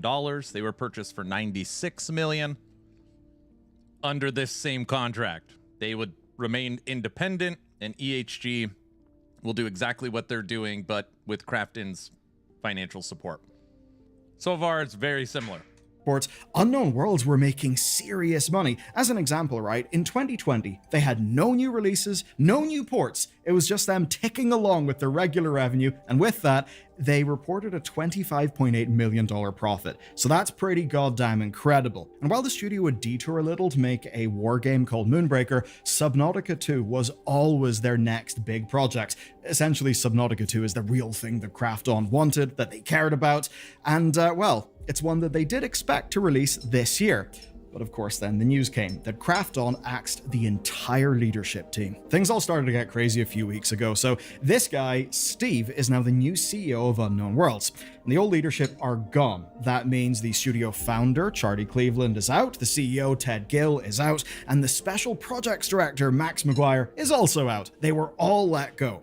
Now, Steve came from Krafton's other big team called Striking Distance Studios. You may remember them from the Callisto Protocol. So, a little bit of an unfortunate situation. Now, according to Krafton, this change in leadership would bring, quote, renewed energy and momentum to Subnautica 2. And through all of the comms that we got from Krafton, there's a very, very clear framing. It's all about the players. As an example, CH Kim, the CEO, made it pretty clear when he said this: there is nothing more important than the gamer experience. We owe our players nothing less than the best possible game as soon as possible. Which, you know, is not really a controversial statement, though it sure does run counter to the claims of Krafton slashing Striking Distance's development timeline on Callisto Protocol. Don't really think that was good for the gamers, but anyway, it's the words of a CEO, so they're inherently just a little bit strange. Now here's where things got a little bit odd. They included a paragraph about game development milestones. These are fairly simple, they're absolutely common across the entire industry. Here they define them as a game having to meet clearly defined metrics and targets by certain times, or else your funding stops. Which basically just means, whatever your period is, you submit your milestone, if it's approved, then you get your next chunk of money, so you can go and then make the next milestone. Now Krafton essentially explained that Unknown Worlds' new leadership fully supported that process. Which of course has got a bit of an implication that the old leadership didn't support that process, that they were keeping the game from fans. Fans that I should say weren't thrilled about any of this and were already worried about the game. Now that's because there was actually a drama in 2024. Essentially, Krafton told investors the game would adopt a game as a service model with enhanced replayability. Ooh, when it released later that year. Obviously, it didn't release in 2024. What's odd, though, is Krafton said that to investors, but then Unknown Worlds disagreed in public. They said that it wouldn't be full games as a service, and the Krafton were just talking about them having updates and optional co-op. So no battle passes, no seasons, things like that. And that did kind of spook the community a little bit, that there seemed to be a miscommunication. Obviously, though, in hindsight, it looks like cracks by that stage had already been forming. It's really bizarre whenever a developer and a publisher are kind of issuing statements that contradict each other. Very bizarre and obviously pretty shit for the community. But anyway, to return to the present, Krafton actually then went and released a follow-up post. And it is telling. They essentially reaffirmed that there are no monetization changes to the game, that early access was still coming, and this really is the curious one, the team working on the game day to day has remained unchanged. And that is a strange statement because the implication here is that the ousted founders were not working on the game day to day. So that was a bit weird, this follow-up post from Krafton. But then to respond to that post, Charlie Cleveland posted a heartfelt blog over on Reddit. And this post essentially covered his departure and his belief that Subnautica 2 was actually ready for early access, but that it was not his call to release, that it was Krafton's call to release, and that they wanted a delay. Now you're probably thinking, what about the $250 million? Yeah. We're going to get into that. It's now time for the Bloomberg investigation. So, Krafton delayed the game to 2026. They essentially said that it needed more features and that it needed more content. But Bloomberg writer Jason Schreier actually had sources inside Unknown Worlds, and they suggest a very different reason that is, there and about the size of $250 million. Essentially, they put it that the delay would deny staff their share of the $250 million performance bonus, and that the ousted leadership had allegedly promised the 100 or so staff a share of that bonus. Now, that's a promise for a share relating to 100 people. That is also on top of documentation that Jason Schreier saw, and those docs stated that 40 staff would get 10% split amongst them. But of course, it's a performance bonus, it's not a given. Now, to unlock this bonus, right, they needed to hit 2025 revenue targets. The thing is, though, those revenue targets were high, meaning that without the launch of Subnautica 2, they would be impossible to hit. So effectively, it was a big bonus if the game came out in 2025. And that ultimately meant there was a real clear perception here that Krafton had basically just delayed the game to avoid paying out money. Because 250 million is quite a lot. Now, Krafton say the game isn't ready, but then we've got the founder saying that the game was ready, and Jason Schreier is also reporting that staff were on board with the release as well. Which is actually a little bit of a problem. How can both be true if Krafton had outlined clearly defined metrics and targets as a factor of development in their initial statement? Essentially, Krafton saying, hey, milestones, this stuff wasn't being hit. So what is the deal here? Either development met the terms of the contract or it didn't. So whenever these people are saying the game actually was ready to go, what does that mean? Is that just their opinion in a world where they hadn't met their milestones? It's unclear and honestly quite bizarre. Now, Krafton then told Eurogamer that the delay decision came before these leadership changes and that it was based on playtest feedback. In their words, and again, this is usual publisher talk, they say it's about a commitment to quality and delivering the best possible experience for players. And they said it was not influenced by any contractual or financial considerations. Yeah, they obviously know that there's a really bad look. But of course, it's pretty goddamn obvious that even if Krafton says, oh no, that $250 million, that had nothing to do with our decision. Well, they obviously would still get to keep the $250 million. I simply don't believe that was isolated and absolutely not a factor. I just think that's way too much of a stretch. Anyway, by now you can see this really has the makings of just a typical game industry story, right? A lot of disagreement, a lot of anger, made very juicy by a big bonus. And I told you guys this video, Bellular News, really shoots down the middle. Krafton saying it's not ready. The devs are saying it is. Krafton doesn't want to pay $250 million. The devs want the $250 million. Were obviously, I think, overall PR-wise, absolutely goddamn hated by this point in time. And you can't deny just how bad of a look all of this is. Their PR was up shit creek. But this is where the story gets a bit more interesting, because rather than search for a paddle, they just called in a nuke. Take a look at this pop-up announcement found on Krafton's homepage. I mean, the title says it all. To our 12 million fellow subnauts, inevitable leadership change driven by project abandonment despite holding 90% of earnout for themselves. Yeah, it's a real snappy title, guys. But essentially in this, Krafton lay the blame at the feet of the old leadership. Krafton says that they abandoned their responsibilities. According to Krafton, Subnautica 2 was meant to release early 2024. Then it was delayed. Now, they say they asked Charlie and Max to rejoin development, but they refused, which I'm sure would be, surprising to all of us who probably assumed they had something to do with development at that point in time. According to Krafton, though, Charlie instead was spending his time on making Moonbreaker and then making a film. By the way, what the hell is this film? It's called Nutmeg and Mistletoe. It's a Christmas comedy seeking SNL. This is the movie that the leadership team was working on.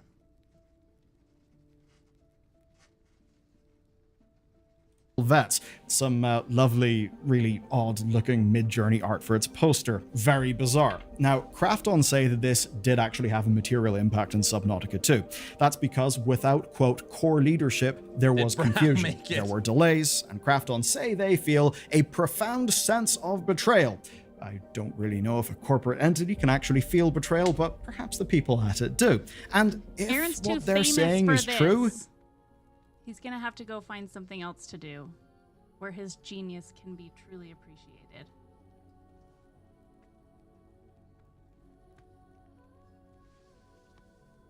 Also, I thought I'd stop by and say farewell, because he's probably trading me in for like a 25-year-old supermodel really soon. It's been really nice, though, and I'm gonna take half of his subscribers when I go. So come find me at Mrs. Action RPG with 50,000 of his 100,000 subscribers. It's been a good run, babe.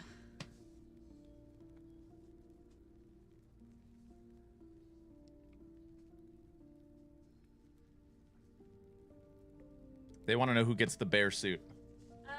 Me. She gets the bear suit. Launders it. She's the only one that launders it.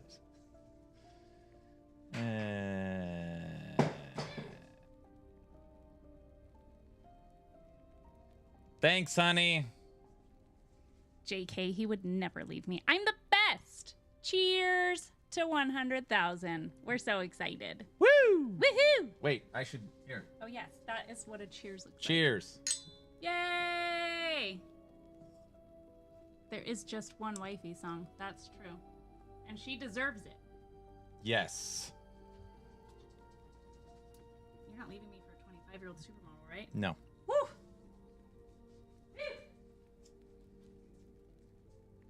Aaron could never pull someone better than you.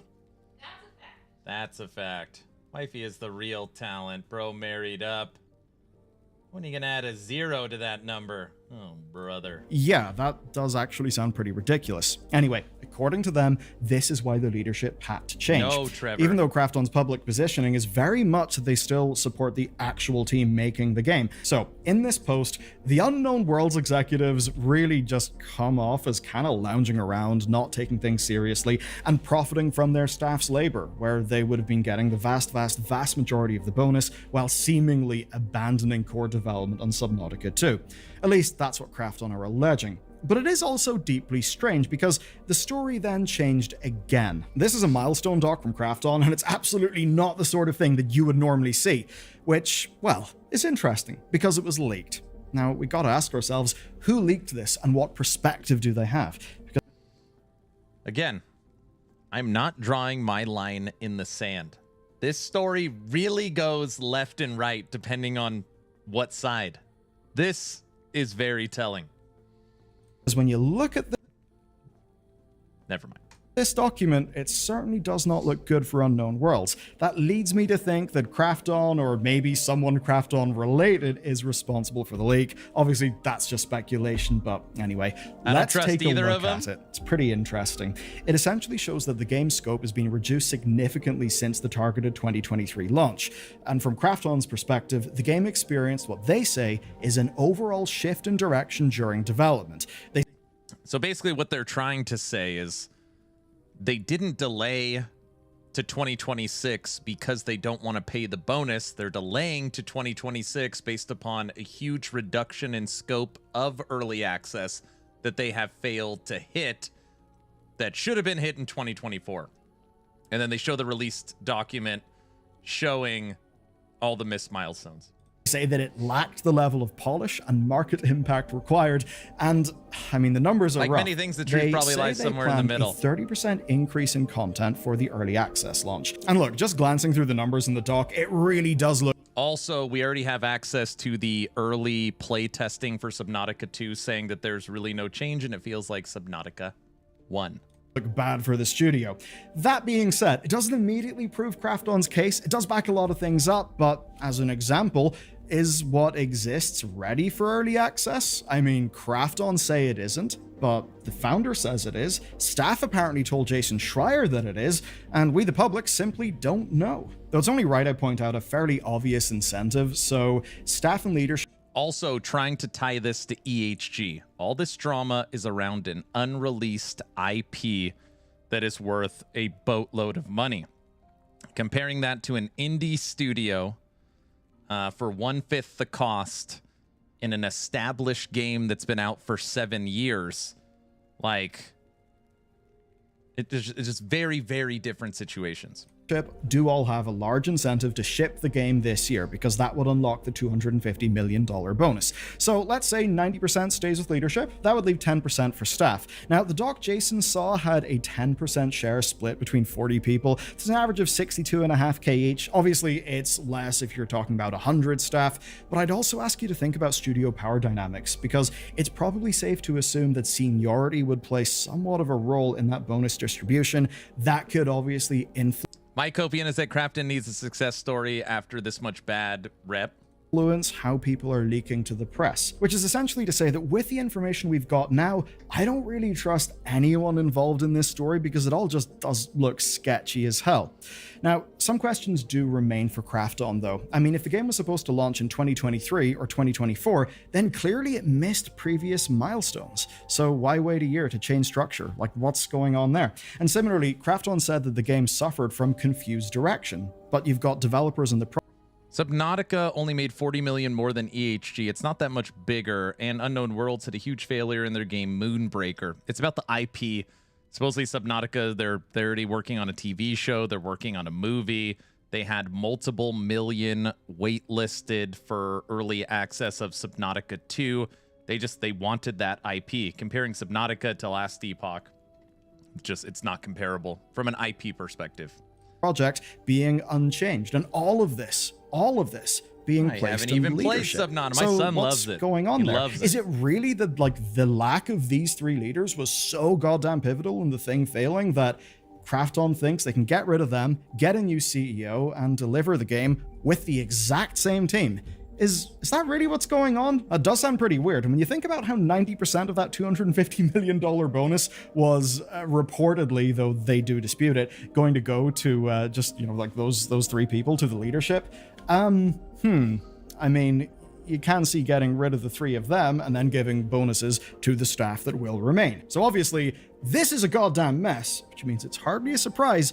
So if you didn't catch that, 250 million, 90% of that is going to like the top 3 people who supposedly weren't even part of the development per Krafton of Subnautica 2, and they were off making a Christmas movie, which would be reason why they wouldn't want to pay. Charlie Cleveland, the founder of the studio, is suing. You may have just noticed I'm wearing different clothes. That's because, once again, this case has changed. It's honestly kind of crazy. So here's the big update. Charlie Cleveland announced that he would be filing against Krafton with ex-leadership, but what's neat is now we actually know exactly what for, and that's because he released a redacted public version of the complaint. So, they allege a breach of contract on multiple fronts. First, it's terminating the founders without cause. Second, taking actions to reduce the earnout bonus without talking to the founders. Third, removing contractually mandated operational control from the founders, and especially relevant to the case is that this included development and launch decisions. Now, when you read through the actual text, 90% of this filing is setting out the leadership's overall experience, essentially their version of how the last few years went. Now remember, these are all allegations being made by the Unknown Worlds leadership team. They're not proven, but there's a few instances where there is some corroborating evidence, so I'll flag that whenever it comes up. Okay, here's their side of the story, or at least their claim of what has happened. The leadership worked with Krafton to change their positions, basically moving to company-wide titles and not being directly involved with Subnautica 2 anymore, or with things like day-to-day people management. That's obviously a large clash with what Krafton were saying. And on the film side of things, Cleveland actually alleges something kind of interesting, that he was in LA partially to work on a Subnautica film on behalf of Krafton. Basically, he was there doing networking for the film project, which again is certainly something that Krafton failed to mention in their... This is a very interesting story, Aaron. Thanks for sharing. Well, I try to share this because, I mean, I'm currently right now taking tons of bullets for, you know, not speaking up against the acquisition. I made my video, I made my stance very clear, and I just think a lot of people just like, I heard Krafton's horrible, they're the big, like, last Epoch's dead, you better go find a new game. And it's just like, do you actually know the story? Or are you just like, you heard they were bad? So just trying to give a little bit of nuance to the situation. There really is two big sides of the story, and depending on how you look at this, I mean, you could very easily make an argument for either side. It's just not a slam dunk. Public statements, so that's kind of suspicious. Now, talking about numbers, right? The starting position was strong. Subnautica 2 has 2.5 million wish lists in Steam. Playtests for the game were broadly positive, and that is a fact corroborated by external testers that Bloomberg was able to speak to. Now, this overall meant that sales projections actually exceeded expectations for the game. And when I say sales, I'm talking about actual revenue, not just game copies. So the revenue is looking good, even without things like, say, previous Subnautica games. So the result is that, yeah, the 250 million bonus would have been nearly fully paid out. And that, they say, is when things allegedly turned kind of dark. They essentially claim that Krafton began... It's because there's a lot of creators that are doom and glooming the news, so the community is reflecting the perception that is feeding him. That makes sense. Yeah. Began a campaign of sabotage. They started pulling marketing materials. They ended partnerships. They started refusing to actually finish needed pre-launch tasks. And here's where it gets real specific. So, staff at Krafton's American publishing arm noticed that something went wrong, and they then brought that to leadership's attention. What did they find? Well, they found that the Korean office was looking for a way out, essentially a way to avoid honoring the deal. And then came a major change, again, in their version of the story. Tencent owns 14% of Krafton, which is hilarious too. And that change is the American publishing team then gets replaced, and a Korean publishing team takes over. And this new team, well, they're unfamiliar with PC games. They've got no English language skills. Cleveland then alleges that Krafton's CEO said something damning over a lunch, that the payout would have been, quote, disastrous for Krafton. Now, Krafton later claimed that this was mistranslated. But obviously, it really does look bad. And then Unknown Worlds points out something kind of important, that they never had a translation issue in the 4 years of their partnership. So that's basically them trying to poke holes in the response from Krafton.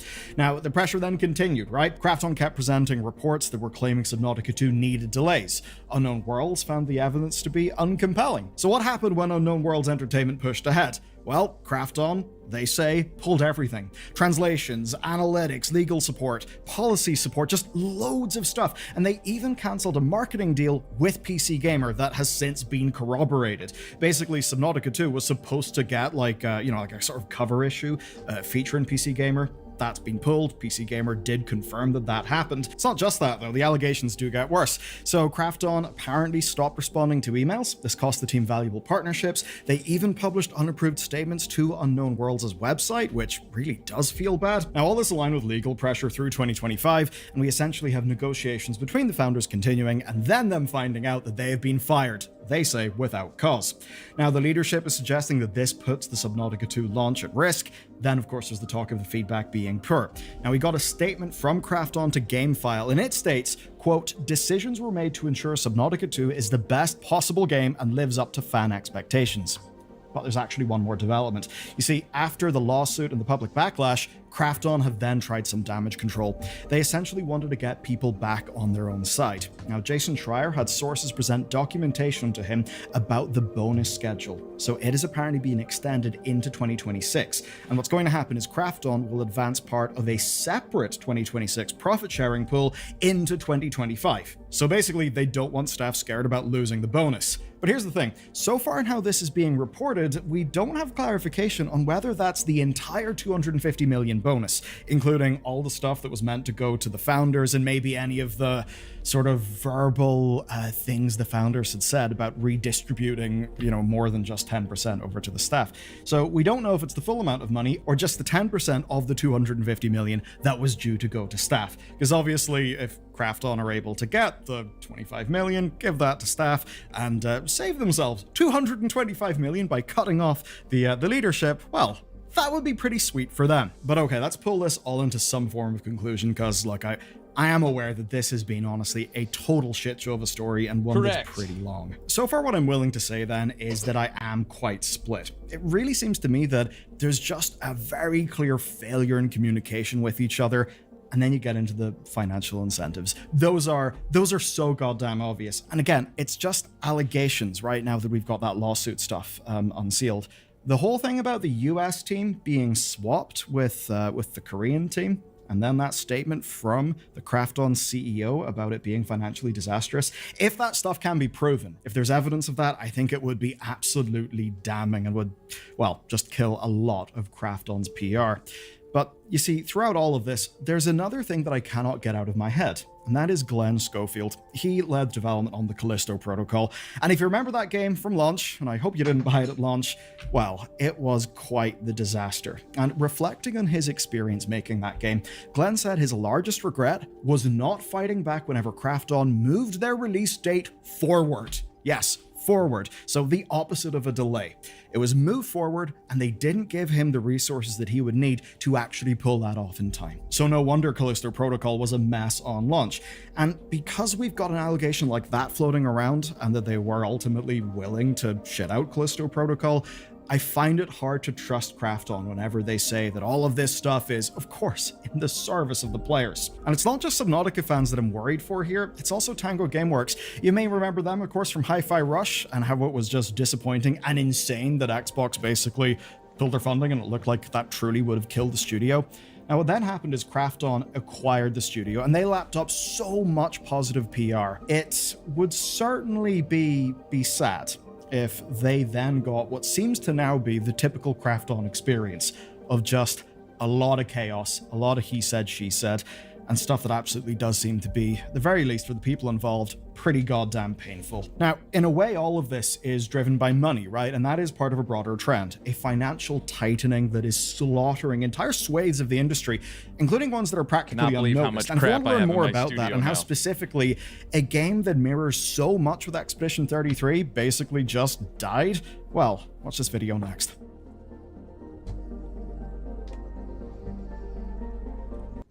Bellular News, good guy. Got to talk to him at BlizzCon. That is the news literally beginning to end for Krafton and Subnautica 2. There's the link to his video. Like, share, subscribe. He's a good guy. So, lunch was tasty. Yes, very tasty. Congrats on hitting 100,000 subs, Aaron. Well, done grinding the journey. Yeah, now I can finally quit. I think that's what I'm so happy about, is now I could just, I'm done. I could just pack it in. I feel like that's what's I'm happy about more than anything. It's just like it's over. Show's done. I'm just gonna delete the channel. It's kind of my plan. So, yeah. Ah, you didn't do the Jurassic Subathon. That's the spirit. Wait, do I have to do the Jurassic one? Congrats on 100,000, brother. Thanks, Hog. Hog, I don't know if you've seen this. Everybody wants me to send it to you, and I'm like, I'm sure someone has sent it to him. The Hog. Brow made this. Huge accomplishment. Thank you, sir. I'm sure someone sent it to you, but I was just like, I don't know if he's seen it. Don't laugh. Don't.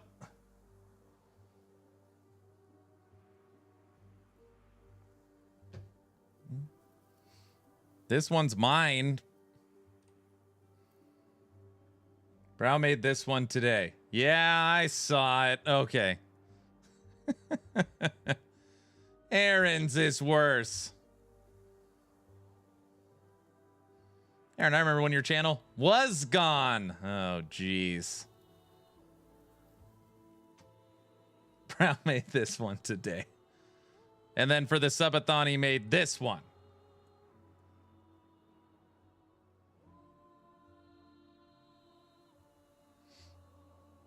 My wife likes the little dinosaur. This is where somebody says, which one's Aaron? I can't tell. Listen to this. Wait, I don't know. Actually, I don't know if Hog saw this one. Frosty. Frosty's is actually probably the most accurate. I don't know why. I just feel like Frosty. That's amazing. That one is diabolical. Photorealistic. Frosty's is great. When's the next one? The next what?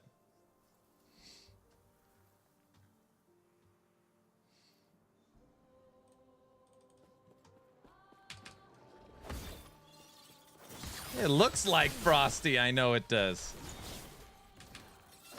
Next subathon's August 21st. You can ask Guilty, Brow, and Tech. I said no subathon this time around. My wife started it. I think she just wants me away.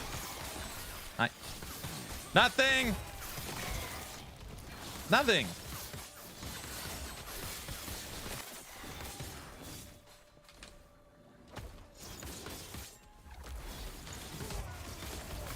It's true, I do want him to go away. That part. I do want him to go away, and yet here he is forever. Just kidding, he's all right. Woohoo! Someone call for help. No help. Ever. About the sprinklers. She heard the song last night. I heard the song. The other one's still my favorite. The one that has the like polka dance break. That's my favorite forever. This subathon's gonna be only 5 days. 5 to 8 days is what I'm. You should have like a subathon song that's just based around it only being 5 to 8 days, since that's apparently the most accurate way to describe it. 5 to 8 weeks? No. No freaking way it's gonna go 5 to 8 weeks. Y'all are tripping.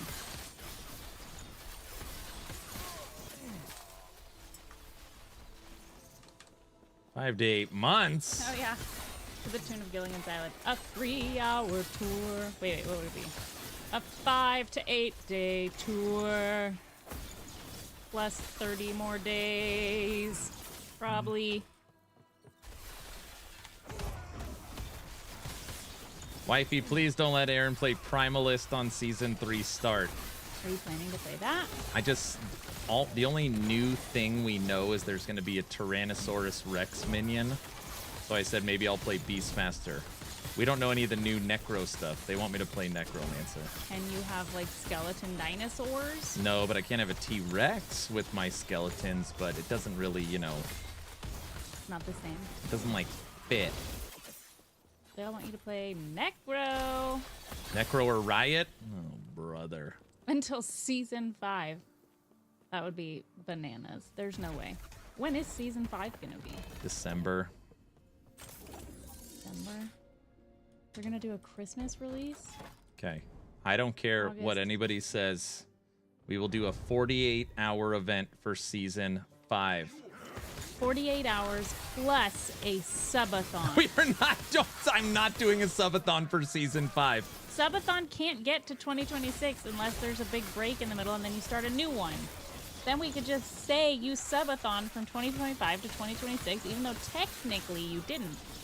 Oh wait, oh yeah, they're right. It's season 4. You don't even know what season it is. Yes, wifey's got the right idea. Confirm. I'm not doing a December subathon. There's no way. But what if? What if you do? No, I'm not. I'm not doing that. No.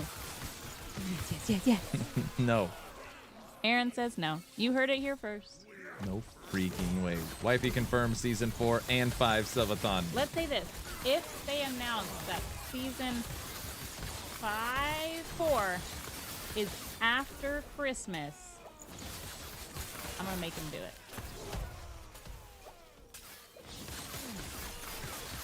So a January 1st season?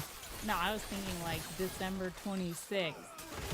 Then they would. It would be a Christmas miracle. Kidding. He's not gonna do that. But if you ever did subathon at Christmas time, all the movie nights would have to be National Lampoon's Christmas Vacation. Like every night, we'd have to finish subathon evening with that movie, and everyone would be like, "Aaron, your wife's insane. I can't believe she wants to watch this every day for the entire month of December." And I would say, that is correct. Yes. Yes. Okay, guys, you heard it. You heard it here. This is the last subathon for the year. That's what he says, guys. I'm serious. That's what he's serious, guys. Honey, you can't put in their head subathon 5 before subathon 4. Like they're already Chomping at the bit. I'm just kidding. He's not going to do a Christmas subathon. The children would murder him. It would be like a 12-minute subathon of them attacking him with Christmas presents.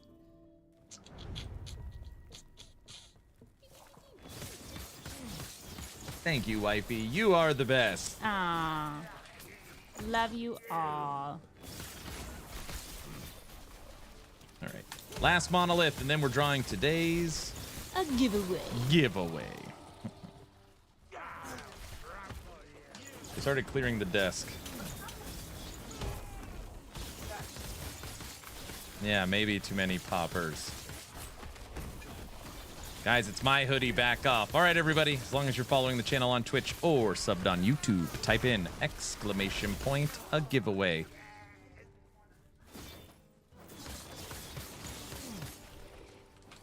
Also, you get extra chances of winning if you join the bot network. That was a joke. I'm just kidding. I'm just kidding.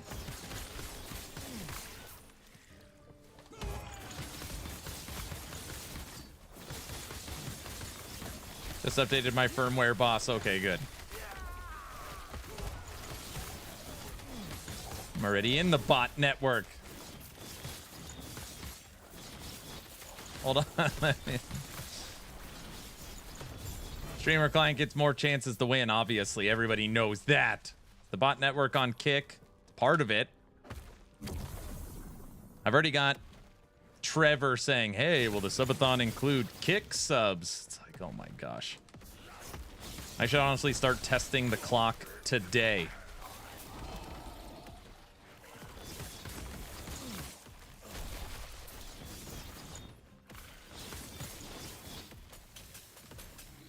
Subathon starts now. Woo! No. I know you guys don't believe me. We were not doing a subathon. The wife and all your guys' relentless attacks last stream that pushed this into realization on Friday. Literally, EHG announces acquisition. EHG drops trailer. The most crazy day ever. And then the wife in chat with you. Basically her saying, oh, he's doing a subathon. Like, what? We won.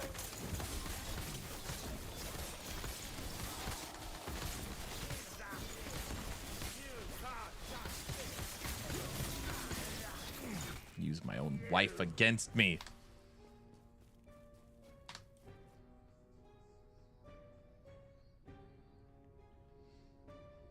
Should sell us t-shirts on actionrpg.com. You took advantage of him while he was vulnerable. That's true. That's actually decently accurate.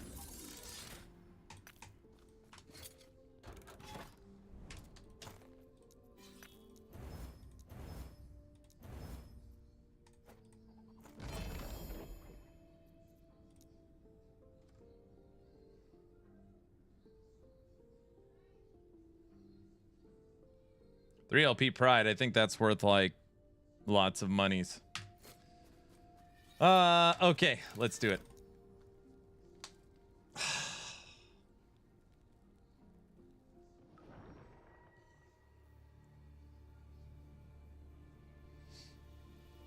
Right, Cajun? That's how it looked.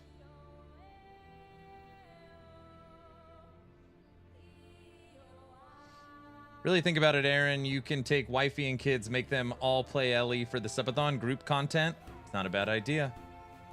Will there be a new Bazaar song, maybe? I don't do anything with the music. I don't do anything. But I will say that the Subathon 4 theme song is done. So we have one. We have the... So really Subathon 1, the theme song, because we didn't even know about Polka for Subathon 1, became this. This was really the Subathon 1 theme song.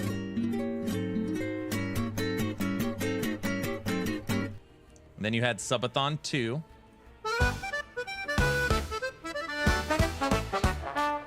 Then you had Subathon 3. Yo, lights, flash, cams on, time to engage. He swore he was freeze, but he's back in the cage. And then Subathon 4. Which we're not going to play.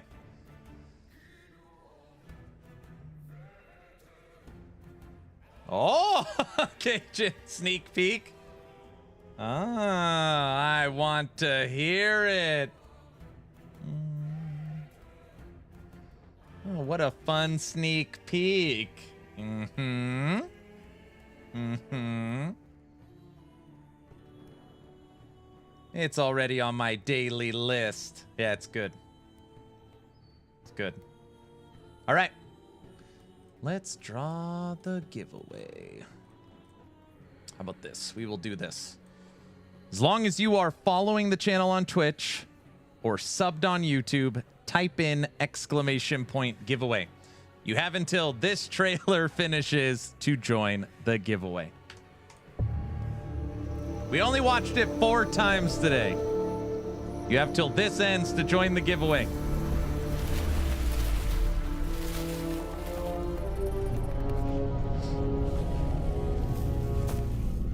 Only 4.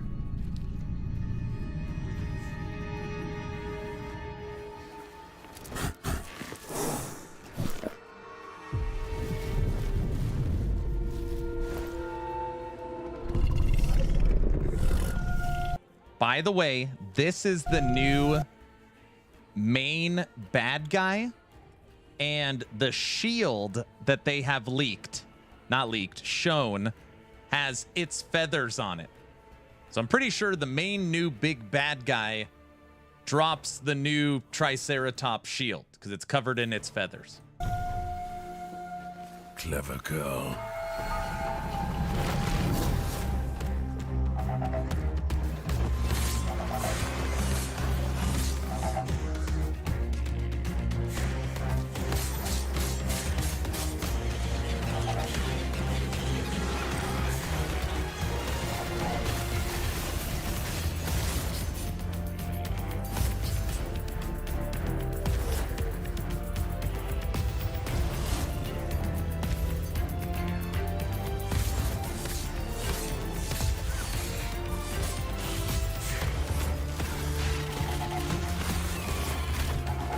By the way, that new Lich skill, there's another video that was released that shows it auto-triggering, what is it, Spirit Bolts or Chaos Bolts, and it converted to Poison.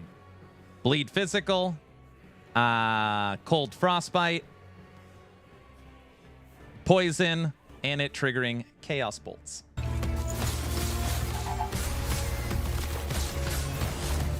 I love auto-triggering. Yep.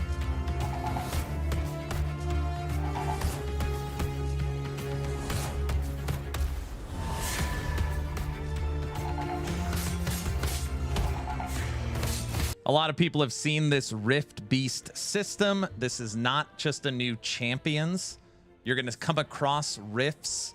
You go into the rifts. It unlocks new procedural side zones is what I understand. And you are basically pursuing, you're hunting this beast through multiple stages.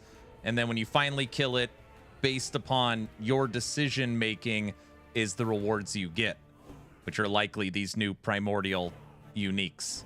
We don't know if you actually get the uniques or if you get the parts to make the uniques. We're not sure, but this is an entirely new system, kind of like one step up from Nemesis. August 21st.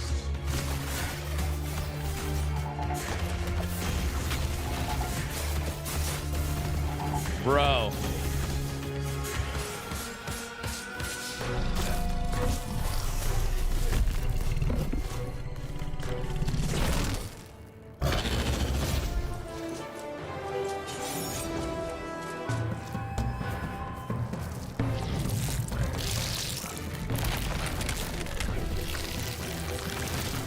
There's our new boss.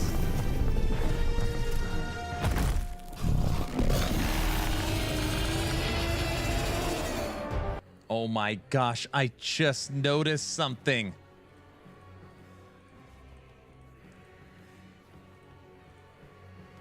You guys see its head? What does it look like?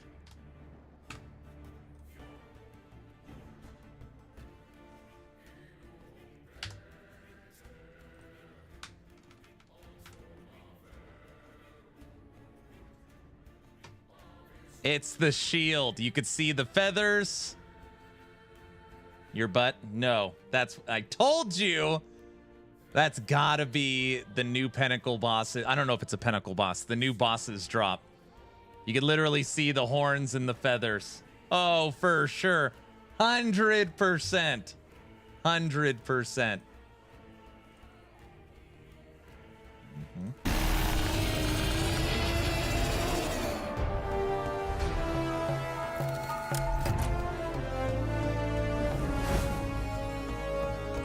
August 21st. Alrighty then. Well, bam. Let's draw today's giveaway. Congrats on 100,000 subs. Thank you so much. Thank you. All this is going core too, right? Yep. All right. Final warning. As long as you are following the channel on Twitch or subscribed on YouTube, type in !giveaway. Today on YouTube, we passed 100,000 subscribers. In celebrating it, my kids shot a ton of confetti. It's literally covered everywhere here in my studios. My wife hung up some 100,000 balloons. We've been celebrating pretty much all morning. It's been very, very cool. And I'm giving away an Action RPG hoodie. So get into the giveaway. All right. Starting the countdown, write me out. Also, if you didn't know, we are doing a subathon August 21st for Season 3. Subathon 4 for Season 3. 10, 9, 8, 7, 6, 5, 4, 3, 2, 1. And entries for this giveaway are officially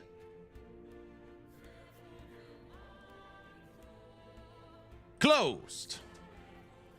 And the winner of an action RPG hoodie is the real person. Click. Skibum Games on Twitch. Ski? It's rigged. This is a real person. It's a bot for sure. No, it is not. Hello, look. See? Look. Actually rigged. He just entered. See? Did he just enter? He did just enter at the end. I am real. Okay, see, a bot would not say that, guys. This is real. Look.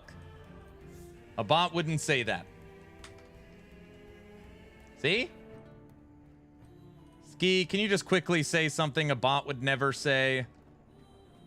Sounds like a bot. A bot would say, hello, I am real. Nicely programmed. Click on all the fire hydrants. So stupid. Jello, see?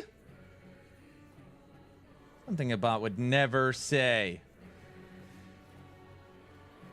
Print, hello, I am real. Aaron is great. A bot would never say that, guys. There's a bug in the program. Bots love Jello. Definitely a bot. Guys.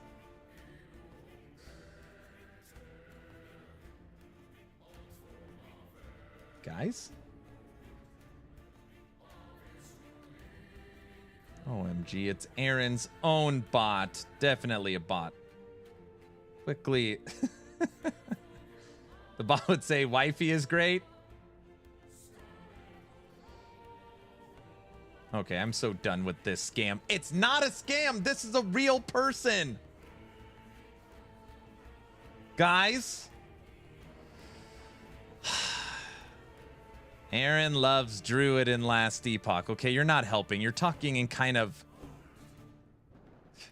crafting one. Oh my gosh. All right, everybody. Ski, hit me up on Discord. If you're not in Discord, movie nights, game nights, giveaways, and all the subathon shenanigans starting August 21st will be in Discord. It's also where we'll track our new treasure hunt event, which kicks off August 21st. So make sure you join the Discord. Tomorrow we're back to our regularly scheduled program. I think we're done with this Shaman. Not 100% yet, but I'm going to do a little more testing tonight. But I think this thing's done. I'm going to go fight Aberoth, go play some 700 Corruption, and see how we do. So, yeah. And to update the bot firmware on Discord, will you get out of here? Huge thanks to all of you. October is 6 years on YouTube and over 4 years now on Twitch. Being able to do this as a job and take care of the fam bam has just been the biggest blessing ever. Hanging out with all of you. Today is a milestone day I will remember for a long time. We passed 100,000 subscribers on YouTube. It just feels crazy. So thank you all so much. I appreciate you all so much. Grats, man. You earned it. Heck yeah, you deserve it. Grats again, Aaron. Thanks, everybody. Thank you. YouTube button hype. How many of those 100,000 were crafting bots? Only the last couple ones. We didn't know about them for a while. I'll see you all tomorrow. If you need anything, hit me up on Discord. I'm going to get ready and head off to church. I'm unsubbing now. I'll see you guys tomorrow. Bye.